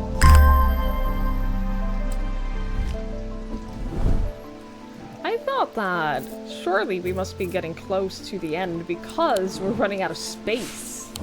We're, like, sure, I guess we have the undershelves, but I think that those are meant for, like, books and stuff. Maybe notes? I don't know. Feels like we're running out of space, at least. Reminds me of Maroon's Dragon from Oblivion. I haven't played Oblivion. Sorry. Something isn't right at the museum. I'm worried it's all my fault. I'd hoped my brother would be back by now. I have had an idea, though. I'm no thaumaturge, but I think I can weaken it using a witherance. Oh, Jeremy. This had better work. A witherance?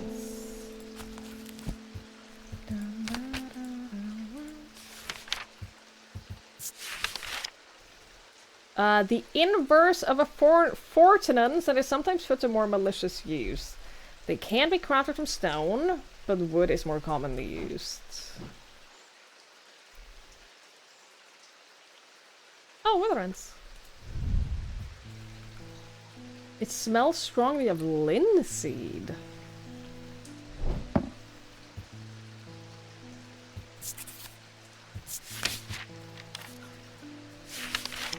Is that relevant?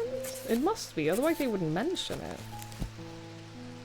Linseed?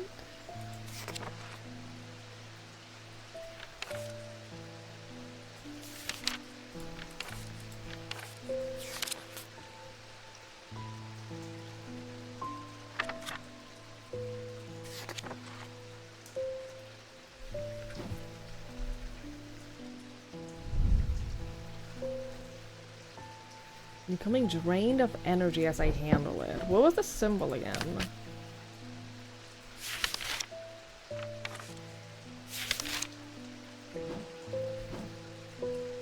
Weakness.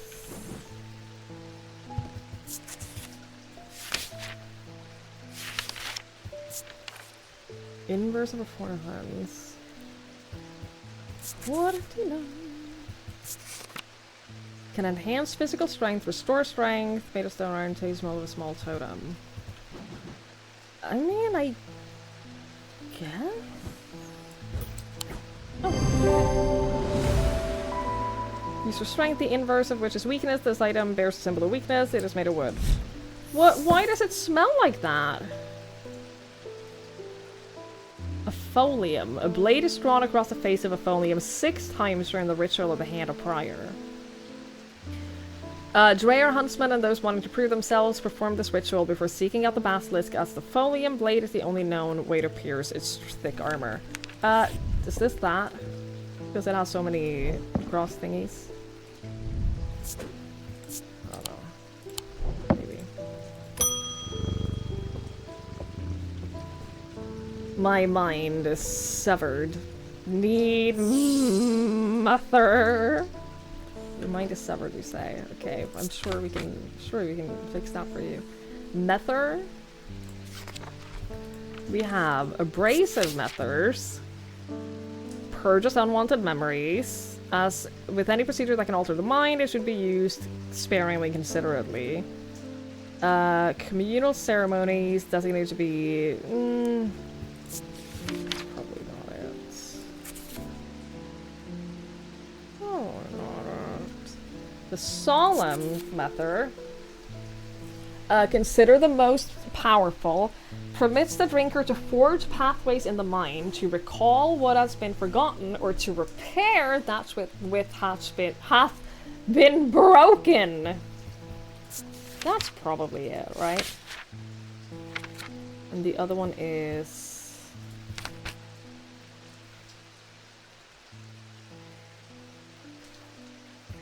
restful. Enter a meditative state. Yeah, no, it's definitely the other one. It's definitely the solemn. Yeah, here we go.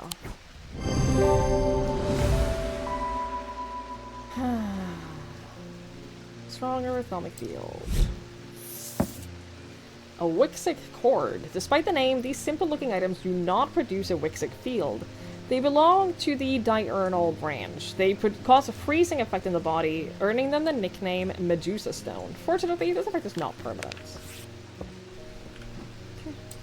Well, the good news is that is correct, which means, unless there's another one, that one is also correct. I've discovered something via the atomic needle. The woman who tried to swim across the lake was compelled to do so by some invisible force. She was looking for something, and whatever it is right here in Underman. That's not all. I decided to experiment with the Ambra. When I was under its spell, I heard whispers. Something was calling me, and it left me feeling terribly afraid. This must be what is keeping my patients in their trance-like state. I've never used a Gaudian siren before, but it occurred to me that I might be able to use it to drown out the whispers. A Gaudian siren? What? Although these are similar in form to thaumic needles, Gaudian sirens serve a very different purpose. They create a strong compulsion, like a siren's call, that can be used to divert attention.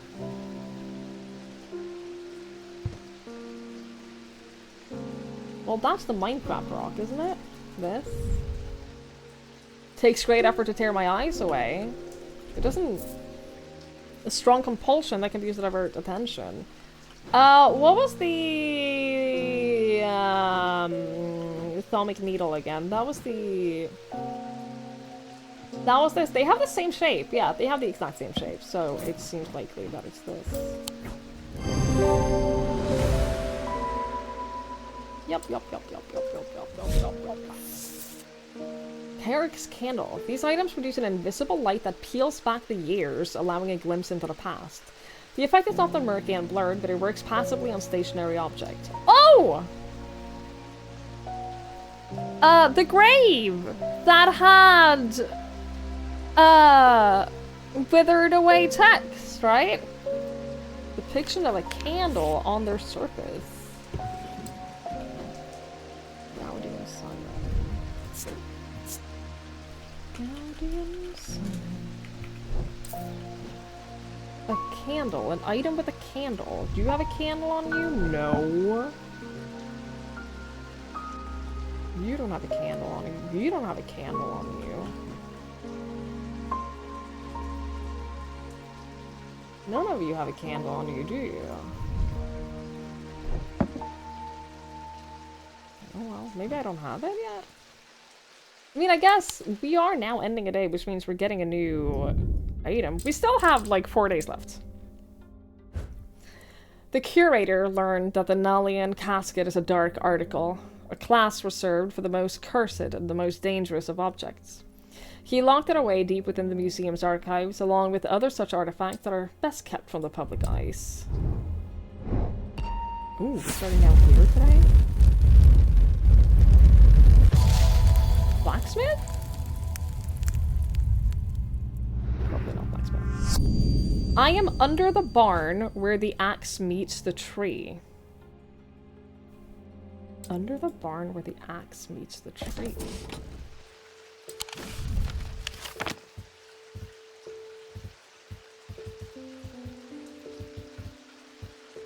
What does that mean?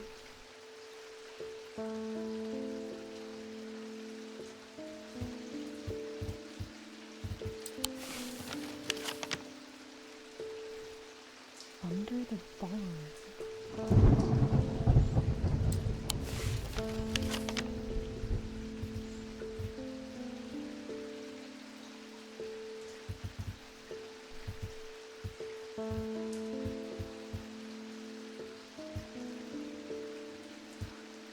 What I'm thinking is there's mossy wood right here, right? And then there's a little house here. That could be it. I don't know. But here's the farm. I am under the barn where the axe meets the tree.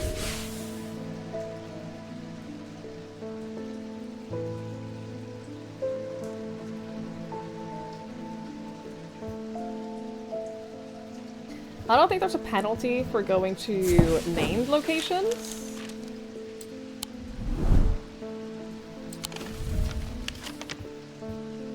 Hello, friend. Nothing here. Am I hearing rain and thunder in game, outside your house or outside my house? It is in the game. It is thundering heavily in the game. Ian, thank you so much for the 31 months. I really appreciate that. Thank you. Thank you so much. It's very kind, and I really, really appreciate it. Thank you, thank you, thank you, thank you.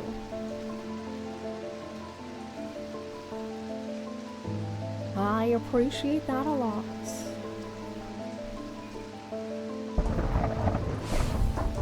Under the barn where the axe meets the tree.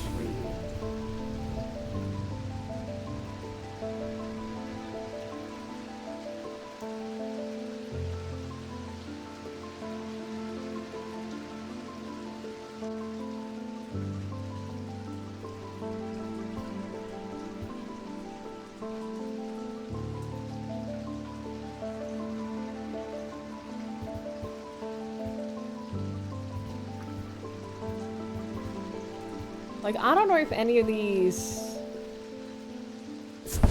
foresty locations, I don't know if they're like wood farming locations.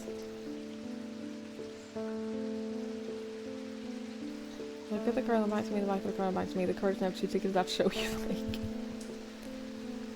Listen. Yeah, I don't know if any of these are like wood cutting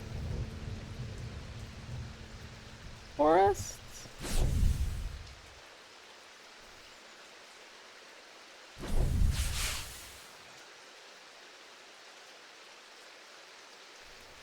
Farm, horticulture, barrows, hiking church, hospital, Heathwood, we've been there, lock house, boatyard, Stockside Rock, old jail, museum, spoken word, Keystone Manor, Market Square, Twinings, Town Hall, Blacksmith Guild, Convent, Undermere Station, the Pit, Mossy Wood, we've been there.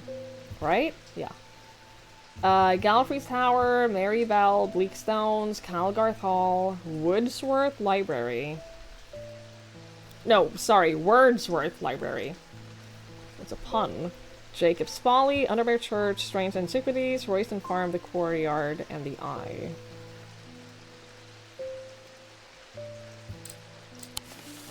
And you have a courtyard, but I don't think you're necessarily chopping a ton of trees down there, are you?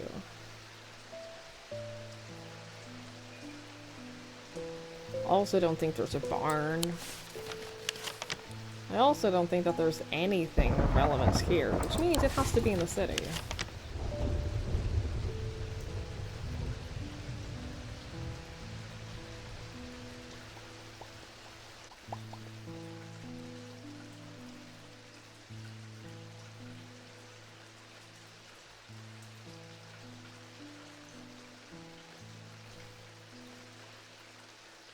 Oh no, I haven't tried clicking Strange Antiquities. Right back where I started.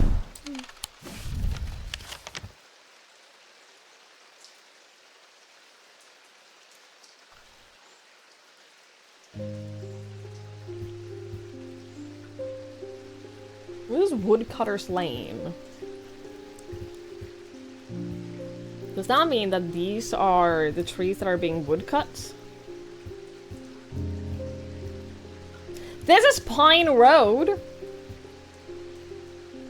Where the axe meets the tree? Oh my god, is it a word thing? The Woodcutter's Lane, where the woodcutter meets the pine? Is this it? To the side of the house sits a dilapidated barn. The stench of manure is overpowering. There's no sign of an owner, so I search carefully, not sure exactly what I'm looking for.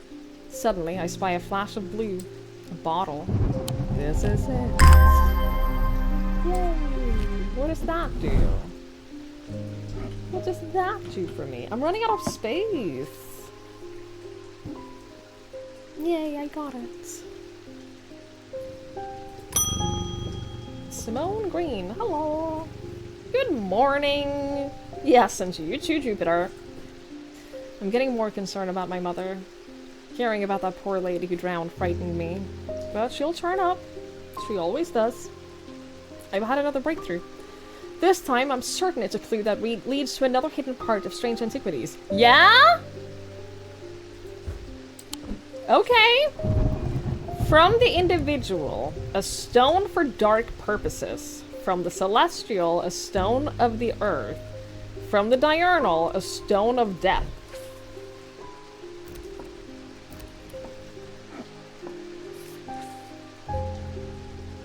Yeah, it wasn't the three buildings shaped like an axe.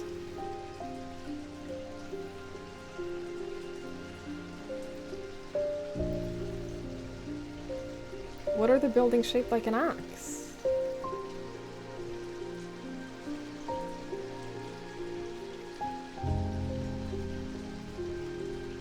Oh, down here? That would have been good too. It would have been good if they were on a separate square. That would have been perfect. I didn't even see that, but that looks a lot like an axe, yeah.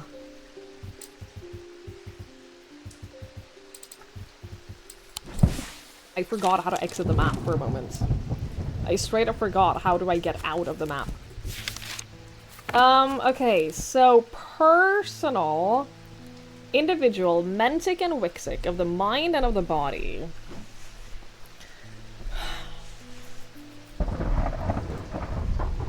A stone for dark purposes. Question, are you by any chance? You're for dark purposes. What's your pattern?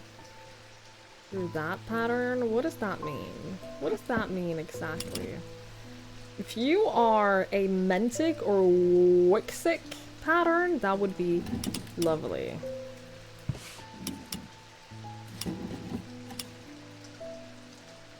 You're not mentic.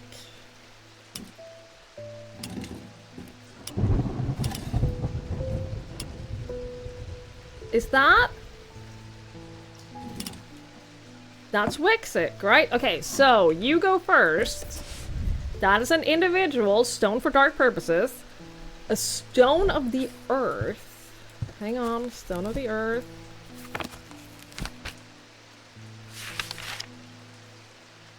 Green. Green stone. Green celestial stone. Okay. Let's see. Let's find a green stone. You're a green stone. Let's figure out what the patterns are first.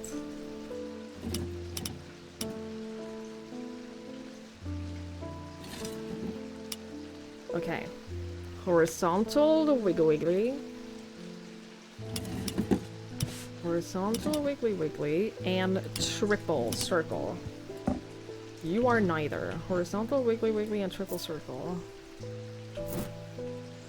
Triple circle! From the diurnal, a stone of death. What is the death stone? Wasn't that just a black stone? No, blue-green is the death stone. We don't have a lot of blue-green stones, do we? I know we have at least one.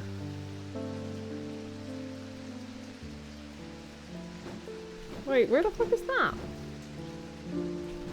Where's my blue-green stone?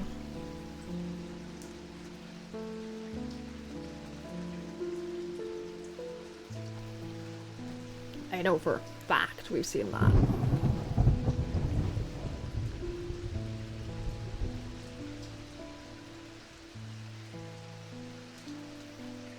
Am I going crazy? Is it in this? That means, I mean, if you're the only one we have, then it has to be you.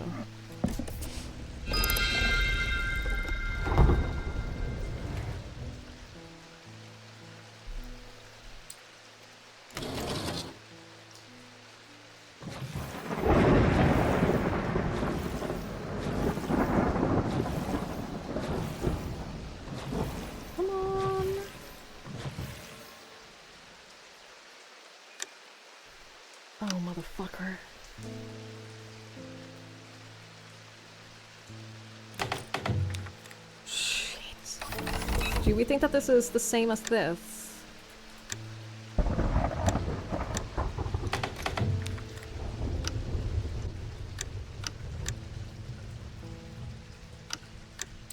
No! Not me! No! Ugh. Shit! What was the first one? God damn it! I fucked up. It was the Deathstone. Where are you? Where did it go? Wait, where did the thingy go? Oh.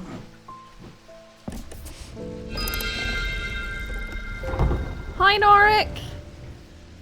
Hello, hi, Joe. Hello.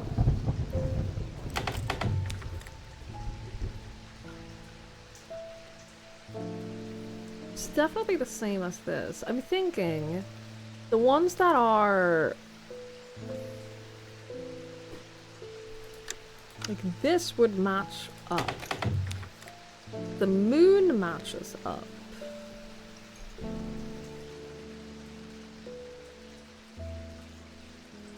But then again, the reason I'm going for this one is because if you look, the ones that are selected in this match up specifically with the petals. And not the— oh, this is not the same amount of petals, is it? Oh, dang. Oh.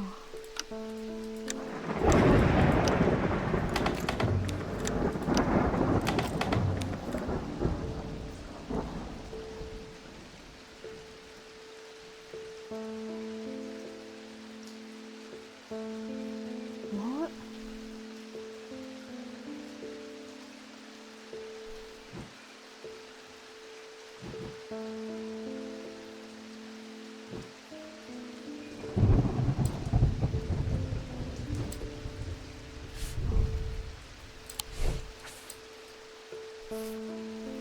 What now?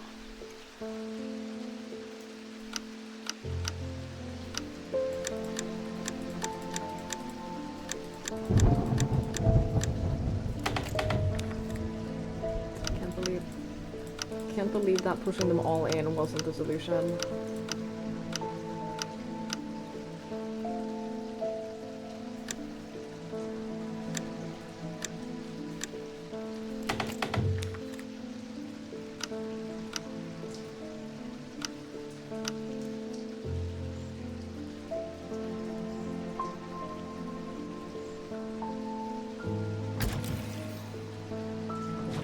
I was wondering if the stars on the clock change at all. But they don't. I don't know if they're the clue, but...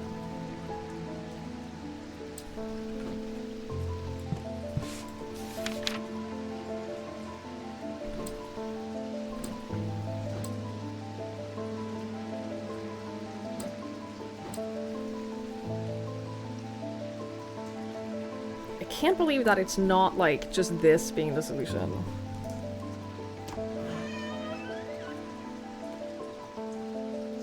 That would have been so good, honestly.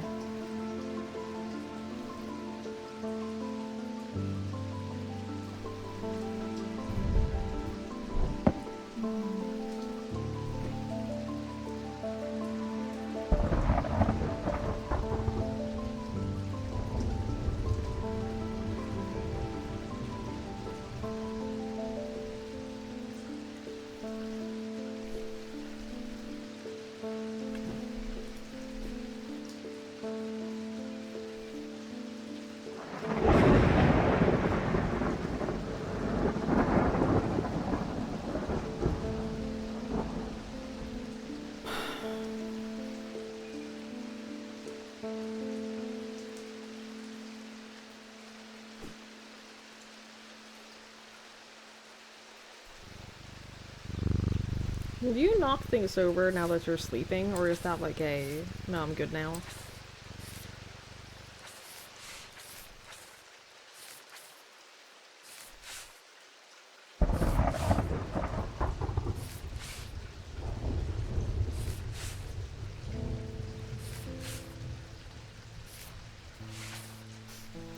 He doesn't give a shit.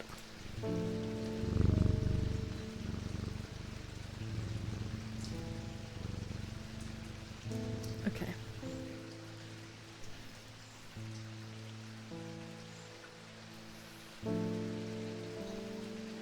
Yeah, I don't know.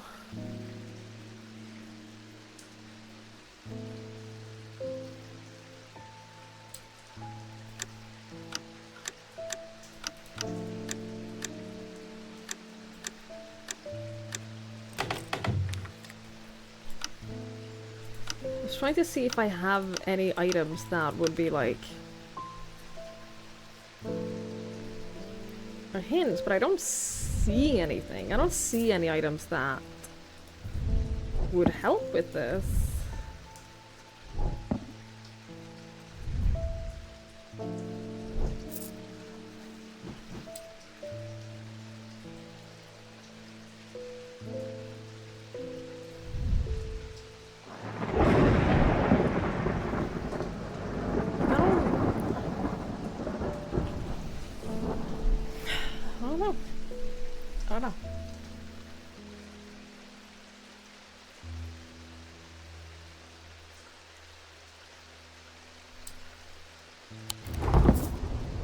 Maybe I'm missing an item.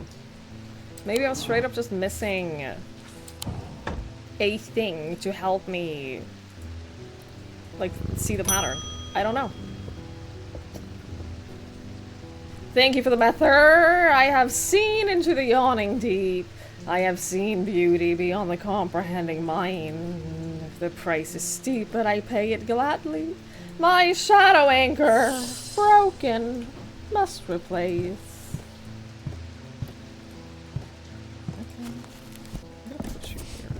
Shadow anchor, you say?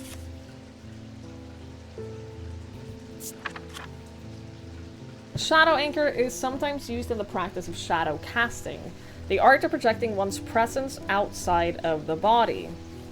Without an anchor, mines have known to become lost. Shadow anchor designs can vary greatly. Some prefer pendants, whereas others prefer to clutch a totem in their hands. Some make use of symbology, where others use gemstones. They will always produce a field from the individual branch, however. Okay, so you have nothing to tell me about what it will look like. Cool. Cool. I love that for us. So it can be anything.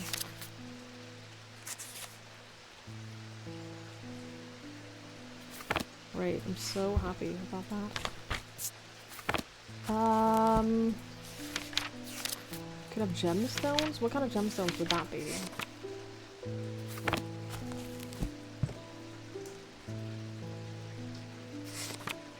I don't know. I don't know. I feel like it'll be a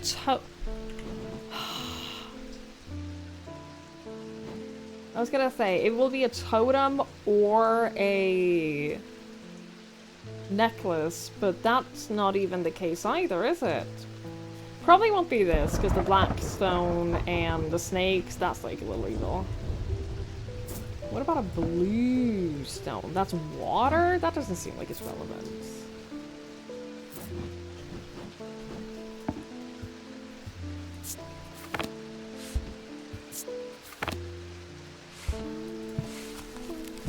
Mikachu, have a good night. Thank you so much for hanging out. I appreciate it. Thank you for being here. Individual branch. So, Mentic.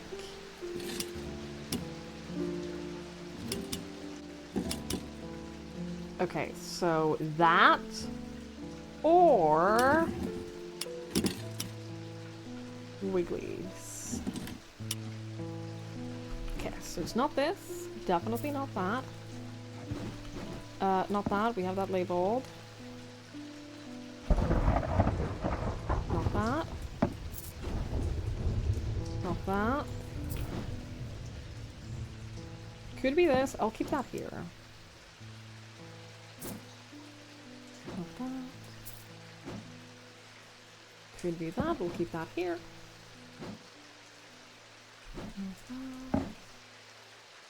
Not that. Could be that. I'll keep that here. Fuck! There are too many things. There are too many things it could be. Why do I have so many things that it could be? Can I try that? Yes. Okay.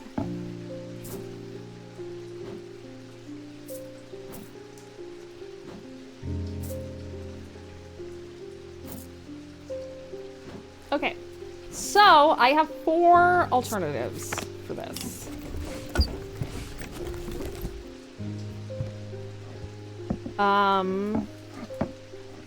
So let's look at the symbology of the things that we have here. Right? The blue gemstones, dark blue gemstones specifically, represent an anchor between body and mind. That's...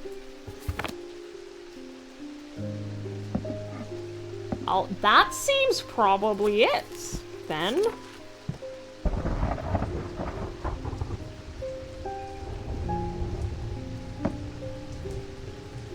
This one has the symbol for paralysis. Yeah, I don't think this is it. It also has a double line confusion? I don't know what that means. What is a triangle? Fire. Fire confusion. Paralysis, fire confusion. You're evil. You're evil as shit. That's what I'm getting from that. Oh, no, it's ice. Paralysis, fire, and ice? Get out of here. I think it makes sense that this thing is the one. See? The gemstones! The anchor's the mind! It produces a magnetic field from the individual branch. What? Nephroquaint?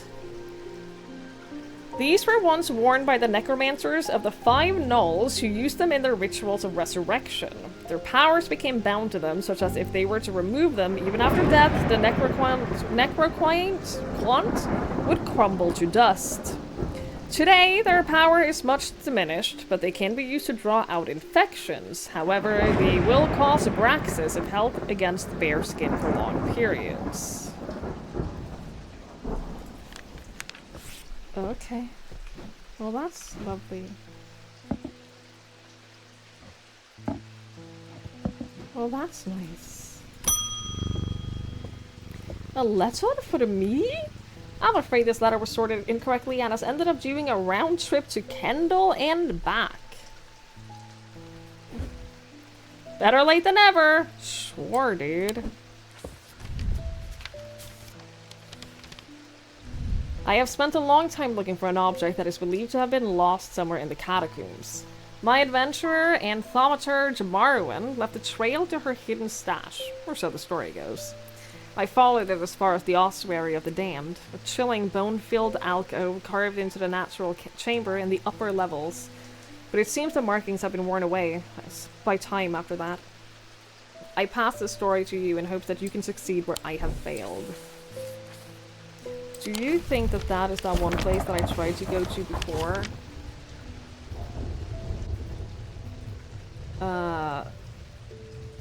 What did you say? Bone-filled alcove into a natural chamber in the upper level, so probably no. I am able to follow Marvin's trail for a while, but the carved markings are faded and worn by centuries of weathering. By the time I read the ossuary, I can no longer make out them all. Fortunately, I've always wanted an excuse to use a Carrick's candle. Do I know of a Carrick's candle? The item produces an invisible light that peels back the years, allowing a glimpse into the past. Their effect is often murky and blurred, but works passively on stationary objects. They're marked by the depiction of a candle on their surface.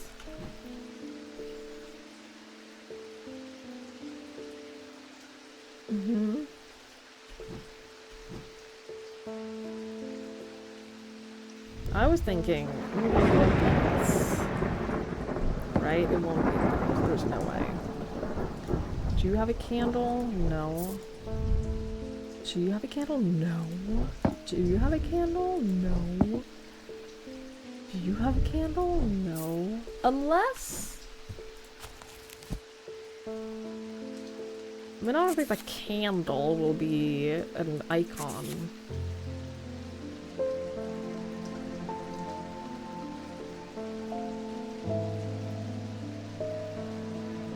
Unless it's like, hang on. Wait, that means wax. Triangle is fire. That's technically a candle. Fire on top of wax is a candle.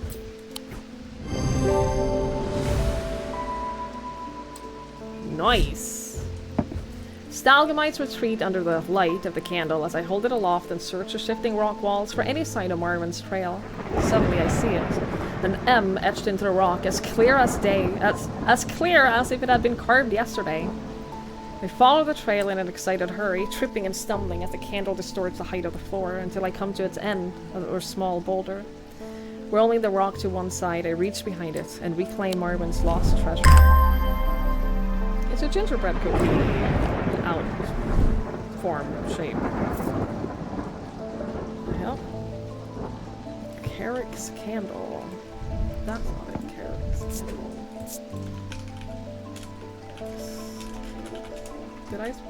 Was there a K in that? There was a K in that. Doesn't really matter. I'm the only one who's gonna read these anyway. Yeah, it's a cookie cutter shape. Yeah, it's cute! It's tin. That's a sign of Jupiter.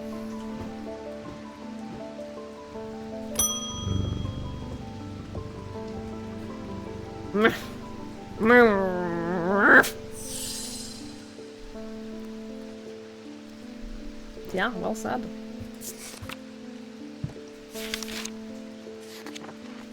Let me look at curses. It would be they feel as though they're choking, burning from the inside out, necrosis, poison of the mind, nightmares, affects the mouth and tongue so that speech becomes impossible, torments, paralysis. You're cursed. Do we know anything specifically about torments, paralysis, or is this a torments bane? Rolled along the tongue to cure torments, paralysis, or worn around the neck to protect against a curse. Like most items that ward against curses, they emit a diurnic field pattern. Rolled around the tongue.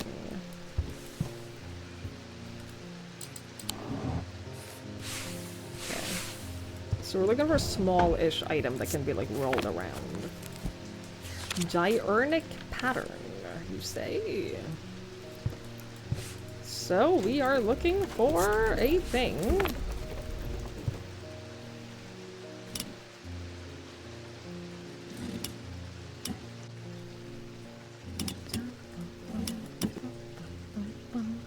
That produces 2 circles. Okay, I don't think that can be rolled around the tongue. This theoretically could? Nope. That, again, theoretically? This too, theoretically, no. This could. Oh, that looks like a tongue roller. Oh, that is 100% a tongue roller. It spins freely? What is the symbol?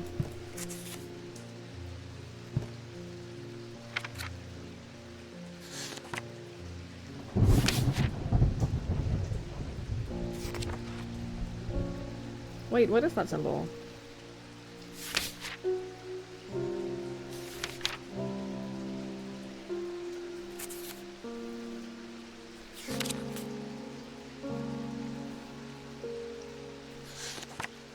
Wait, what does this mean?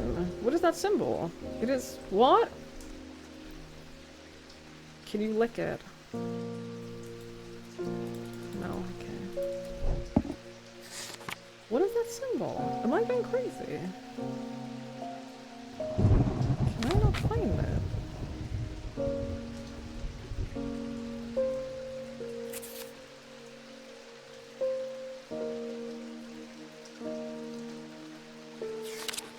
What does that mean?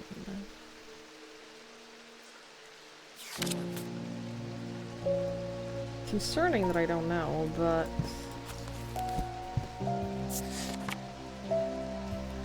I mean... it does very much match the description.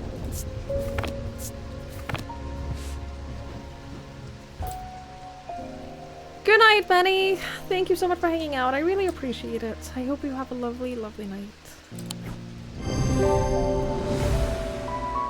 Item can be worn around the neck. Moving part rolls around the tongue. Produces diurnic field. Yep. What did I say again? Tormund's Bane.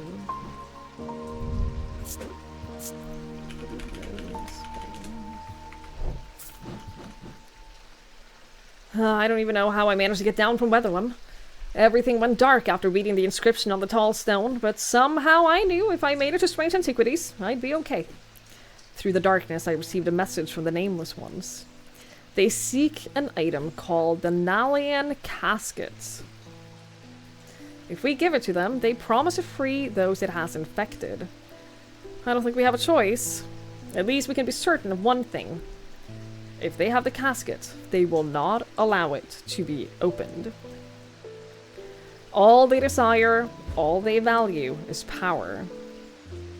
Opening the casket would release its contained power. Okay.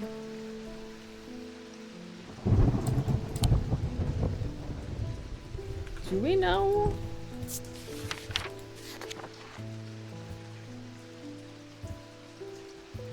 No, we don't have the description of the casket. Oh, I assume that we'll spend the last few days like trying to find that.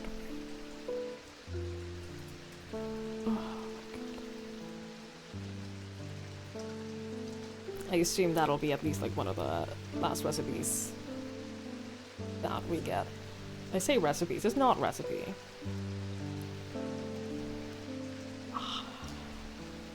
My back hurts really bad.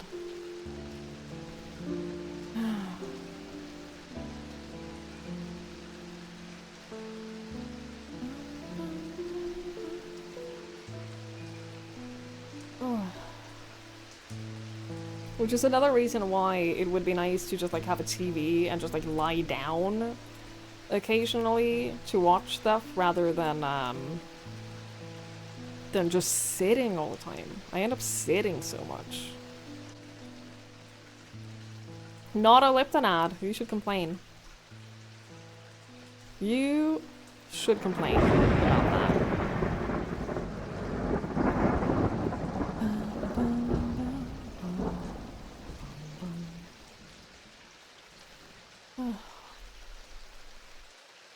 Actually, I'm gonna take the rest of this ad break to just like stand and stretch a little bit.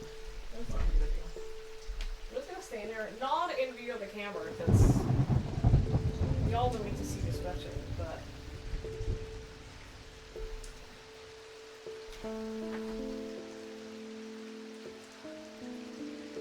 there's an ad break playing anyway. I saw that there was a big discourse on Twitter, as there always is. Because Queso had said that he pauses the gameplay when there's an ad playing, and someone complained, and he was like, well, not everyone can afford subscribing, and I don't want them to miss out on shit because they're not subscribing. And then people were like, well, they can just subscribe. And he had been like, well, it's $8 fucking, not everyone has that. And even if they do, like, even if y'all have $8 just lying around in your account right now, that doesn't mean that you have $8 to specifically spend on entertainment. So, like, that's why I always pause when there's an ad running, because, like, not everyone is subscribed, and that's fine. That doesn't mean I want you to miss out on gameplay. It's a very small sacrifice for everyone else to just, like, sit tight for a couple of minutes. Just once an hour. It's 3 minutes an hour. Like, it'll be okay. I just thought it was nice to see a bigger streamer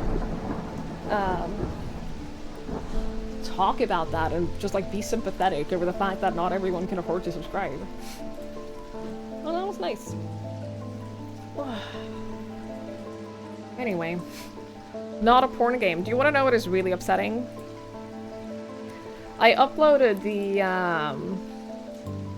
the Fame Game VOD to YouTube, and originally I left it with the original title, and it got no views at all. And then I changed the title to The Fame Game Welcome to Hollywood, Not a Porn Game. And I will say, normally within like 24 hours, I have like maybe 12, 15 views on a VOD. This one went up to 70. This one has had over 70 views in 24 hours. Here's the upsetting part. It's not the fact that it got more views when I added porn to the title. That's not the upsetting part. The upsetting part is that that VOD got so mega flagged for copyrights that I can't earn ad revenue off of it. It got so flagged that all ad revenue that video earns goes to the owners of the copyrights. And I will make nothing.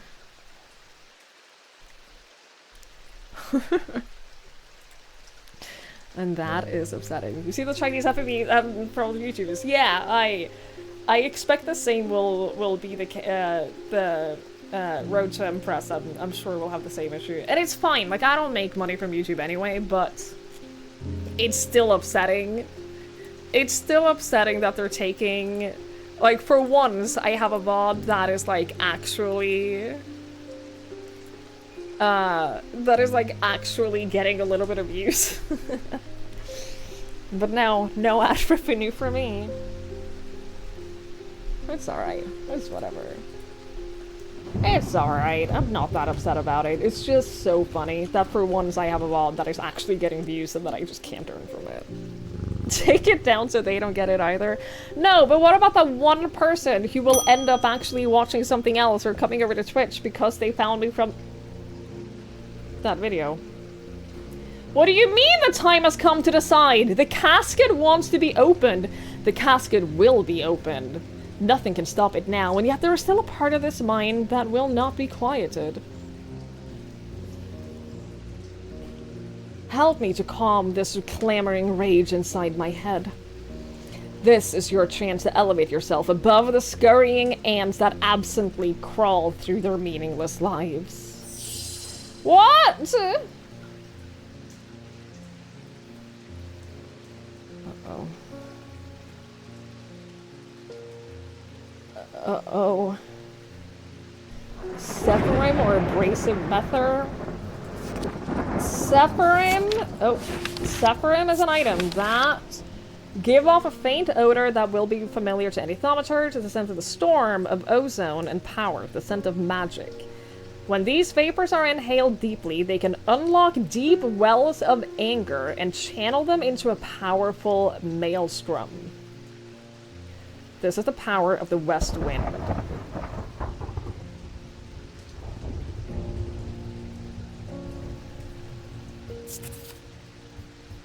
Abrasive Mether, typically used in... It's used to purge unwanted memories.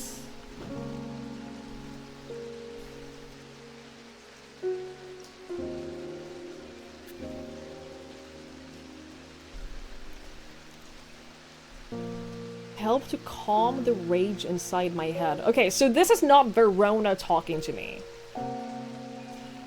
If my interpretation, I don't want a confirmation or not if I'm wrong about this, by the way.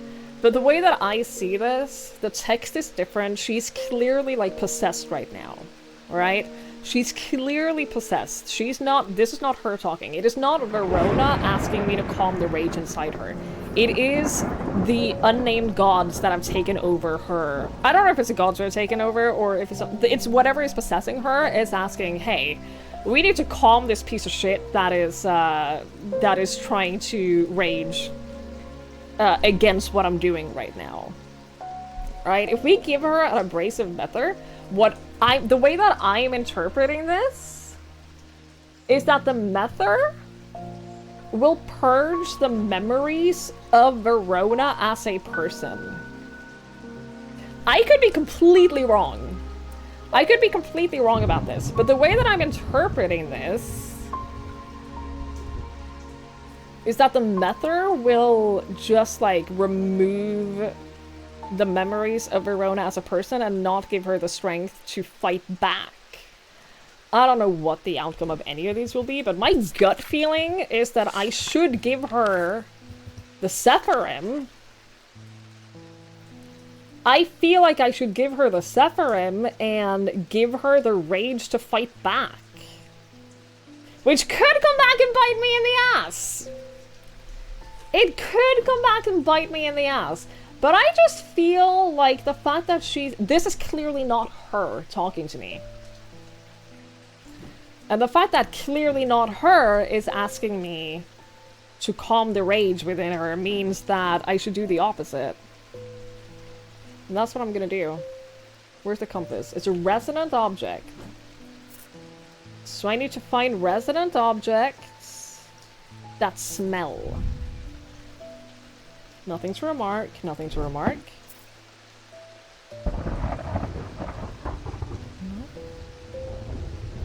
Nope, nope, nope.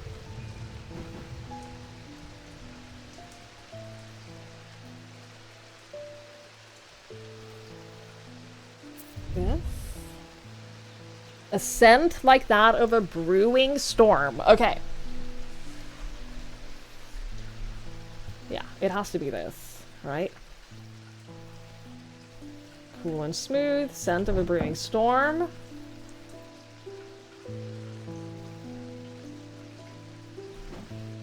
It's gotta be that. It's one of the few resonant objects that we have.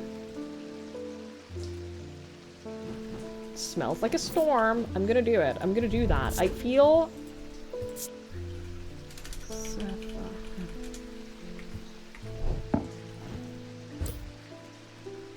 I feel like this is the kind of game where there's no, like, definitive good or bad ending. But I feel better I don't know. I don't know. We'll see. We'll find out. Super thought you don't want to wait, you're hungry? It'll cool down in like 3 minutes. You'll be fine waiting. Separate. Yup. A grist. For the ritual of the broken path, a grist is heated slowly over flame. To have full effect, it must be held in an ungloved hand until the ritual is complete, no matter how hot it gets. The ritual should not be performed by those who have not studied the Wixic art. It is common to suffer burns, but when done correctly, it should not be painful. Boy, I'm nervous about how this is going to play out. Quite nervous about how this is going to play out. But the problem with storing powerful dark artifacts is that slowly, inevitably, the darkness seeps out.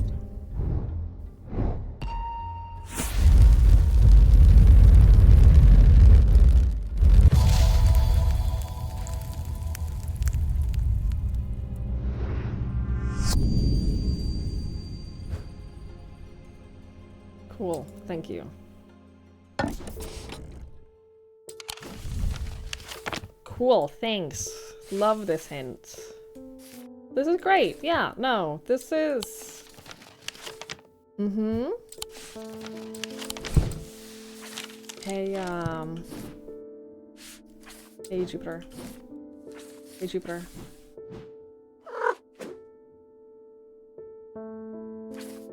Hey, Jupiter.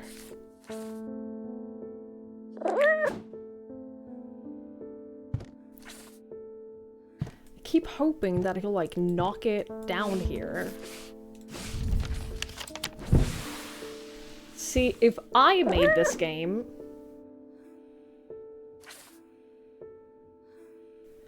Which clearly I didn't. If I made this game, this would be a clue where you keep the map open, and then Jupiter knocks the thing down, and then he lands in the right location. Right? That's what I would have done.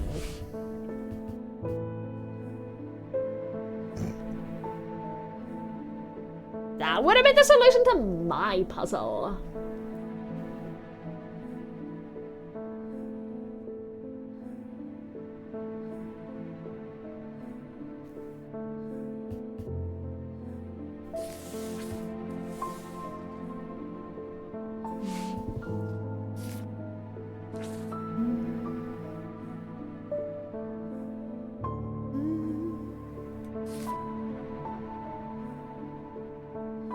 I don't see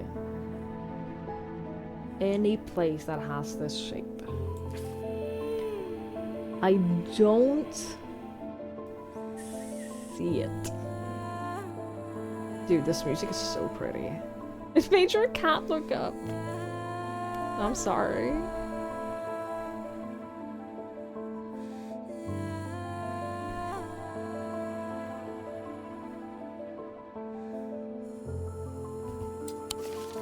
It won't be here. This doesn't really have a lot of, like, shapes.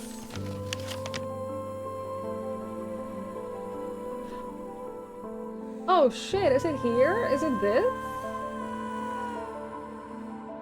Is it down here, around, and then a little... Oh shit, it is! Inhaling deeply from the spirit vault to stave off the madness of the depths, I make my way carefully down crumbling passageways past decaying crypts. Placed carelessly on top of the tomb is a collection of clay pots. Some lie in pieces, but most are whole. At first, the collection seems unremarkable, but one in particular stands out, and I take it back to the surface to take a closer look. Yay! Yippee! You can go. No, that's where the other thing goes. You can go over here in the corner. Clay pot. Okay. Alright. Someone very dear to me has fallen ill. I would like a nephroquaint. Don't be concerned, dear. I have used one before and I know what I'm doing. Uh-huh. Well, I know that we know the name. I know that we've unlocked the name.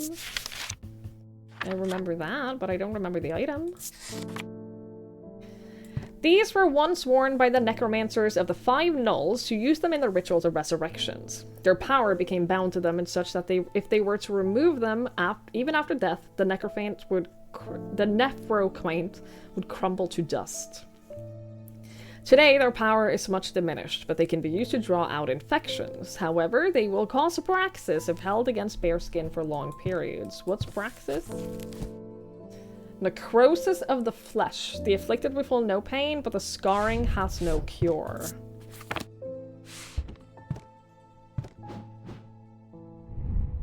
Like this necrosed hand? Oh, it's probably... This is probably the item. And they couldn't remove it because they would crumble. It would crumble to dust, which is why it's still on the hand of the guy who used it.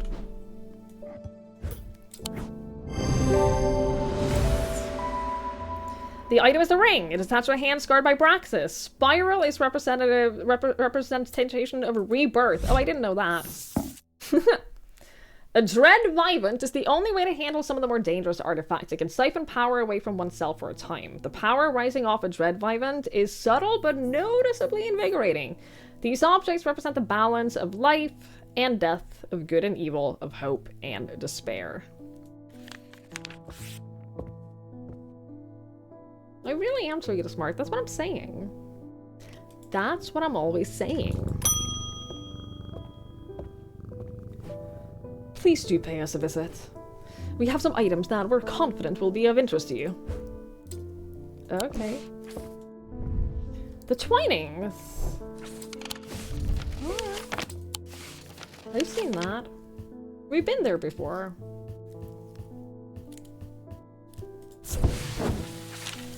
The man who dropped off his card introduces himself as the owner of the Twinings, an unusual, sprawling series of grotto-like rooms filled with handcrafted carpentry, ironmongery, and pottery. He leads me past the wooden chairs and strange iron contraptions to a room unlike the others.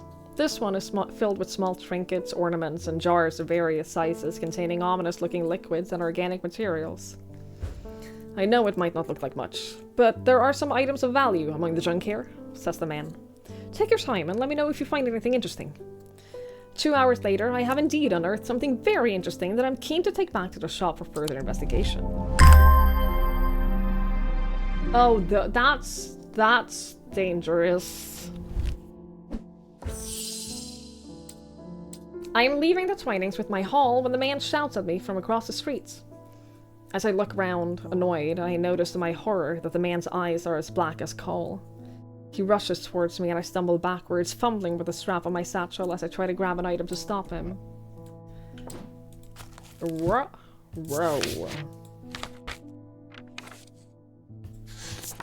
Oh, come on. Despite the name, these simple-looking items do not produce a Wixic field. They belong to the diurnal branch. They cause a freezing effect in the bodies, earning them the nickname Medusa Stones. Okay, so I need a diurnal symbol. Hi, Mito! Hello, hello, I hope you're well.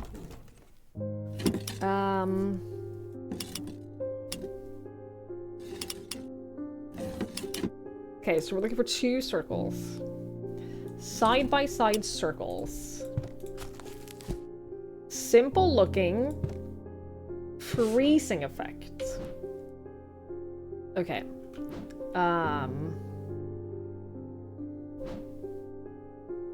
That's not simple looking. This is pretty simple. Does it feel cold? No. What is that symbol? Paralysis? Not the right symbol.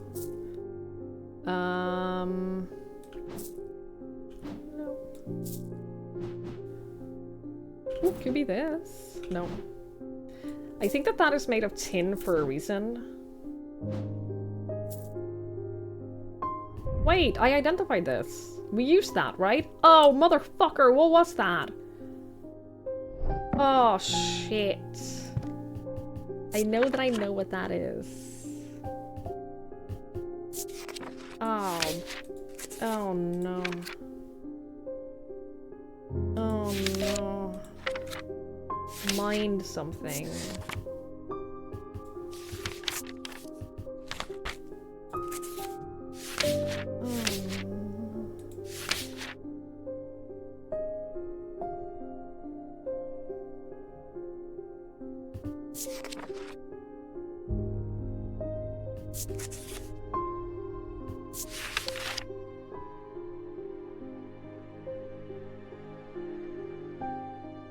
Right, yeah, Shadow Anchor.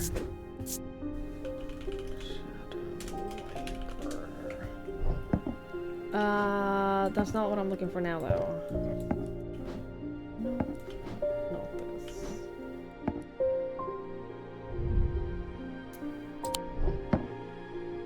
Oh, shit, dude.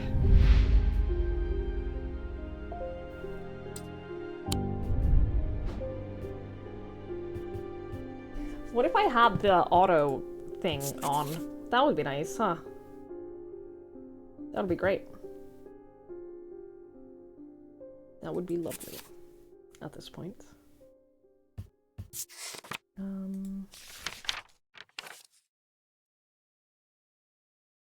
Nephroquint, right? Nephroquint. Nephroquint. Okay. Now...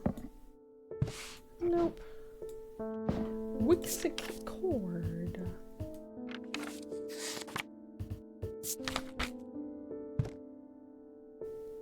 They're simple looking, cause a freezing effect.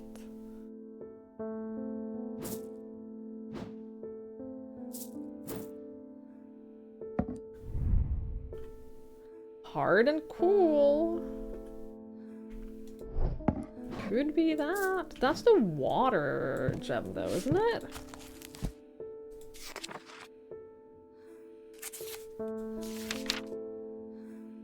Or that, body and mind.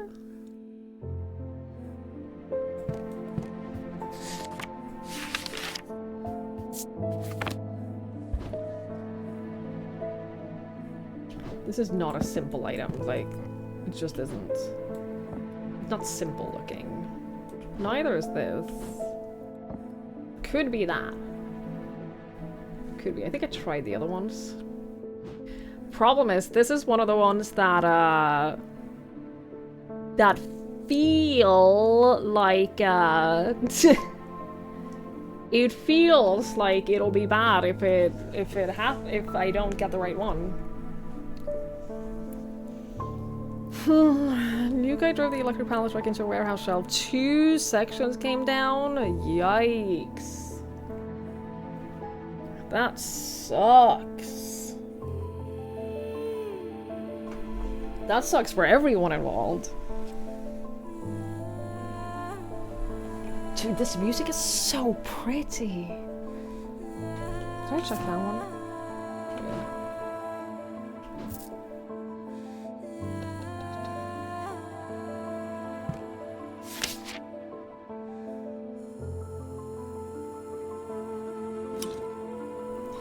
Oh, I only checked the diurnal Nick.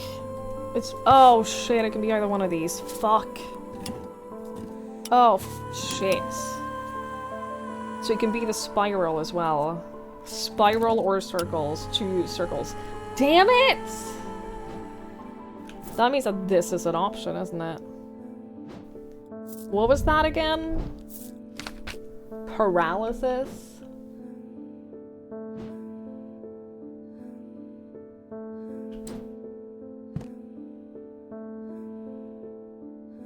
They cause a freezing effect in the body. Medusa stones, like that. What does this feel like? Engraved symbol, rough and pitted. Okay.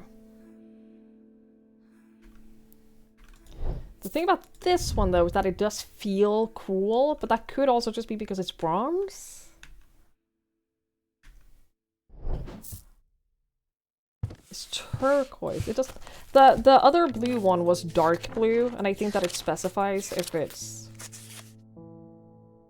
This is anchor between body and mind, but the turquoise, yeah, is stone or water, so I don't think it's that. Shit, we have multiple stones to check now, though, because I'm a dummy.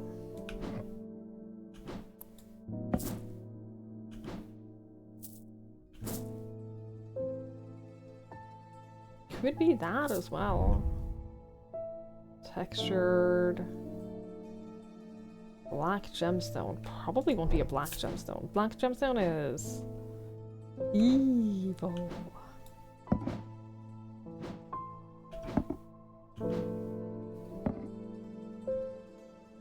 No, as far as I can tell, it's between... Oh, didn't check this. As far as I can tell, it's between this and this. It says it's a simple-looking item. I think it's this because it has the paralysis symbols on it. And I think that that is... I think that that's it. Many symbols of paralysis produces an octave field. To my relief, the man goes rigid almost immediately and topples forward onto the cobblestones. I turn and run, wanting to put as much distance as possible between myself and that creature. When I finally come to my senses, I realize I should alert Dr. Robertson, but by the time I return to the Twinings, the man is nowhere to be seen.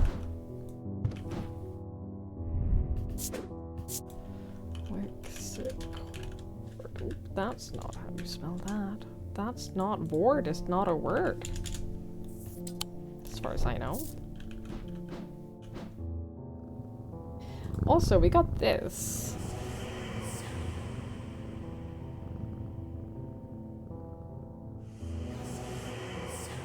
I hear low chanting when I hold it to my ear. It causes me to reflect on my own mortality. Yeah, I believe that. Wood painted to look like bone, wood painted green.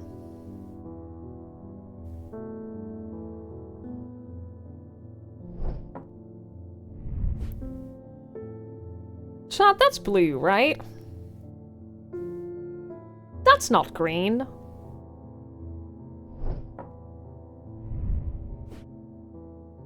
Wood, bronze... Okay.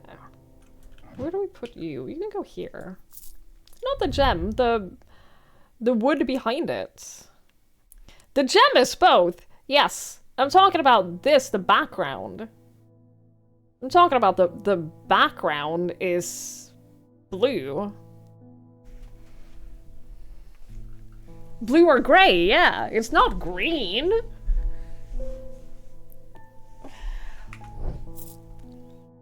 It's blue to you, that's what I'm saying. Like, that's not green. That's an ocean color, and the ocean is not green! The voices of the pendant don't want to talk to me, they just want to chant.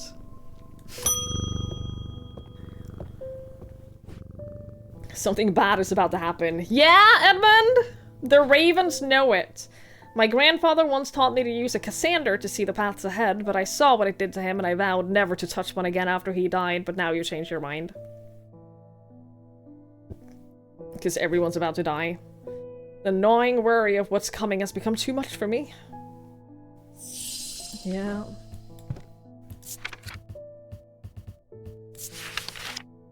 The eyes of a Cassander focus the power of the mind, enabling those who are skilled enough to see the path. Or paths ahead. These items do not produce a Mentic field as one might expect, but rather the more mysterious Selenic. Care should always be taken with any object of prophecy, and these are no different. Many have been seduced or driven mad by the path shown to them and have been led to ruin.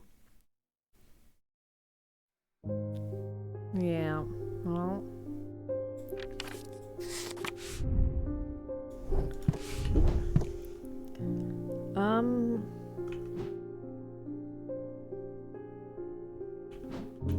What items do I... At some point, I need to sort things. There's a tree. We have it... Like, the symbol... The picture is a tree with arrows. Selenic. Of the moon.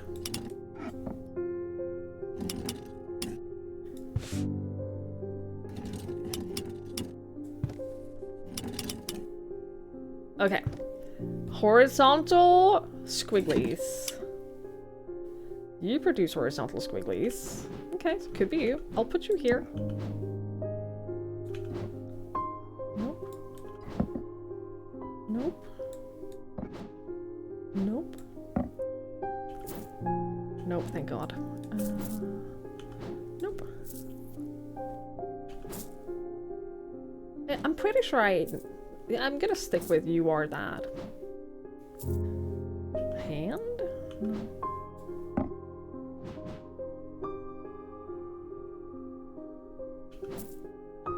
Could be that. Nope. Nope. Okay. I have 2 options for this. Stop. Power of the mind, enabling those skilled enough to see the path, or paths ahead, they do not produce a magnetic field. What are the symbols on this?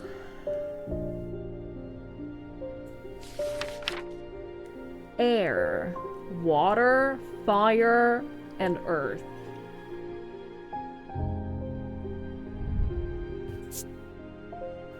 A feeling of disquiet lances through my body.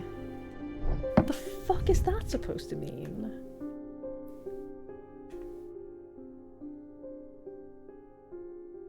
A feeling of disquiet lances through my body. What does that mean? That's not helpful. That doesn't sound like... That doesn't sound like something showing me the paths.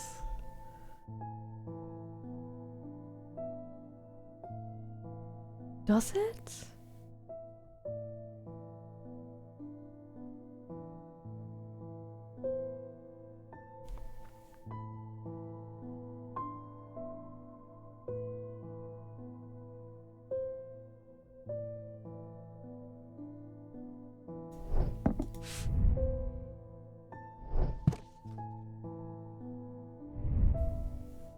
I guess it could be arrows? Although they're not arrows, they are specifically elements. And I guess the different ones could be like pointing in different directions. I don't know. I don't think it's this though. I don't think that this is it. Bronze and green gemstones. What is green gem? That's earth. Yeah, I don't think it's this. Green gemstones is like earth and shit.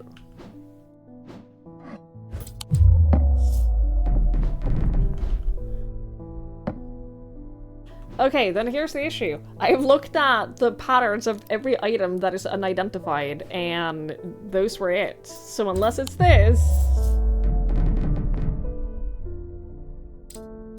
I don't have it.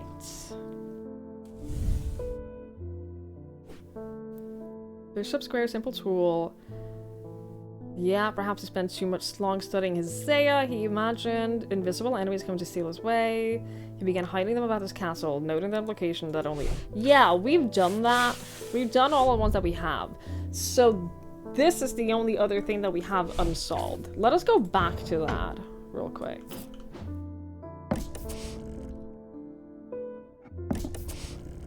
Let us go back to this one and see if we have any other clues for this. Not with items. I know we don't have any items that will tell us this. Right? Do we?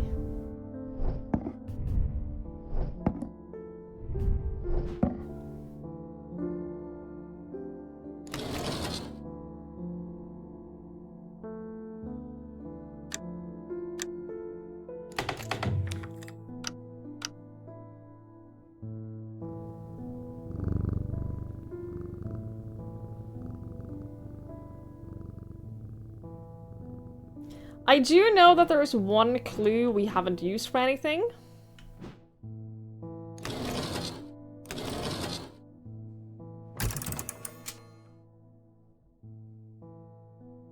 And that's this, where the clock goes backwards. Hang on. Hang on. If this is it, I'm gonna feel really smart.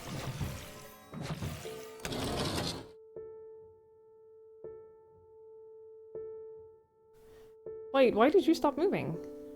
Wait, this was moving before. Is it because I've done it right?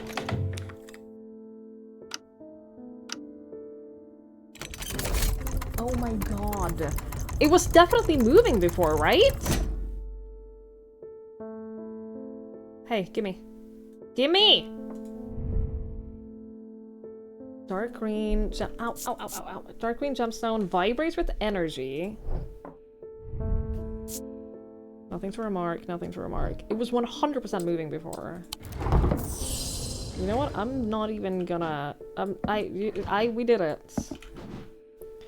Then that one clue is still unused. This has the right pattern.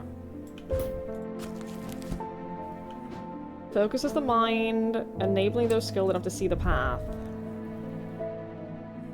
Vibrates with energy, but I can't sense anything from it.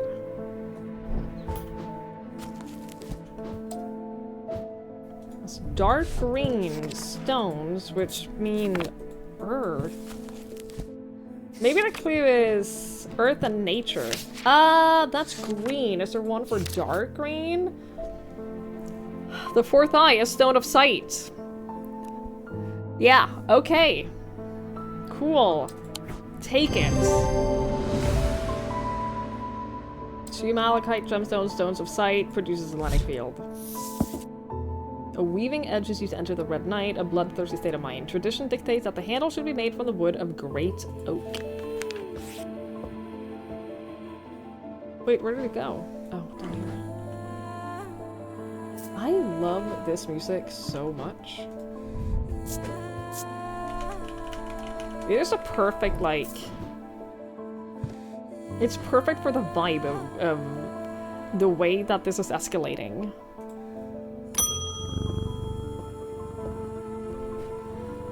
There always seems to be something going on in Undermere. Yeah, I'm gonna be honest, if I lived here, I would have moved. The sooner I can get this sorted and be on my way, the better. My uncle gave me a ring, and I've had nothing but bad fortune ever since. I'm starting to think it might be cursed. Is there any way to uncurse it? Yes. Every time the vocal kick in, I just love the vocals, okay? Curse. We have a purifier. Small topaz gemstone placed in a strong-smelling liquid. Small tokens, such as rings or amulets, submerged into liquids, left for a full cycle of the moon, are cleansed of hexes or curses. That is this, right? Yeah. Purifier.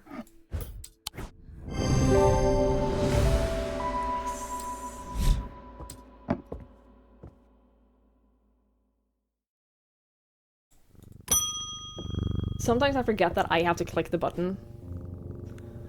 I have been researching ancient customs, particularly those relating to thaumaturgy, and I am fascinated by the use of objects in ritual ceremonies.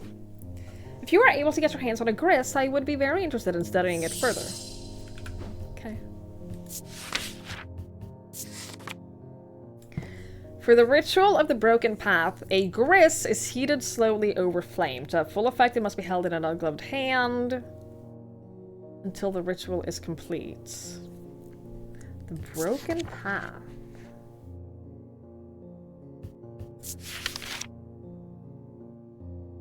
The League of the Amphibian Heart uses these items as part of its grim initiation rite.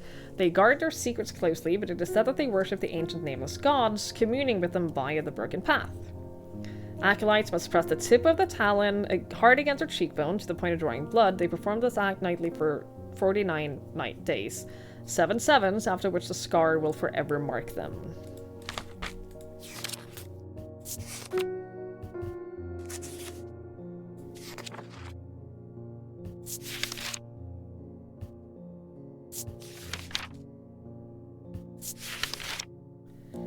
For the ritual, a grist is slowly heated over flame.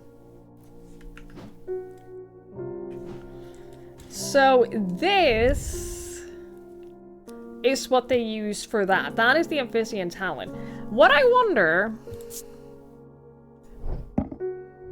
It could be this. Because it has the double snakes. The double snake ring. This has a double snake circle. A stone for fire and fury. So what happens if I heat it? Can I do that? Can I... Wait, that's not what it said, is it? It's slowly heated over flame.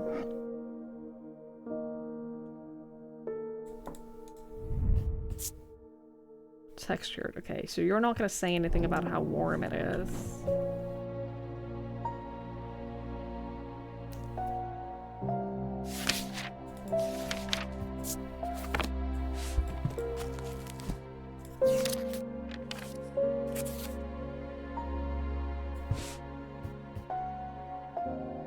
Can I see what kind of, do you produce a Wixic symbol?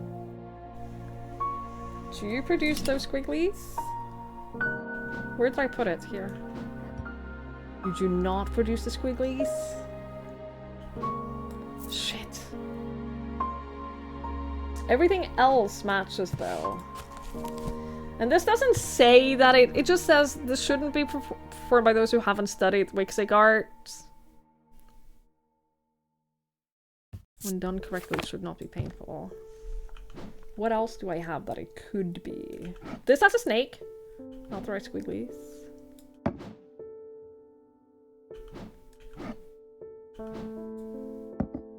I forgot what kind of squigglies we're looking for. Okay. What else do we have? This, not it. This, not it. Nope.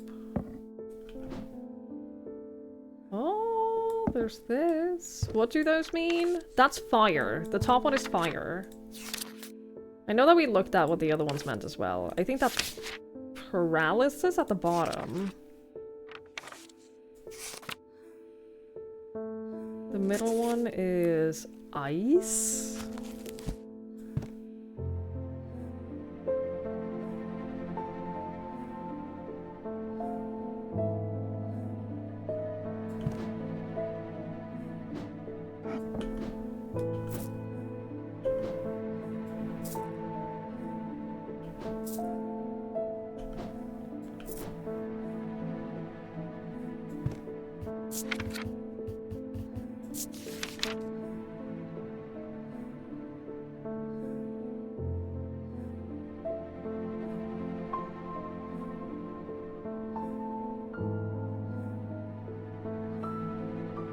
What are you made of? Just stone? Suit! Oh, it has suit on it because they heat it up! They heat it up with fire!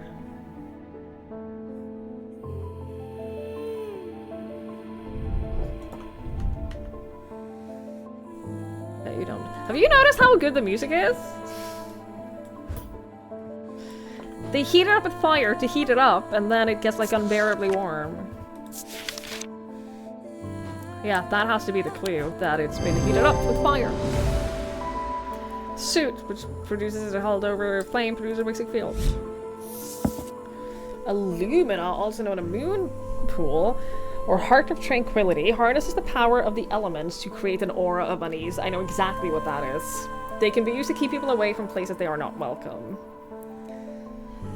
There's a superstition among thaumaturges that say that Illumina should not be used when the moon is full. It's not known where this comes from, because this has all of the elements. This has literally all of the elements on it.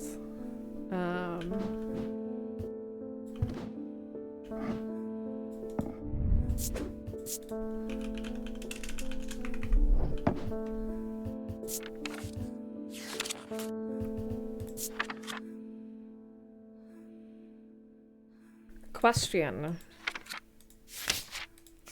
Do you also happen to produce the Noctic sign?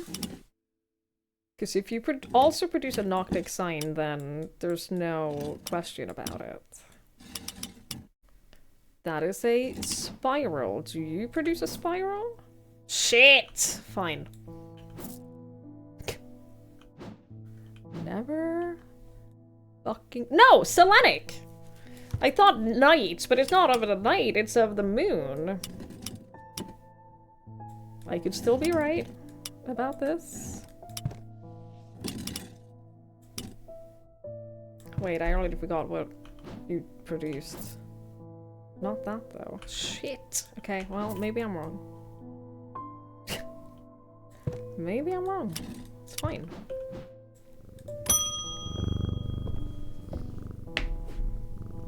There have been basilisk sightings of the hills across the river from Back Barrow. I wouldn't say I'm a brave man, but I have a duty to protect my livestock and my village. Better me than a younger man with his life ahead of him. I've come to prepare my sword. Okay. The fuck do you want me to do about that? Siren Ward! Do not provide protection against the basilisk. A folium. A blade is drawn across the face of a folium 6 times during the rituals of the Hand of Prior. Dreyer, huntsmen, and those wanting to prove themselves perform this ritual before seeking out a basilisk, now as a folium blade is the only known way to pierce his thick armor. Okay. Hand of Prior. We don't know anything about the Hand of Prior.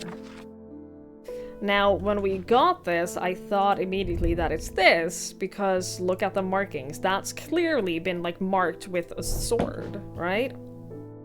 Or a blade.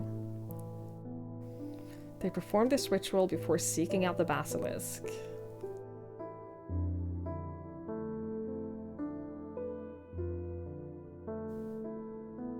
Six times. 1, 2, 3, 4, 5, 6, 7, 8, 9, 10, 11, 12? Am I counting that right? If there are 12 markings on it, then that's pretty... Like, it has to be this. It has to be that. A blade has been drawn across it. Yeah. Folium.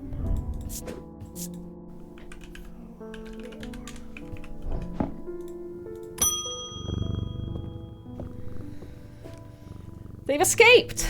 At first, my patients grew agitated when I used the Gaudian siren, but then I had a breakthrough. Vivian Cartwright woke up. She seemed lucid, calm even. I made a stupid mistake and I loosened her restraints. I don't know what happened. Whether the siren stopped working, or perhaps it had never worked and she tricked me. But almost immediately she changed back and turned violent. Before I knew it, she's managed to free the others. We tried to stop them, but they fought their way out of the hospital. I have no idea where they're gone. Oh, okay, I thought that you were, like, gonna ask for an item to help against that. You're just notifying me that they've escaped? Cool, thank you. Almost imperceptibly, the casket began to absorb the crepuscular power that had leached into the stone and the earth of its lightless tomb.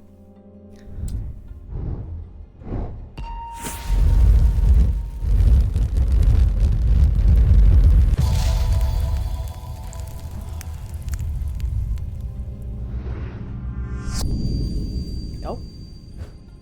Oh. We can figure that out.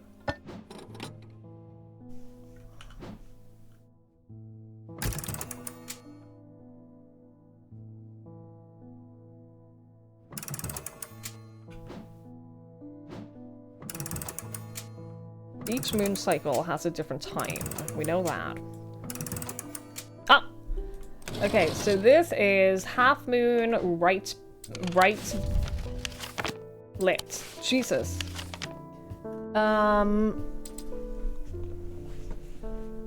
I'm thinking there's a lot of moons and symbols here, such as the half moon bright light.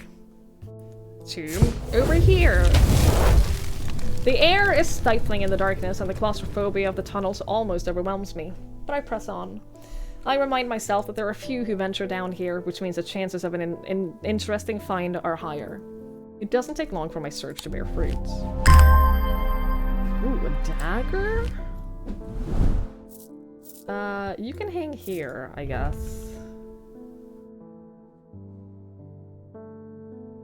Sharper than it looks. Wood, oak, if I'm not mistaken. Didn't we...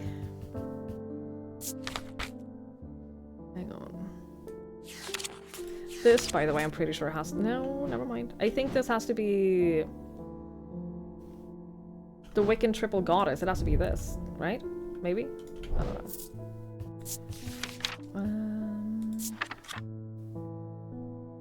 Red Wyvern... No.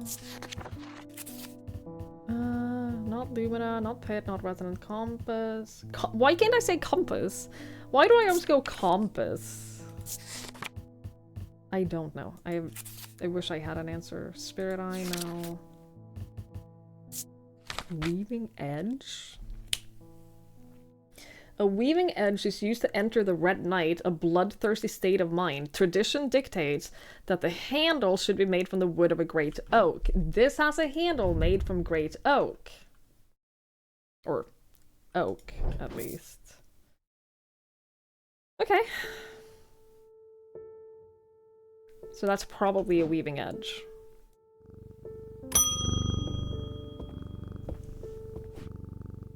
The Witherance was a terrible idea. I've only gone and made things worse. I wish Eli was back. He'd know what to do. I'll know what to do! Some years ago, a friend brought an item to me, a black casket, and I learned that it was a dark article. I should have brought it to Eli right there and then, but I knew he would want to destroy it. I'm a collector of things. It seemed too important to allow it to be destroyed. But I see how naive it was now. The casket is far more dangerous than anything I've come across before. Now I hear they are looking for it with their black eyes. Either I need to keep them out of the museum, or bring the casket here to Strange Antiquities and hide it in one of its secret places. Yo, what?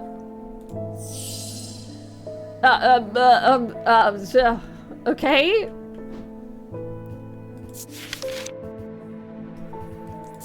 Dread Vivant.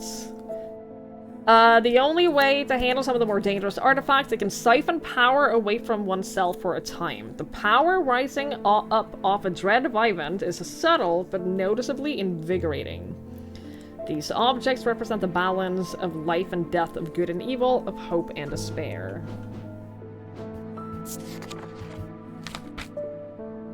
Then the Lumina.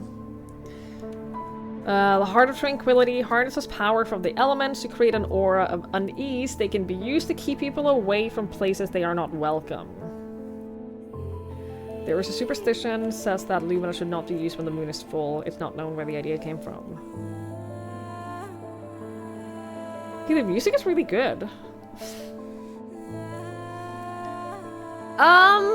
So what? The Lumina will prevent them. The Lumina is to keep them out of the museum.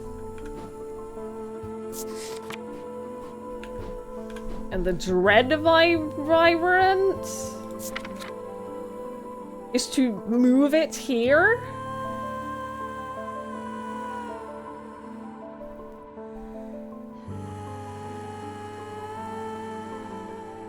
Boy, I have no idea.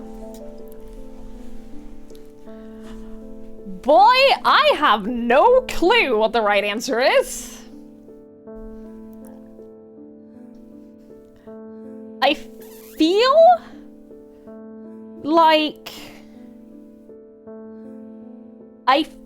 the Dread Vivant. I feel like hiding it here feels like the safest choice.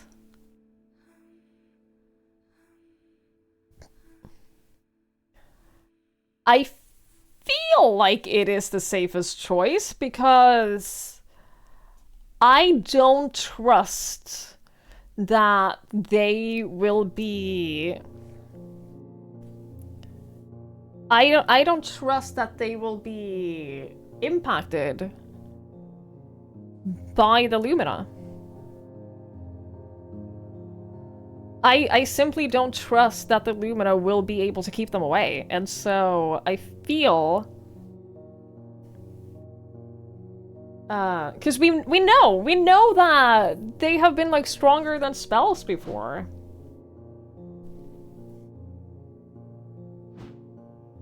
We know that.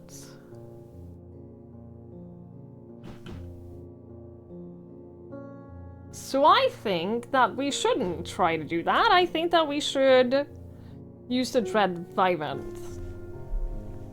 The power rising off of a Dread Vibrant is subtle but noticeably invigorating. They represent the balance of life and death, of good and evil, of hope and despair.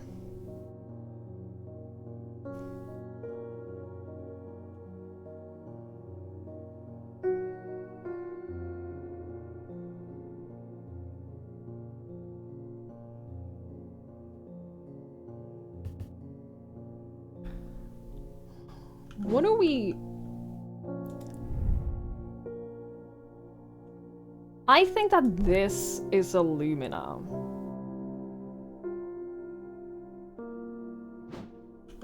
I'm not sure, but I think that that is a Lumina. The power rising off is subtle but noticeably invigorating. So we're looking for something where we can feel some kind of power. Nothing to remark. Nothing to remark. No, not that. Disquiet.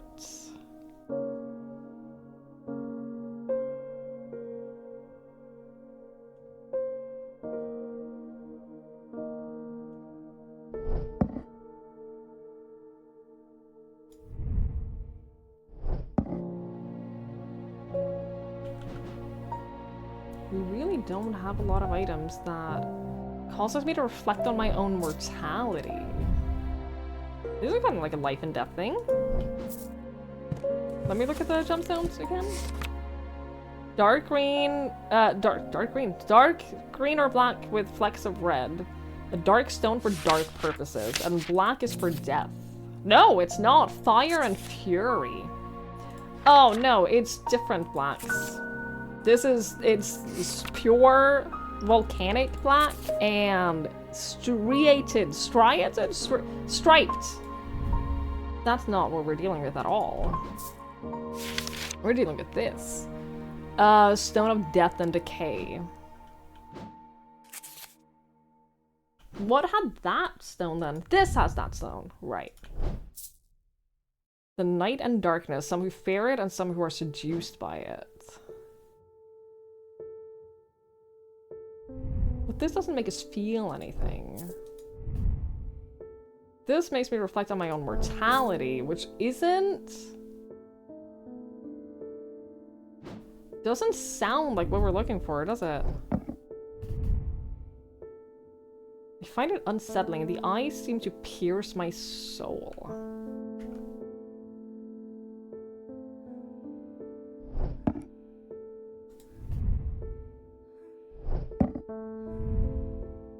Gives me goosebumps. Maybe the little gingerbread man is it.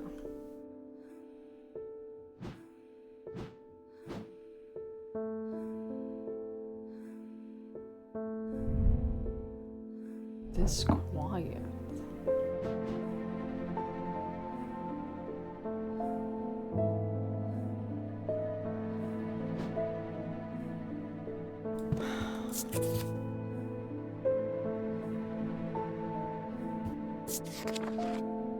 I'm gonna... Oh, my back hurts so much, so I'm just gonna stand a little bit during the outbreak anyway. We're not gonna do anything during the outbreak anyway, so...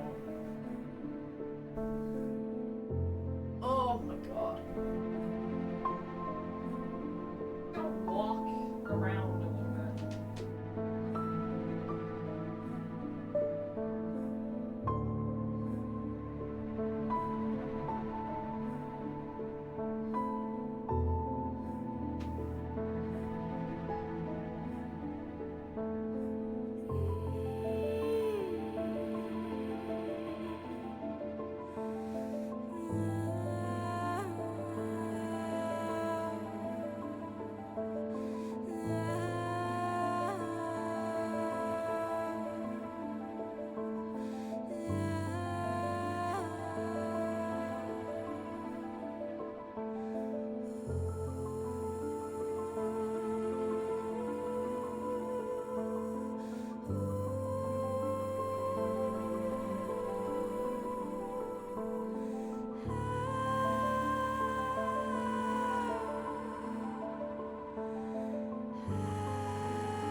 It's very clear that my body is not used to just like sitting this much.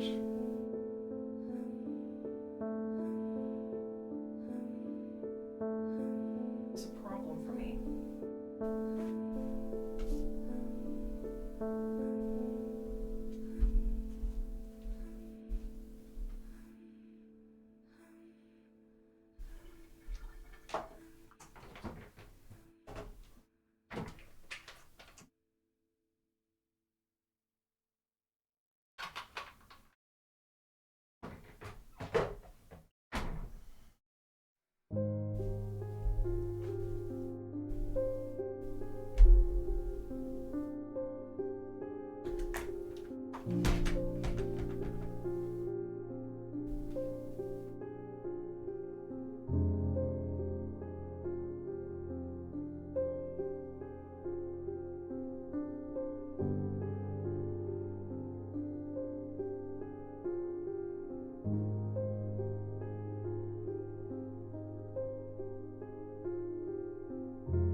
Yeah, standing up and moving is good for you anyway.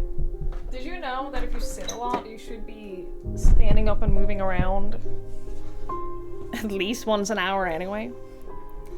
Move that top. Thank you. I like it too. I also like it.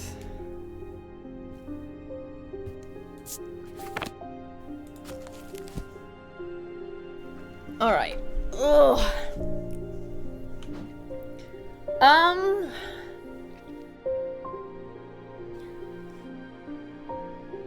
I don't know. I don't know what the... I wish we had like a other description than just life and death, good and evil, hope and despair.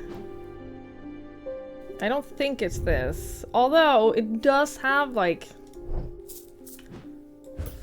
flowery things. Damn. I don't know. Gonna do something weird back as well and go to sleep. That sounds like a good idea, Chip. Thank you for hanging out. I do really appreciate that. I hope you have a lovely night.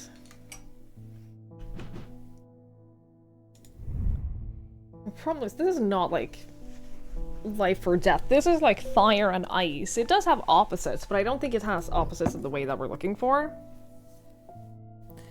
This has nothing to do with it. This has nothing to do with this. This has... I think that this is more likely to be the Lumina. Wait, it's not Lumina, it's Lunima. Where's this? But... Something that made you feel energized. We do have things that make us feel energized, but I have so few things that aren't labeled. So, like, I have very few options. You know what I mean? And none of the options that I have really fit the description. Give your new desk a run in standing mode? I hope it's good, Sandman. I wish I had a standing desk. I'd love to have a standing desk. I had one when I worked at an office. And it was really nice. It was really nice to just like take a standing break every now and then.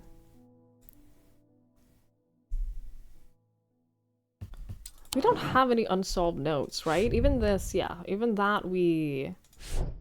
That is checkmarked. All of these have a checkmark.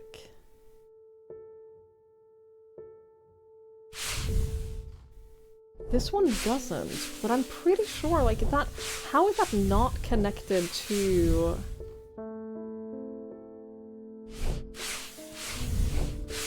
this one? Are those two separate ones?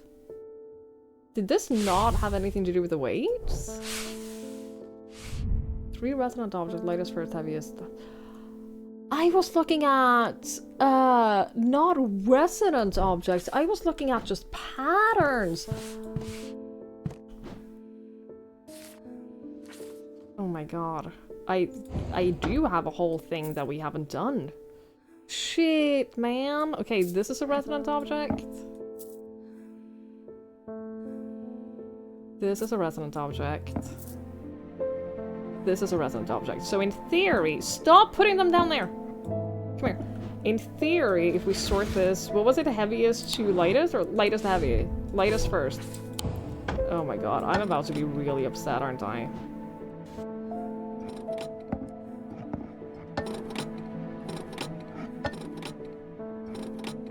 I'm about to be real upset here. Is this a new room?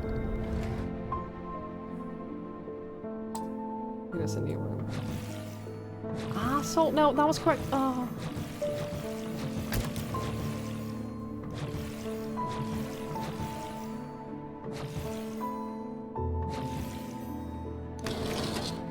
Is it the same solution?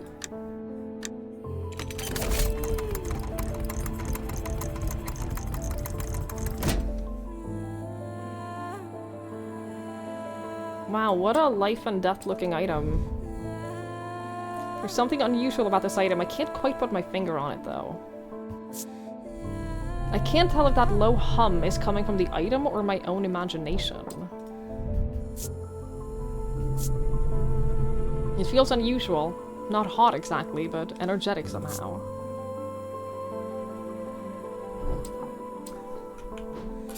Is it really? It's noticeably invigorating, huh?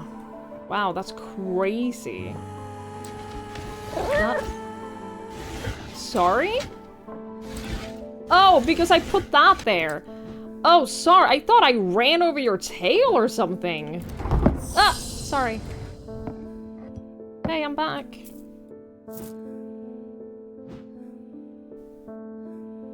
Shit, it has to be that, right?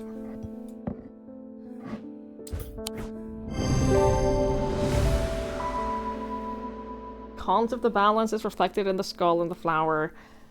The power the item exudes. Yeah. Light of Coercion. Despite appearances, these Noctic items have no connection to the League of Amphitryon Heart. They're items of considerable power that can turn darkness to light, fear to joy.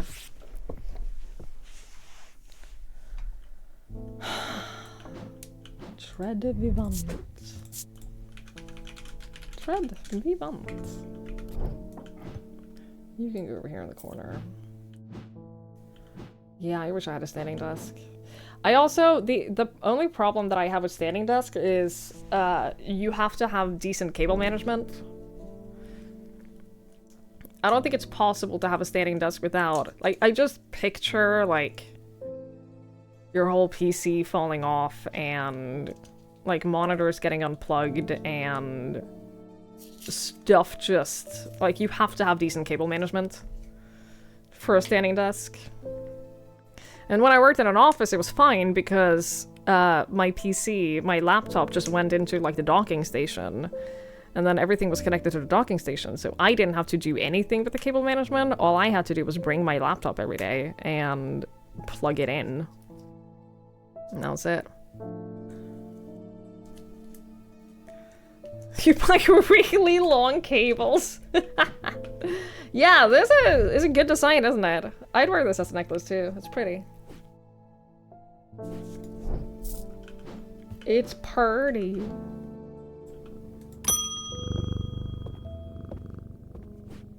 Mail? For me, there's an uneasy quiet in town today. There aren't many people out and about. I'm heading straight home as soon as I'm done with my deliveries. Okay.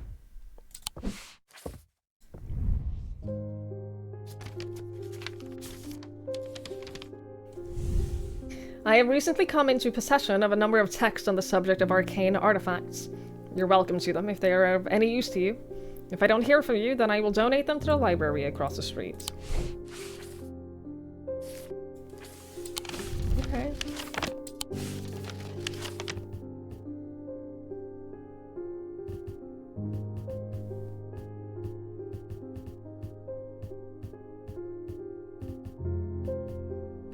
I thought the library was over here. Over my street. Understood. The Wordsworth Library is a quiet haven of books and knowledge. Its shelves well stocked and well kept, a place where time slows with every turn of the page. The librarian Simone sits at the desk, her focus fixed on her work as always. I found some old books that dig into the history of strange antiquities, she says without looking up. It's very old, you know. I'll be sure to visit if I uncover anything useful. What? I want the texts. No, but I specifically want the texts.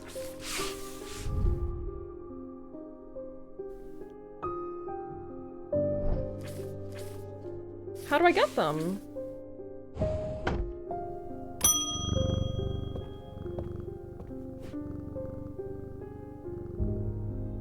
With all that is happening in Undermere, I picked the worst week possible to lose my Burgic charm. Sorry, Bridgic charm. I hope you have one that I can replace it with. I don't know, I maybe, but apparently I've missed puzzles. So maybe not!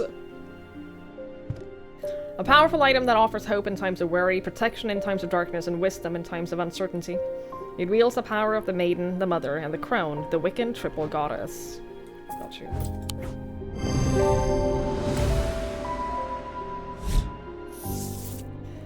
Argyle, a vessel of the earth used in various Dradic rituals. What was it called again? A Bridgic charm. Bridgic charm.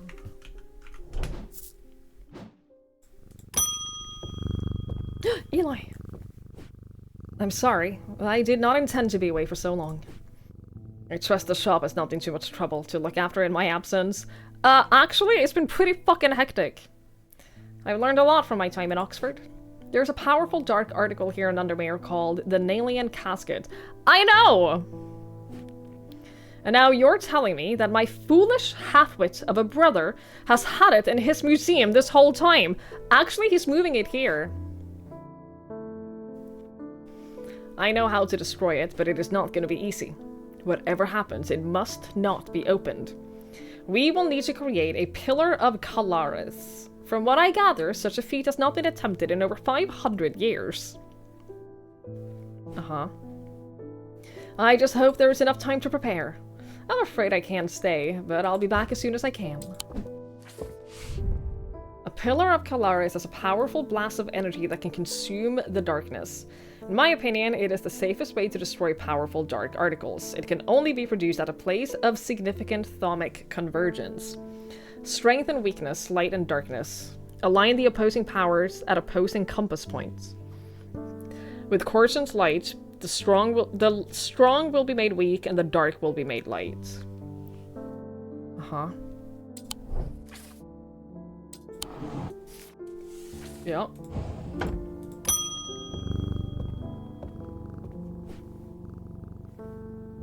I've had my energy drained by some disturbing evil power. For days now, I felt tired and frail. And then today I found something that horrified me. Beneath my bed, I discovered a carved wooden effigy with a strange symbol painted upon it. I don't know who has done this to me, but all I want for now is to lift this feeling of weakness. Not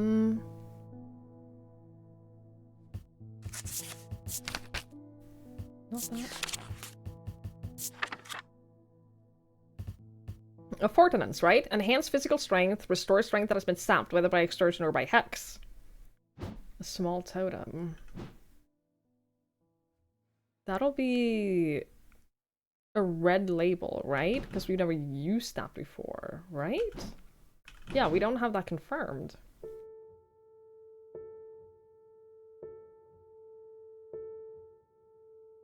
Wait. Do I even know what it is? Gives me goosebumps, so that's definitely not it.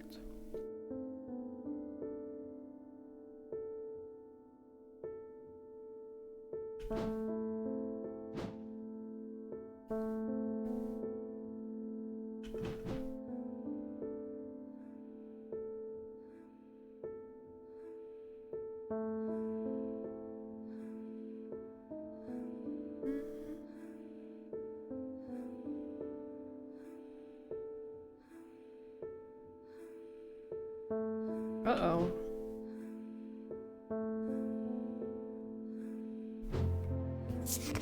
I think it's the opposite of a witherance, right? The inverse of a fornican is used to more malicious use. Wood is more common. Stone or iron? We don't have a lot of items left.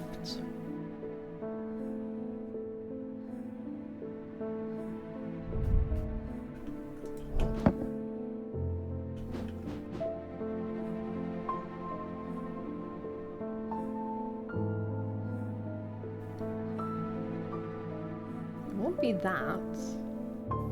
Here's the witherans.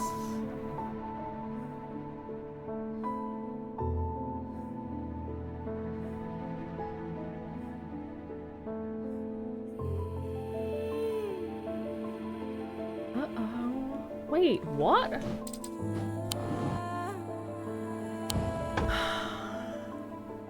What's my favorite item so far? I don't know. The cat? The cat. The cat is a good one.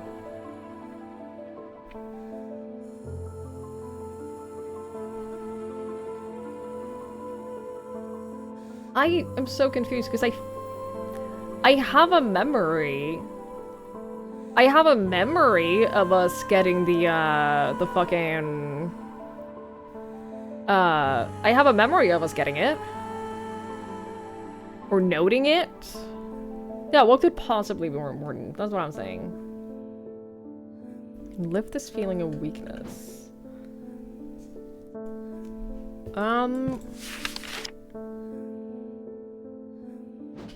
It's the opposite of the witherans, right?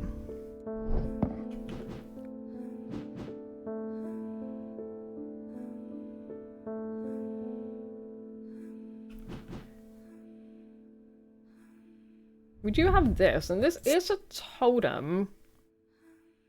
Gold and stone? Or made of stone or iron. Oh shit, that is literally the strength symbol! That is literally the strength symbol on it. I don't feel anything, but I've probably not had my strength tapped. Noise. Symbol of strength made of stone.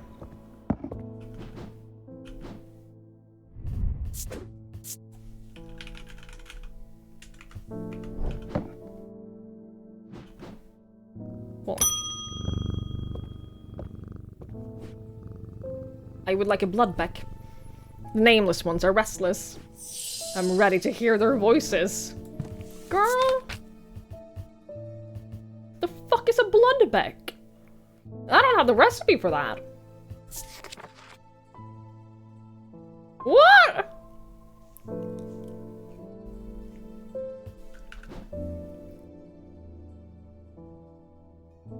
What?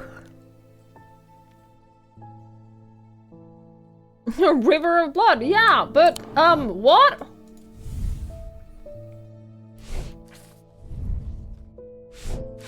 I mean, it could be this, but they don't want... I went to the library. I was supposed to receive things.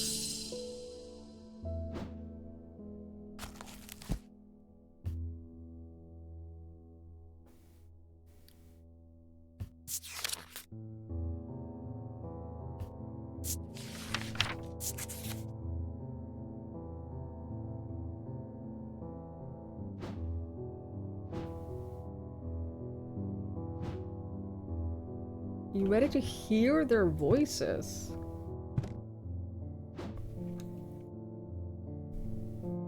The fuck is a blood bank? Again, I'm paranoid that I have missed a note somewhere that isn't actually complete. Like this. The Bishop Square is a simple tool that my great-great-grandfather devising. Loosely based on a briar's disc, by all accounts, it was an impressive man. It would seem his mind began to fail him at the end. Perhaps he spent too long studying his Saya. He imagined invisible enemies coming to steal away his most prized possessions. He began hiding them about the castle, noting their locations in a code that only he understood. We have found all of these that we had a clue for.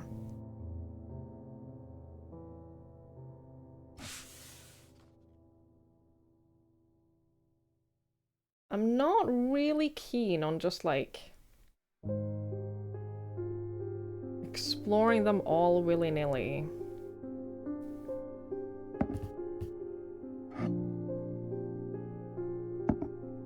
This one we did, Mars in the winter, Rising in summer. We did that. We did that. We did this one, or whichever one it was. The library note says, I have recently come into possession of a number of texts on the subject of arcane artifacts. You're welcome to them if they're any of use. If I don't hear from you, I'll donate them to the library. Maybe I have to, I don't know who said that. I don't know who sent the notes, is the problem.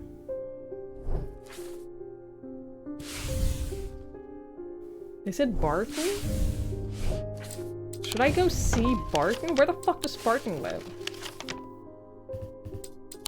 Do we know that? Do we know where our boy lives?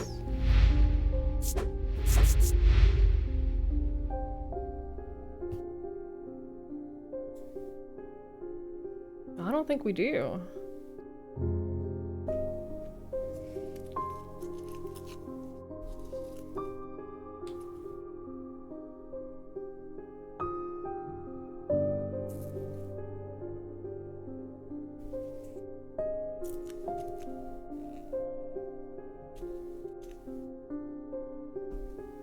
Weatherlum? Hang on.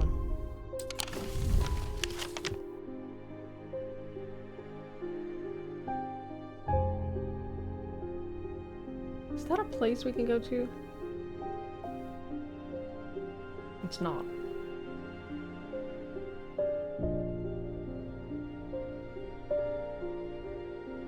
I don't think we know where he lives.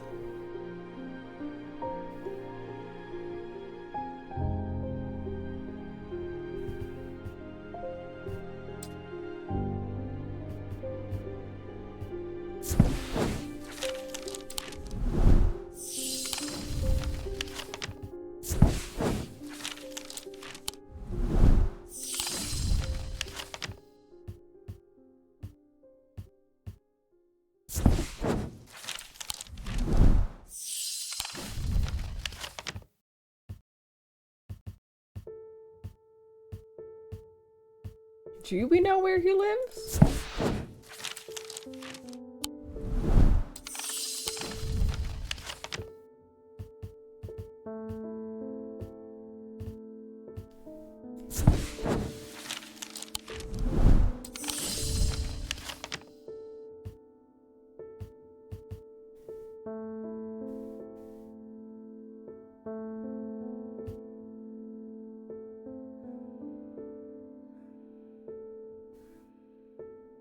I have no idea.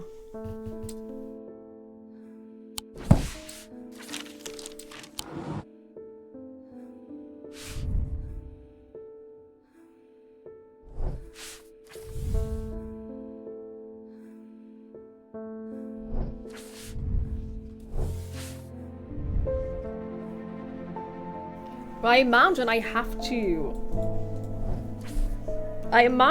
to get those notes.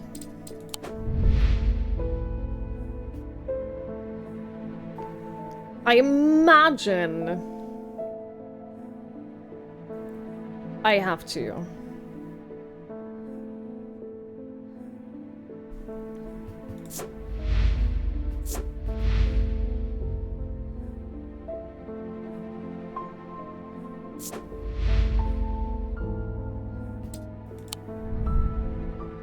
Wait, that was the wrong guy.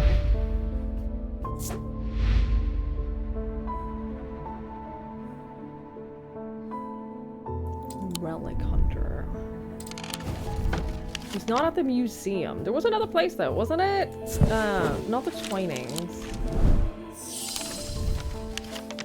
But there's another place that is not the museum?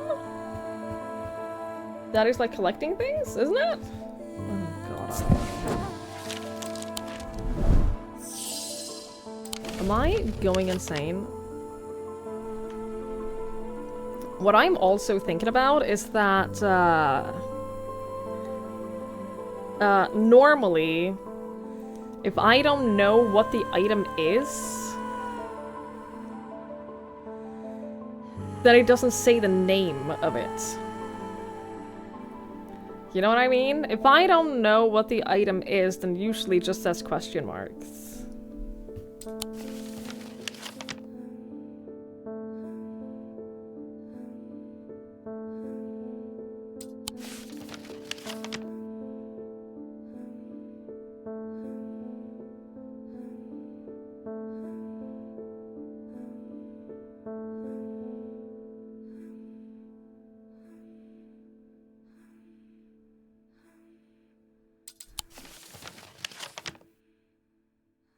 I don't know. I genuinely don't know.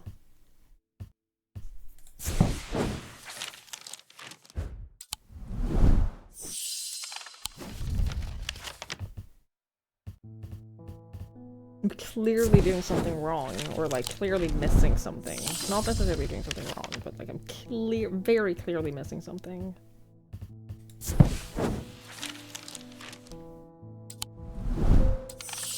And I hate that feeling of, like, I know I'm missing something and I know it's right in front of me. But I cannot see it.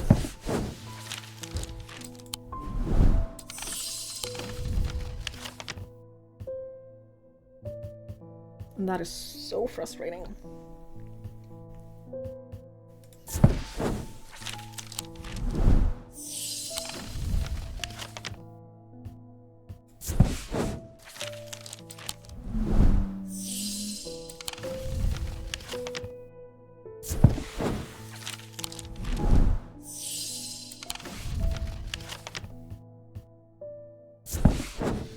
I really feel like I've been all of the places that it can be.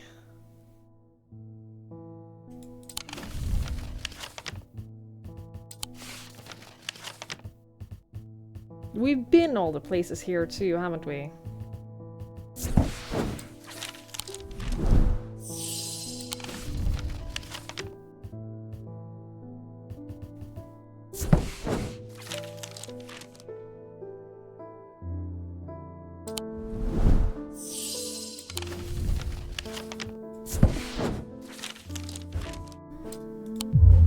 Oh shit. Yeah, I intruded in a bedroom. That's fair. It's fair to be upset by that.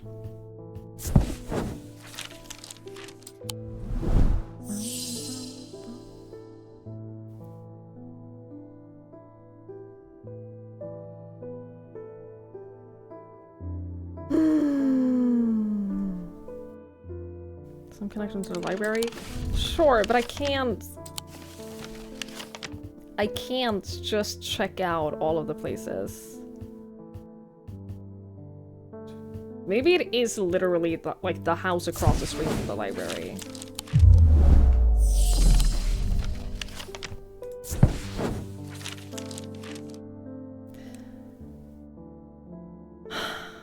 Several of the scrolls look promising, but they're written in a Draidic script and my understanding is too rudimentary to make use of them. If Verona was around, I'm sure she could translate them, but she isn't, and I can't. We have the Babelfish. Sorry, the Babelia.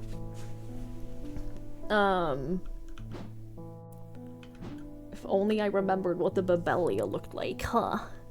If only I had any recollection of the Babelia. As it turns out, though, I don't.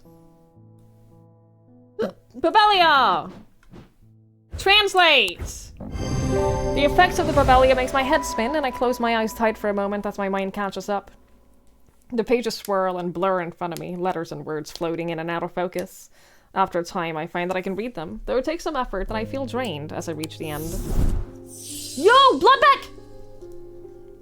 We're good now. We are good now. We have found the Bloodbeck book. It was once thought that these objects could be used to commune with the dead, but it is now widely believed that such a thing is not possible. It is not known where the strange voice that emanates from a Bloodbeck originate, but there are some who believe that they are the voices of the nameless gods. This gives me low chanting, and I reflect on my own mortality. I hear chanting. Strange voices. There was something else that also had voices coming from it, wasn't it?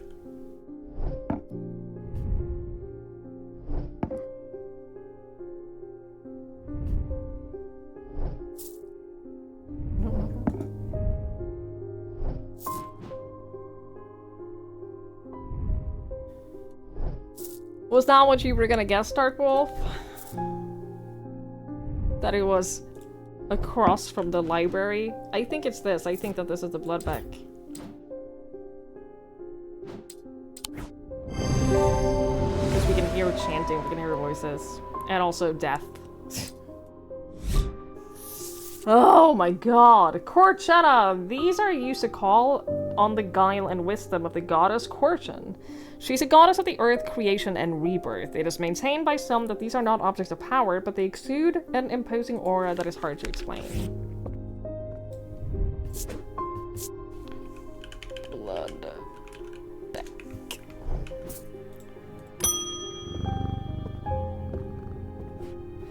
I went to move the casket, but it's gone. What do we do? I heard Eli's back in town, but he hasn't come to see me, and if he's not here, then I don't know where to find him. Oh god, what do we do? I don't know, dude. How do I help you? It festered and pulsated until it could no longer be contained. Some part of it reached out from the darkness, creating eyes so that it might find itself, and hands so that it might open itself. The casket wanted to be opened.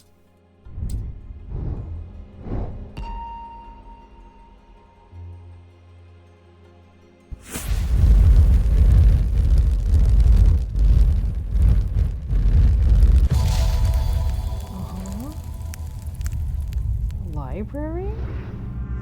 I lie below the books and scrolls on the esoteric and the arcane.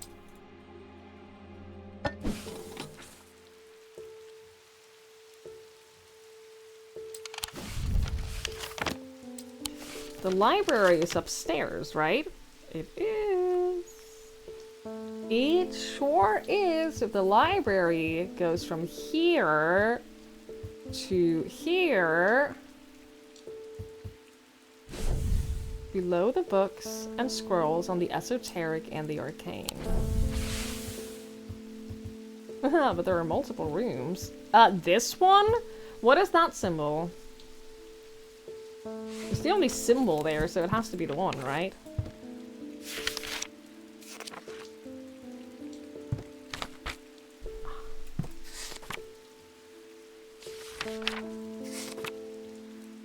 I don't know what it means, though.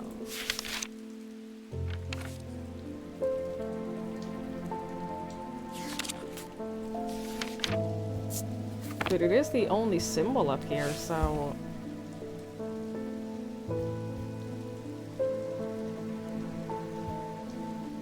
Wait.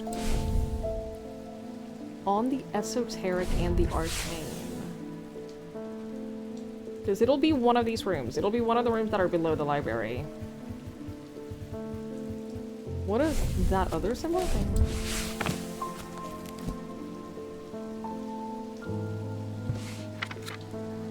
Do we know? Can we know? We know that that is the 4 is Tin/Jupiter.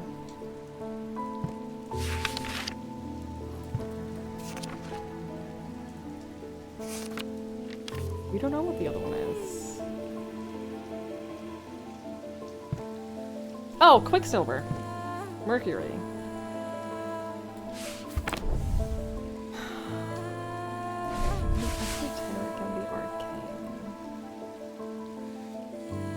What about... hang on. Gold? And lead is that one. Okay. So we have a bunch of these that are different,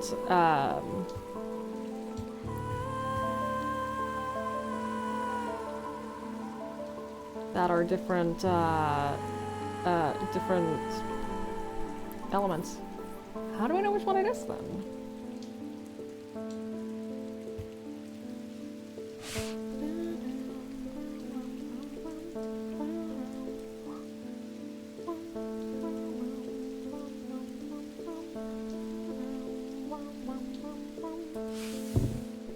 What is the width of this? Hang on.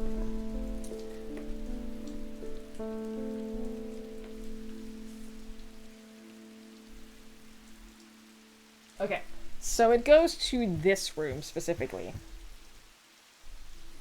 It's these 3. Is this included? Hang on. I don't think so.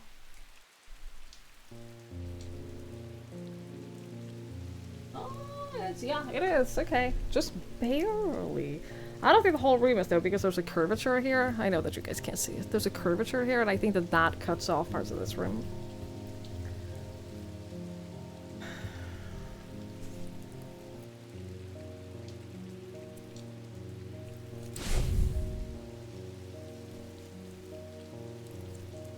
Below the books on the esoteric and the arcane.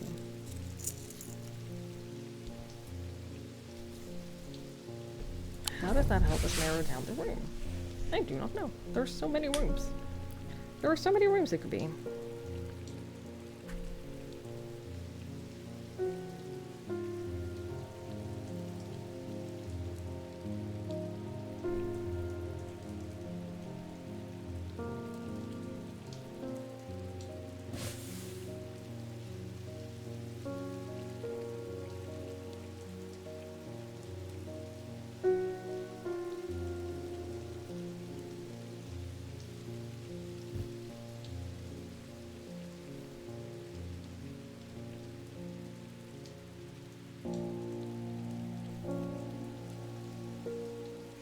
I don't know. I have no idea.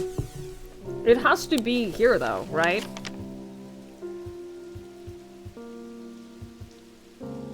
Like, it's gotta be.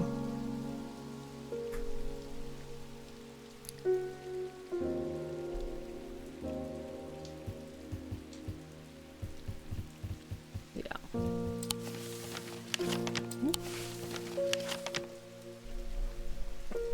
Ow. How do I know which one it is?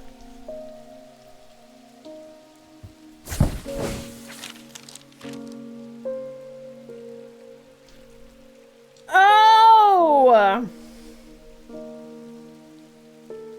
Entering the library, I'm drawn to the dark alcove round to the right, bearing the title Esoterica and Arcana. The Esoteric and Arcane, which is in this corner. Which is the far end. I said that this was the final room, right? That's where it would be. Yay! Solve all the clue cards! As I open the door, I'm hit by the musty smell of damp. This room hasn't been entered for some time. The corner of the room is piled high with scrolls of parchment and old books, but underneath the debris I find something of interest. Okay. I've been really enjoying the clue cards.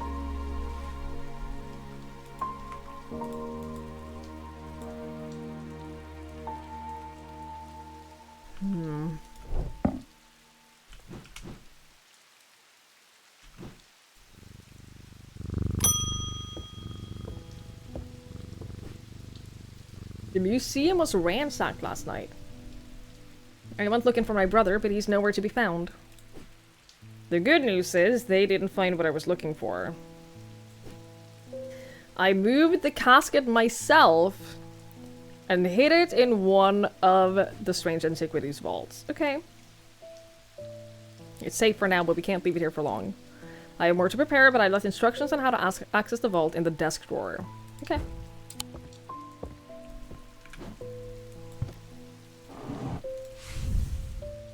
A candle that gives off no light. An anchor that has never touched the ocean. A finger, but not of flesh. A candle that gives off no light, probably.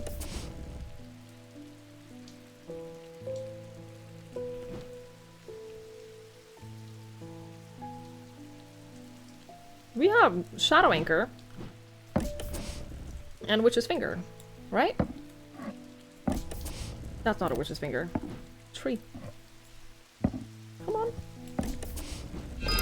Oh, that's the easiest one of those yet.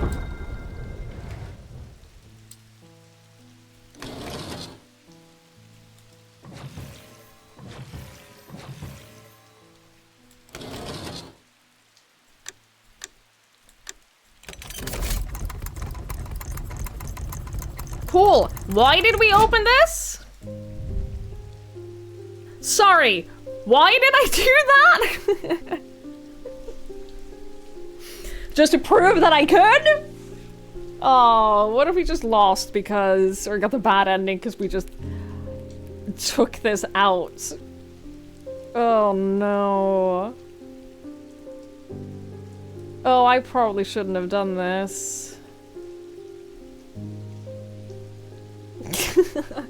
A complex feeling comes over me. It's both horrifying and yet compelling. Can I open it? No, okay, well that's probably good. I mean, I can leave it here, right?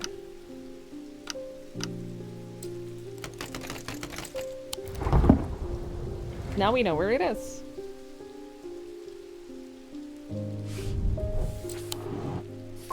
Great. Oh, this is done as well.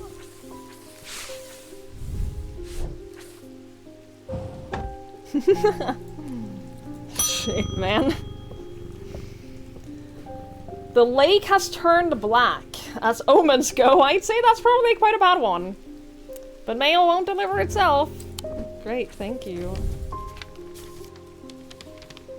I found this note in an old writing desk up at Gleeston Castle. I expect it'll be mean more to you. Fear in the autumn, rising in winter. It feels all too prescient as we burtle towards winter and a terrible, unknowable fate.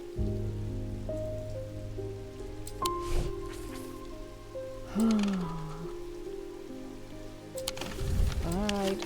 Fear? What is the symbol of fear?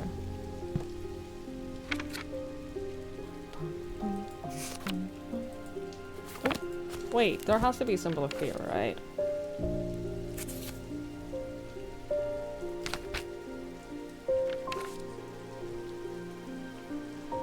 Fear. Okay, well I see fear. Wait, what did it say? Fear in autumn, rising in winter.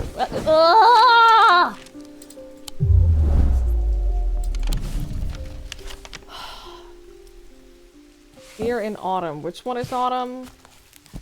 Let me just double check. Autumn is the egg. Okay, so fear in autumn. Fear in autumn. Rising in winter. I searched a room at the foot of the western tower quite thoroughly before finding a stash of papers. To my dismay, they were largely the scrawlings of a madman, but amongst the nonsense, there is some valuable information. Whoa! That's so many things! Okay, it's 2 things, but still. Still, though, there's a lot of things.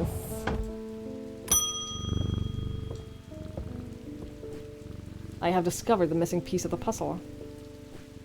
There's an ancient shrine to the nameless gods at the skull of Blencathra. It seems humanity tried worshipping them once, long ago, before we learned how little they care for us. We must take the casket there. Whatever happens, we must not allow it to be opened. Okay, finger...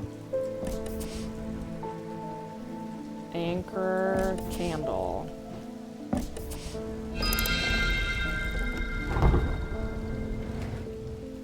Take it. Sorry, what did you say? Sorry, what did you say?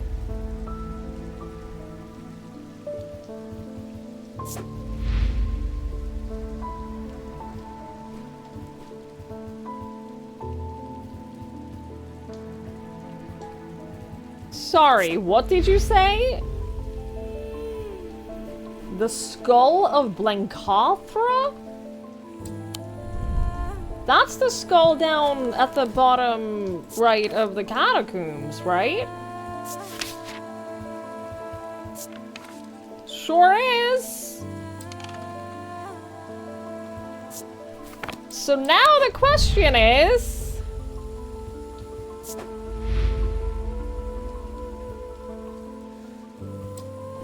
Is Arbro Barton and Arbro Eli, are they on the same page about this?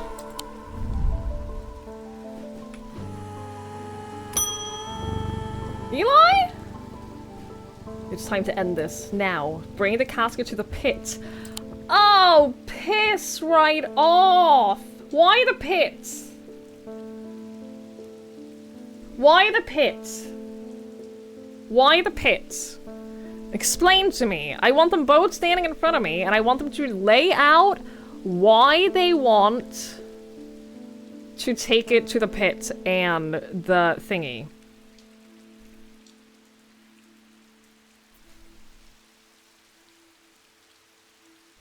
Because 100% I'm gonna have to choose. I'm gonna have to choose which one to do.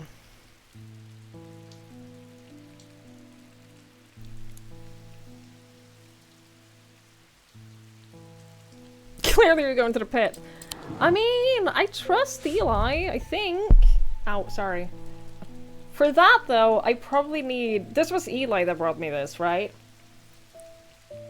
Pillar of Calaris. It is the safest way to destroy powerful dark articles.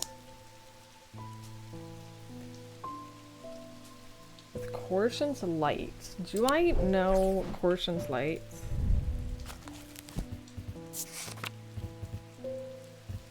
I don't. I know Corshana.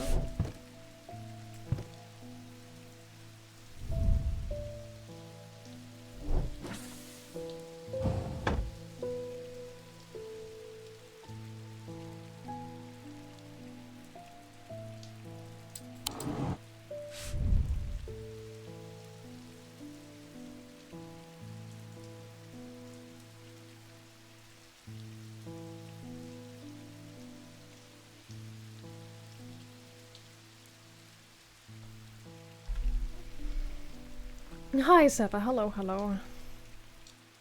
Yeah, the cat is, the cat doesn't give a shit. The cat doesn't give a single shit. Corshana Othig Ring. Well, that doesn't help me at all. Okay, well...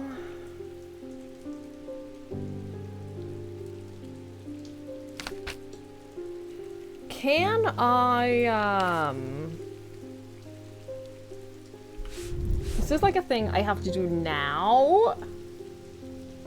The bell isn't lighting. Eli asked me to bring the counselor to the pit. Okay, it's not telling me that Barton wanted me to take it to the other place. Here's the thing, it's not telling me that.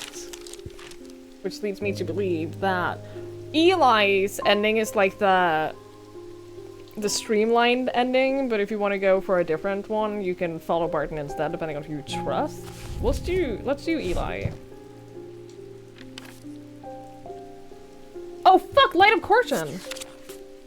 Despite appearances, these Noctic items have no connection to the League of the Amphictyonian Heart. They're objects of considerable power that can turn darkness to light, fear to joy.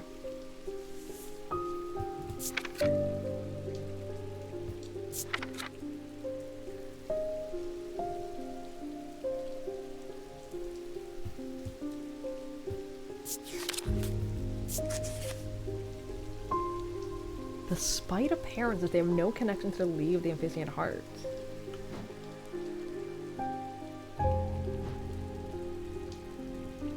How does that help me? They can turn darkness to light, fear to joy. Could it be this? Probably not. Gives me goosebumps, somewhat cool.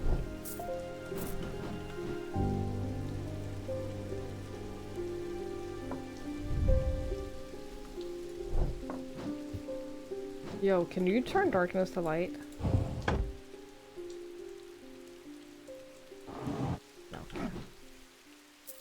It would be cool if the little gingerbread man was like the most powerful being. You know? I would like that. That would be cool. Oh, that would be cool. I'd enjoy that. So what the fuck is a Light of Caution? Despite appearances, Noctic items.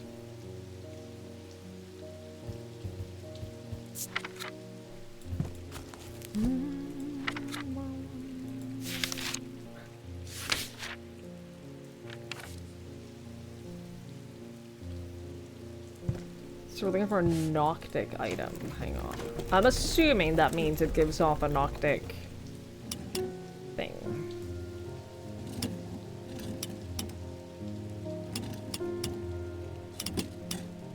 Which is a spiral. Gingerbread man, what do you do? Not a spiral. Oh, could it be the snakes? That spiral. Also, it has the double snake symbol from the Amphictyon Talon, and it makes a point to say that it resembles the Amphictyon heart thing, but it has no connection. Nothing to remark, nothing to remark. Textured, and that stone was... Remind me again what that stone was? A stone of the night and darkness. There are some who fear it and some who are seduced by it. I mean, I'm gonna be honest, that doesn't really help me. What if I put you in here for a second? In darkness. We didn't light up shit.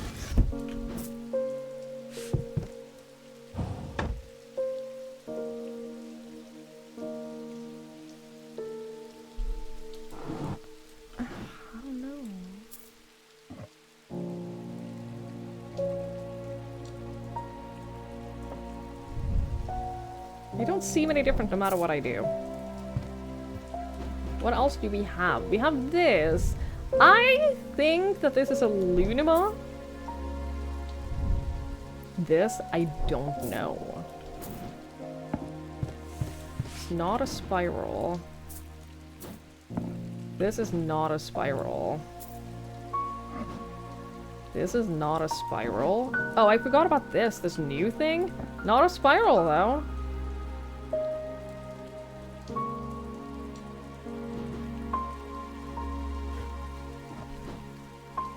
Not a spiral. Not a spiral. So, what you're saying is that this is the only Noctic item I have left. It matches in in appearance. It matches its appearance and the fact that it's Noctic, but I have no way to verify the other things. Oh, I forgot completely about this, but I think this is another thing. I'm pretty sure that is the thing that specifies that it has a handle of oak. So I don't think it's that. I don't remember what it was called, but I don't think it was that.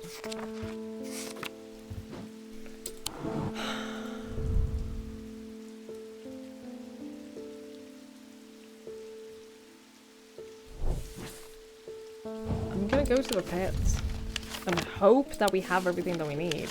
I'm sure he'll send me out if I don't. The sun is low in the sky as we arrive in the pit, casting a warm light across the treetops and the open fields. A solitary raven cries out from the tree line, and I look to the skies, but they're empty. The pit itself is an ominous sight that otherwise serene atmosphere can do nothing to diminish. It's a scorched black hole, perhaps 5 meters in diameter, and it has an unnatural look to it. This is a site of thaumic convergence. It is no simple thing to destroy an object of this kind. We need to set up opposing powers at opposing compass points, strength and weakness, light and darkness. And finally, we need the light of caution to bind them.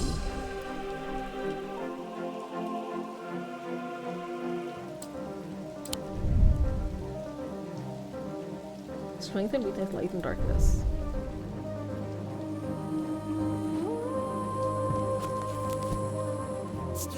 Yup.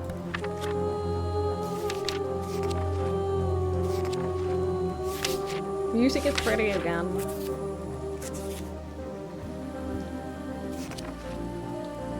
Strengths. Fortinance, right? Fortinance and weakenance. That's not what it's called. Oh, this is pretty! What is the other one? Where were you? Witherans. I don't know if it matters where they are as long as they're opposing. And then light and dark.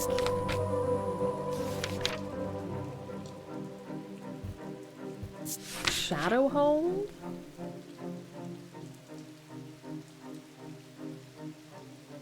No. Not a Sunbond. Sunbond is definitely the light part here though, right? It has to be.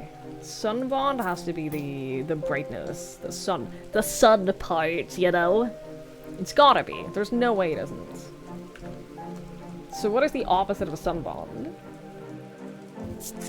Darkest? Darkness?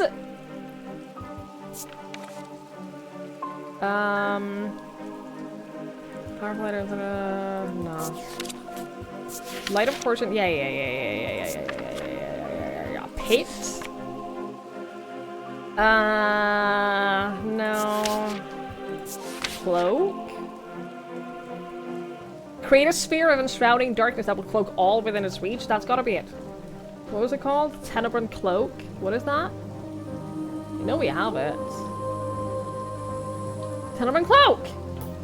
So now the question is, am I right about this? Oh, you're not gonna confirm? I thought it would just light up once I put everything in the right place. Or does that mean that it's wrong? Fuck. No, the fact that it says use items. Jupiter, this is for you. Eli inspects my work. His face shows little emotion, but he seems satisfied! By now, the sun has finished setting, and only a hint of red afterglow remains in the darkening sky. The ravens croaks his mournful cry once again, but this time there is a reply, and then another. I look up and I see several dark shapes circling above. Quickly now, they're here. I spin around to follow Eli's gaze, and my pulse quickens as I look out across the field. A large group of shadowy figures is walking steadily towards us.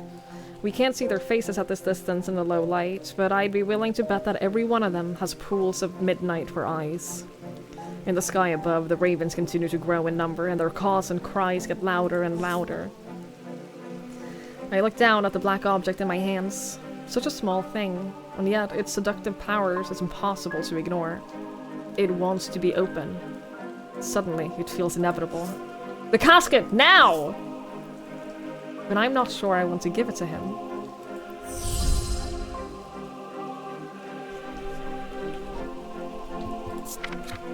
Fucking ring bullshit?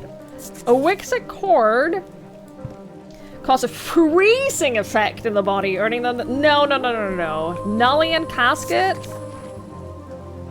What's the Nullian casket again? Oh, the casket. Jesus Christ!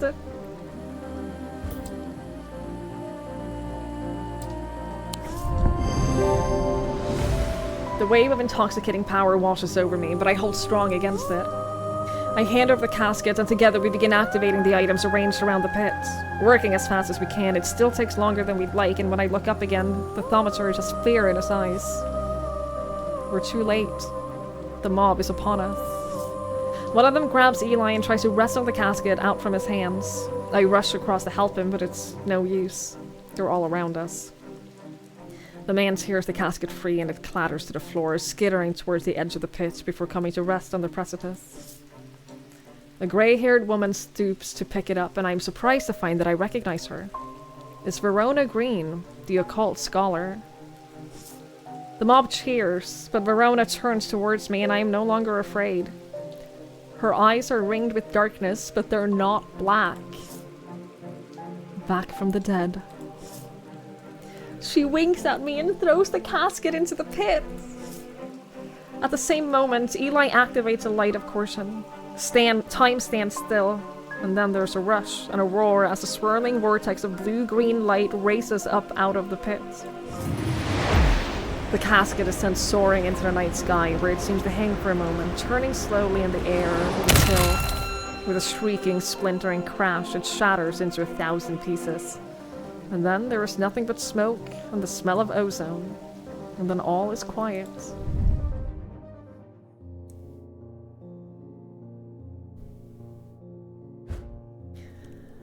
Did I get the good ending on my first try? Did I successfully good ending this? It has been a few weeks since the casket was destroyed, but I'm still riding high on the elation and relief from that night. Everything seems to come together right when it needed to, and somehow we avoided a terrible catastrophe. Those who were under the casket spell were released almost immediately. They remember nothing from their ordeal, but there seems to be no lingering ill effects, and Dr. Robertson says that they'll all make a full recovery.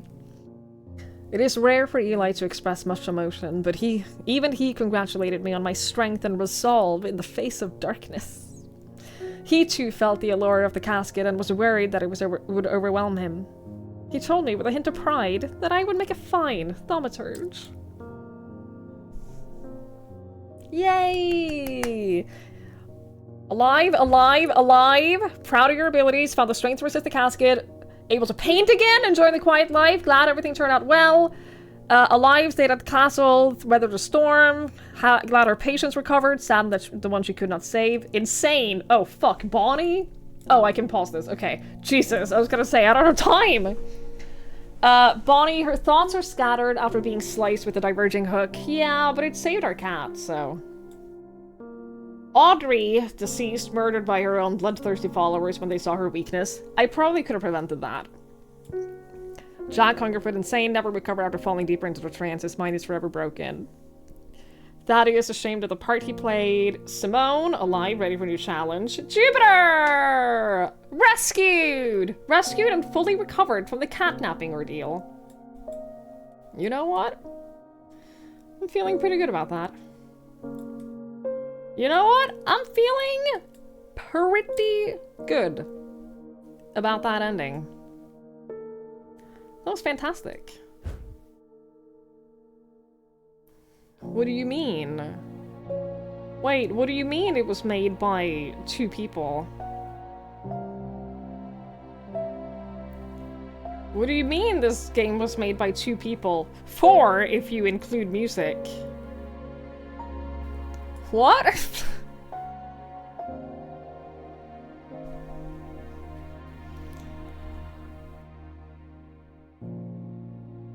I will never not be thoroughly impressed with how talented some people are. Just make a game! Yeah, just make a fucking game. I really want to make a game. I have an idea, like, all built out in my head. I just have to learn how to make a game. Oh, epilogue! Yeah? My father is suffering from Morgan's insanity. His doctors have given up on him, but Dr. Robertson told me there might be a way to save him. She said it might be possible to stop the infection spreading by cutting the poisonous thoughts from his mind, but she said it was beyond her skill. What? What do you mean there's a... I thought I was done!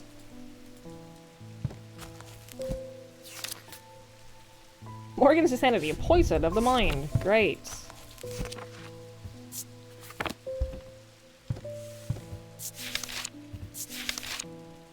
Didn't mean to cut that. Yeah, her cape is very pretty. I like it. I like it a lot. It's just coding. I'm sure I could learn it. Don't get me wrong, I am completely sure that I could learn how to code and make a game. I'm completely sure that that is a thing that I can learn how to do.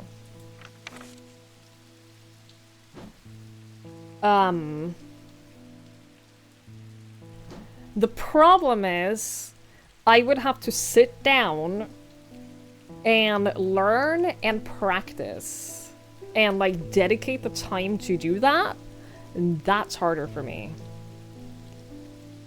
It's the same reason why I can't draw, because I can't, like, sit down and learn and, like, teach myself how to draw. And it is the same. It's the same thing for me that, it's a skill. Yeah, it is a skill, and in order to gain a skill, you do have to, like, actively practice, and I do very poorly with that. I do very poorly with anything that doesn't just come naturally to me. You know what I mean? I need things to... I need to be an expert on my first try. Otherwise, I don't want to do it.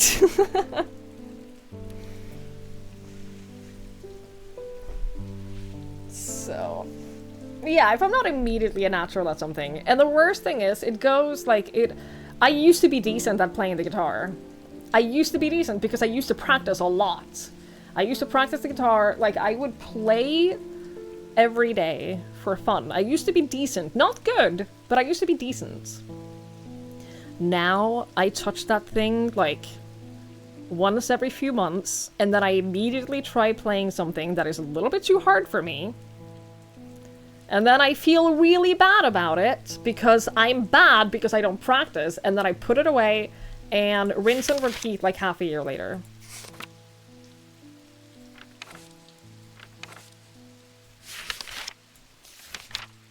So, I struggle with not being great at things.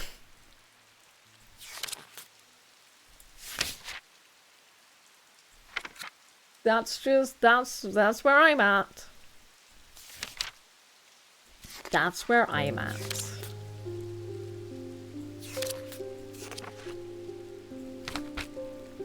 If at first you don't succeed, erase all evidence that you have tried, yeah. Then you buy a violin and discover how bad you are at it. Yeah, it sucks. It sucks.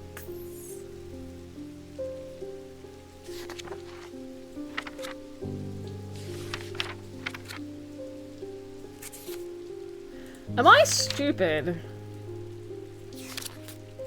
Where is the item that cures curses and hexes? Is that even what this is? I mean, it's in this book. It is a poison of the mind, which isn't necessarily like a curse.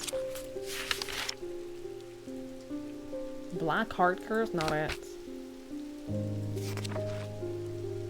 I thought I was done.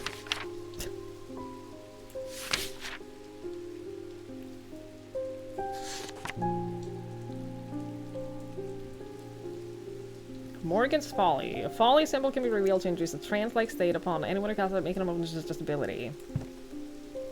Right, so I know we have the Morgan's Folly. I know that that's this.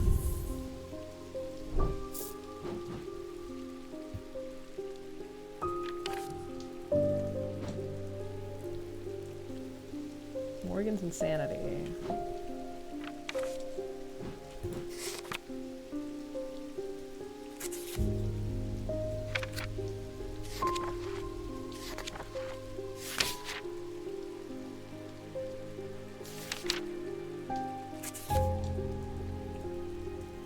Protects against insanity. Doesn't cure it, protects it.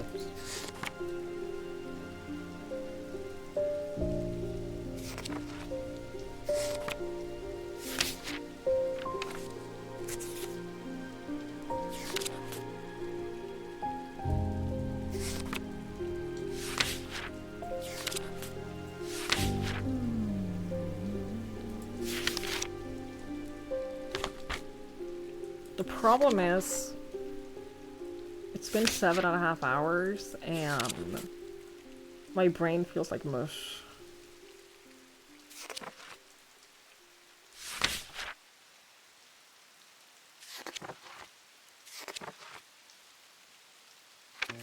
My brain feels like mush right now.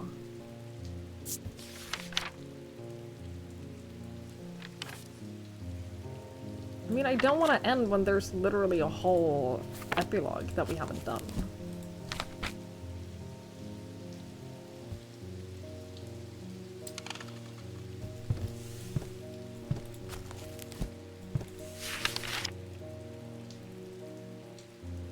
Just occurred to you it's 2:30 a.m. Yeah. Here's my thing. Is that normally, like before, I would have been like, oh, it's 2:30 a.m., which means if I end now, I have to take the dog right out, and then I have to eat, and then I have to go for a longer walk, and then that would have been like a 2-hour-long ordeal before I could go to bed. And I don't have that anymore. I can just eat and then go to bed now. Which is really weird.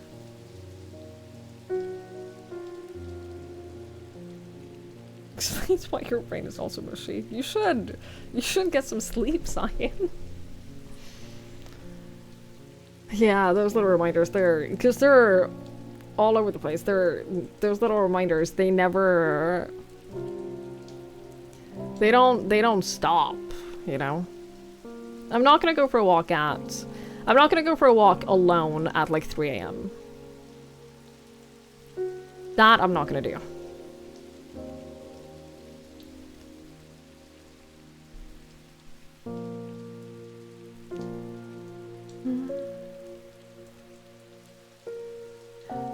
I haven't felt ready for, I haven't felt ready for a whole, like, regular walk yet. I haven't done that yet. Because I don't think that I can without breaking down. I went to the store earlier and, like, that was enough that I needed to just, like, sit down when I came home. So I don't think that I'm ready. Yeah. To be honest. No, don't be sorry. It's just... grief is going to take a while to get to the other side of.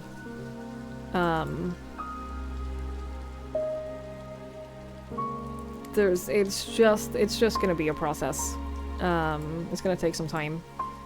And that's just what it is. That is just, that's just... I'll make it to the other side of it, but I'm not there yet.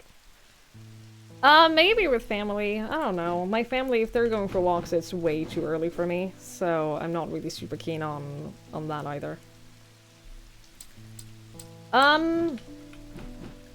Maybe saving this for off-stream is a good idea, because we did beat the game. We did beat it.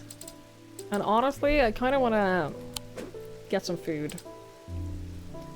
And prepare to go to bed. It has been 7.5 hours, which is, honestly, given the circumstances, is a pretty long-ish stream. So I'm gonna end it here. I'm gonna end it here and get some food and get some rest, and then I'll be back tomorrow. I don't know what we're doing tomorrow. We'll find out. We'll see. I don't know what I'll be in the mood for, but we'll be back with something. We'll be back with something. It's the little stuff that's important. Don't over push yourself. Always be to chat. Yeah, I appreciate that. I do appreciate that. Don't play one of my favorites, I'll be so sad. So tomorrow, we're gonna play the Moomin game. Oh, I should have said far. Oh, I should have said we're playing one of the far games. Yeah, I don't know what we're playing tomorrow. We'll see. I'll figure something out.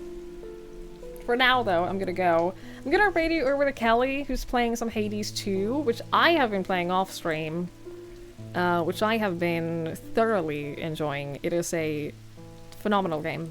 If you enjoyed Hades, then Hades 2, it definitely feels like a worthy sequel. So, I'll radio over to Kelly. Honestly, it's the first time in a while that I'm streaming late enough to raid her. I used to be able to raid her pretty often, and then I stopped streaming late because I kept ending early. And now, here we are. But Kelly's lovely. Go say hello. Go say hi. I'll be back tomorrow. Thank you all so much for hanging out. Thank you so much for being here. I really appreciate it. It is helping me get a small sense of normalcy again, instead of just sitting here being sad, not doing anything. It's nicer to do this. So, I really appreciate all of you being here for that. I really do. Yeah, go say hi to Kelly, watch some Hades 2 if you want. I'll be back tomorrow. Thank you so much for hanging out. Thank you so much for being here. I really appreciate it. I hope you all have a fantastic rest of your night. I hope you have a lovely day tomorrow. And I'll see you when I see you. Bye bye!